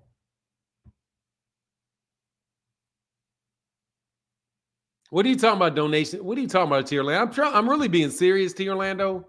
I'd appreciate if you didn't play. You know? I'm just telling you the truth. If you're interested, people ask me every day. So if you're interested, I can help you. I will help you. I did it free for a lot of people for a lot of years. I've done it for people for free that are on this channel. But I can't do it anymore because I saw you, King. I was letting you up. Just email me there, bro. If it was something I could give to you for free and it was worth giving you for free, I would. I just put it right there. There you go. Here's this link again, King. I saw you get up here and say something. King, how can I help you? Hey, man, I was going to ask you a boxing question. So it looks like Devin Haney may be fighting Liam Paro for the IBF 140-pound title in Australia. It's a possibility. What do you think? What do you make of that? Dude, I asked you really to stop trying to break news on the channel. I really asked you not to do that. I just want your opinion on I know you do, but I've asked you not to break news on the channel. So how am I supposed to say that? How many times have I like you get blocked, I let you back on, all of that. So well, how are you to supposed wait to until do it? You're not supposed to do it because your sources are not trustworthy, man. So you want me to wait until you hear it and then we just I want you, yes, I do, because you've told me so many things that are not true. Dude, that's what happens when you repeat a bunch of things that are not true. And every time I talk to you, bro, I got to go check it out and I find out it's not true. So now you're going to tell me something and I got to go check. You're making me do work. If you were somebody that that you could tell me something, I'd be like, oh, okay, yeah. King said that. Oh, yeah, I don't really have to check it. I believe it. So you don't trust me ultimately. No, because I've caught you lying too many times. You know this is true. All right, bro. All right, man. I mean, it may be a little harsh, but it's the truth. So what is this fight that you said is made? I didn't say it's made. I said it's in negotiations. Devin Haney wants to unify it at 140 pounds and wants to go fight Liam Paro in Australia. So I think Devin Haney's out of his mind if he does that. What? I think Devin Haney's out of his mind if he does that. Why would he be out of his mind? Because he's going to get robbed. He did it before. So what? Did he get robbed? So what? He's not at 140 against Liam Paro, and he's not coming off and getting his ass whooped in his last fight. He wants to unify and clear the division, so I can. Yeah, let me repeat. He can't unify. He doesn't have a belt. He's the WBC champion in recess. Sir, you can't unify championship in recess. He can get that belt when he wants. He has to fight the WBC champion in order to get that championship back. He has to fight Puello. Puello is the WBC champion. You don't think he can beat Puello? He has to fight Puello, so it's not a unification fight. It's a title fight, so it's not a unification fight. You said unification. It's not a unification fight. So you don't think that's a good fight for Devin Haney then? Liam Paro? No, I said it. I think it's a bad fight for him. Absolutely. For the fans or for Devin Haney? I think it's a bad fight for Devin Haney. Bad fight for Devin Haney. You asked me the question, I answered it. I think it's a bad fight for Devin Haney. I would not do that if I was Devin Haney. Not under these circumstances. Would you rather see Mario Barrios or Liam Paro? Would I rather see Mario Barrios or Liam Paro against Devin Haney, right? Which one would you rather see? Mario Barrios. At 147 pounds. Yes, because there's less chance of him getting robbed. I think if he actually wins the fight, he can get the decision. You go 3 times. You're coming off of a loss. Financially, your ass is expendable as shit. Liam Paro is a better fighter than George Kambosos in a bigger weight class, too. And a third time's the charm with taking your ass to Australia. Under that circumstance. That's not the same circumstance. That's not the same circumstance that he went to fight George Kambosos in. That's my opinion, though. But no, I would not. I don't like that fight for Devin. Okay. Yeah, I respect that. I think he'd be better off fighting Ryan. Just fight Ryan. That's what Turkey Al-Sheikh wants to make. So we'll see. What? He wants to make what? The rematch with Ryan and Devin.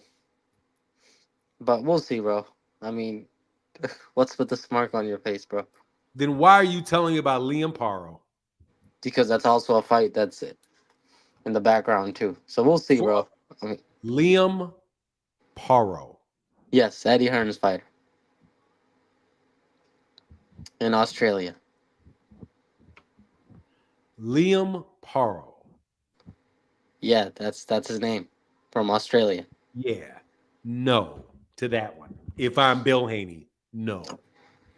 Okay. So Because if you number were, one, if, Liam Paro may just beat him, period. come But on, man, definitely, don't huh? start that. Why? He may just beat him, period. I'm serious. So now you got Liam Paro beating Devin Haney, Liam Paro just got done beating Subriel Matias and looked very good doing it. and he also beat Montana Love, didn't he? So if I don't remember, I don't recall if he's Yeah, the he one beat that beat him. I Montana think Love he too. is. So I was never big on Montana Love. So then, since you know he beat these two people, what's your problem with me saying that he's a good fighter? I Or think did that just surprise you that I was going to say he was a good fighter? I didn't know. I didn't think you knew that much about Liam Paro. Really? You If thought I'm, that I didn't know who Liam Paro was? Liam Paro that beat I Subriel know you Matias? know who he was when he fought Matias, but I didn't think you knew much about him before that. Why would you think that I don't know anything about a reigning world champion? He wasn't a world champion until he beat I Matias. wonder why you think that you think right now, because today is the day that you were surprised. Today. You were surprised on August 27th, 2024, about me knowing about Liam Paro. He fought Subriel Matias months ago. Yeah, but So again, why are you surprised that I know about who the IBF 140-pound champion is and know he's a good fighter from Australia? What I And mean better by than George Kambosos. okay, that's reasonable. What about me? What about him makes that so surprising? I'm Because really you're not too big on foreign because he's not fighters. black. No, because you're not big Let's on just foreign fighters. no. I know who a lot of foreign fighters are. You don't ask me if I know who Anthony Joshua is. Everybody knows Joshua. Come You on, don't. bro. You're not surprised that I know who George Kambosos is. He fought Devin Haney. You're not surprised that I know who Tim Tszyu is. Come on, man. You always trying to pull me into You're not something. surprised. You're not surprised, dude. I can go on and on and on with a bunch of fighters from the United States that you're not surprised that I know about. Man, you're always trying to pull me into something, bro. Dude, I'm always Hey, trying to whip your ass with your covert racism. The only reason that you said that is because Liam Paro is not black. It's highly predictable, son. It's highly predictable. Dog, you are racist, bro. It's really there. And this shit is pouring out of you. And I can just grab it at any time that I want to. Any conversation, bro. That's how much of one you are. That's how much of one you are. It's so easy for me just to wait for you to talk for 5 minutes and out it comes. Well, I'm so surprised that you know anything about Liam Paro.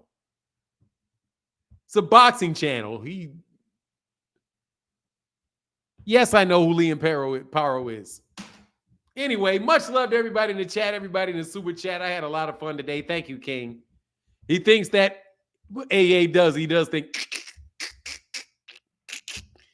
blatant as shit, bro. That shit just pours. It just oozes out of his pores.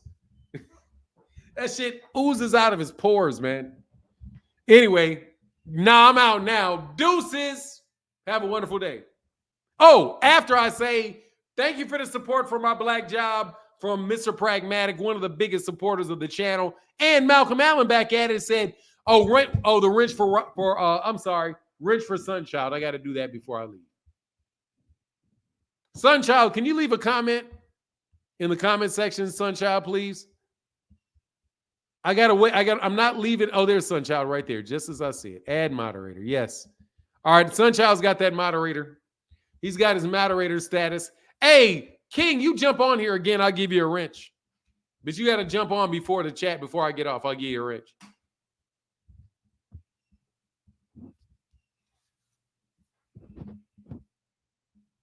Got to count to 10.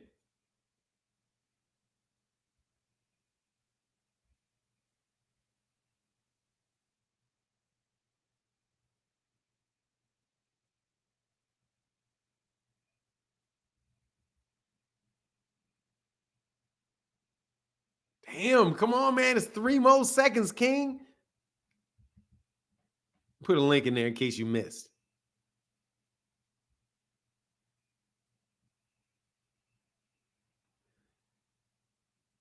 Damn, time's up. I was seriously going to give him a wrench, too. I would have seriously given him a wrench.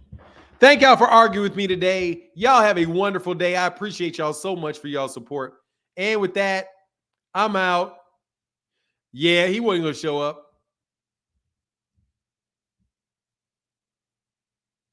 Bro, this is a pause, bro. You can't say this line.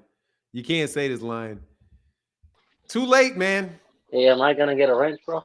You're too late. That's why I came up here. No, I counted to 10. Got to try tomorrow. We got to give it another whirl tomorrow. We got to give it another whirl tomorrow. But I think I'll give you another. The best I can do is to give you another chance tomorrow. Well, I appreciate it, bro. Yes, I've sir. been a loyal member of this channel.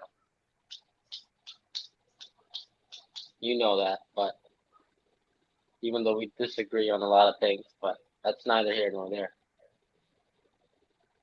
One thing we do agree on is that Tank ain't beating no damn Floyd at 135.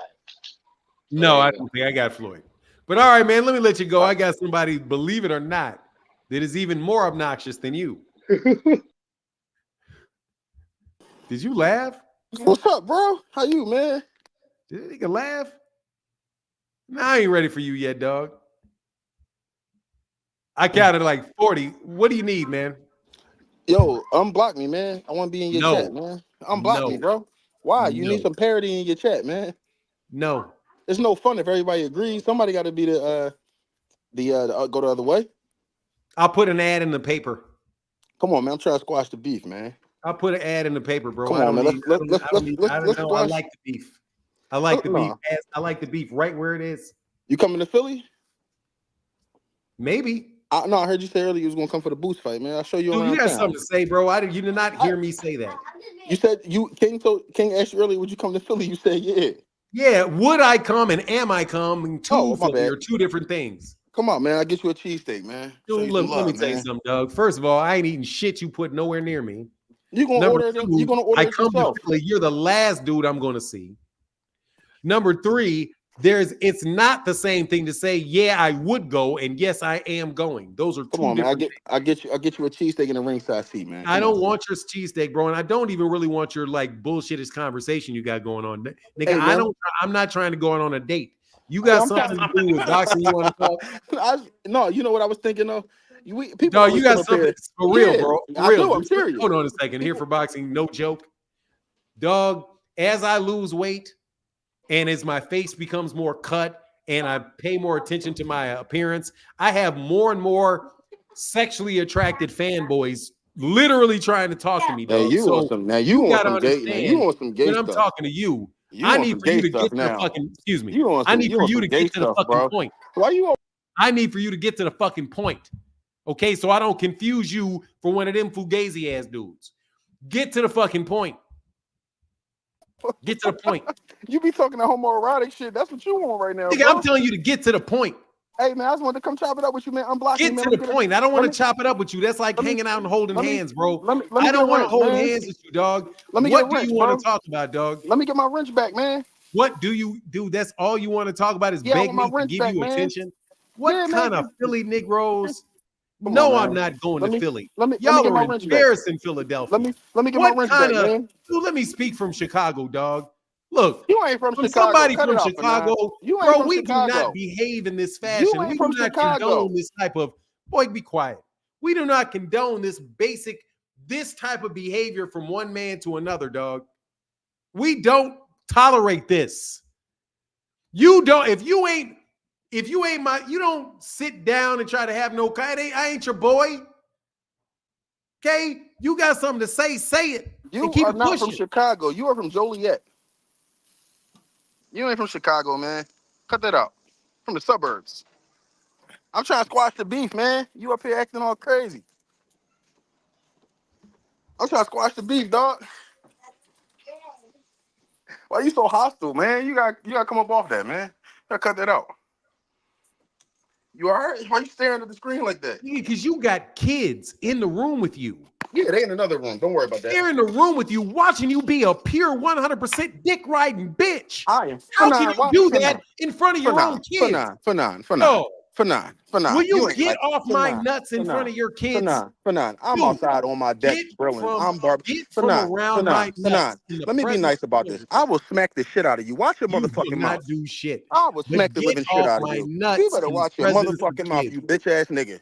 That's why you don't come outside, because you's a pussy. That's why. You was a bitch ass nigga. You know you a bitch. You was raised a bitch, you gonna die.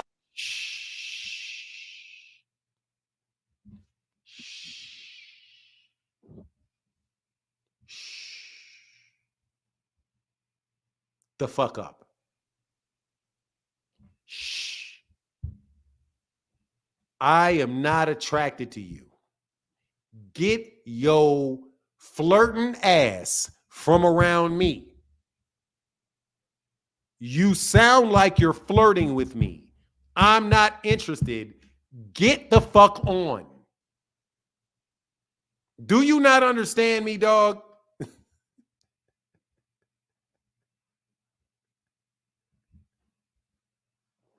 You sit on here all day long talking shit. You is a bitch. Dude, look, man.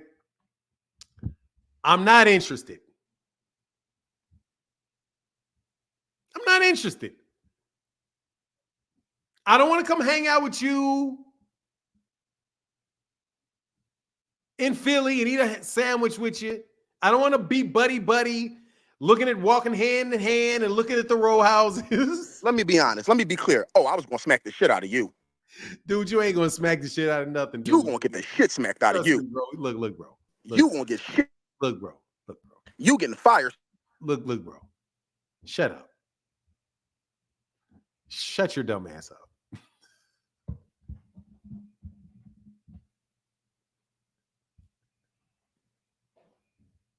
Sit right there like I told you, boy.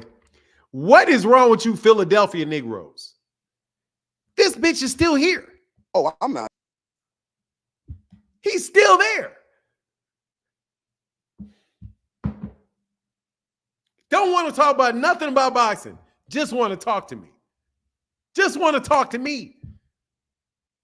Don't nobody on this channel just want to talk to me. Just for the hell of seeing my pretty smile. Now, this chat got you gassed up. Are you leaving? Are you talking boxing? Are you leaving? Because you know we're tolerant around here. Okay? As long as you know what my boundaries are, we're still tolerant. As long as you know the boundaries. Don't ask me out no more. All right, let's talk boxing. Yeah, just as long as you don't ask me out. Cool, let's talk boxing. Southpaw and Greg Hagen need an undercard. What's up? What? Southpaw and Greg Hagen looking for undercards on a little fight. What's up? Me and you. Come on. Tough guy. I'll break your fucking jaw. Come out. Beat the shit out of you. Yo, you a pussy, man. This shit is embarrassing how you sit up here talking about niggas all day. You was a bitch, bro. You really a bitch, and it's a shame. You really a bitch who hide behind that keyboard. But y'all be cool. You a coward. I'll smack the shit out you when I see you. Yeah, okay, no worries. We can do it. Where you at? I said we can do it. Where'd you go? I was just going to say we can do it. Why you run off?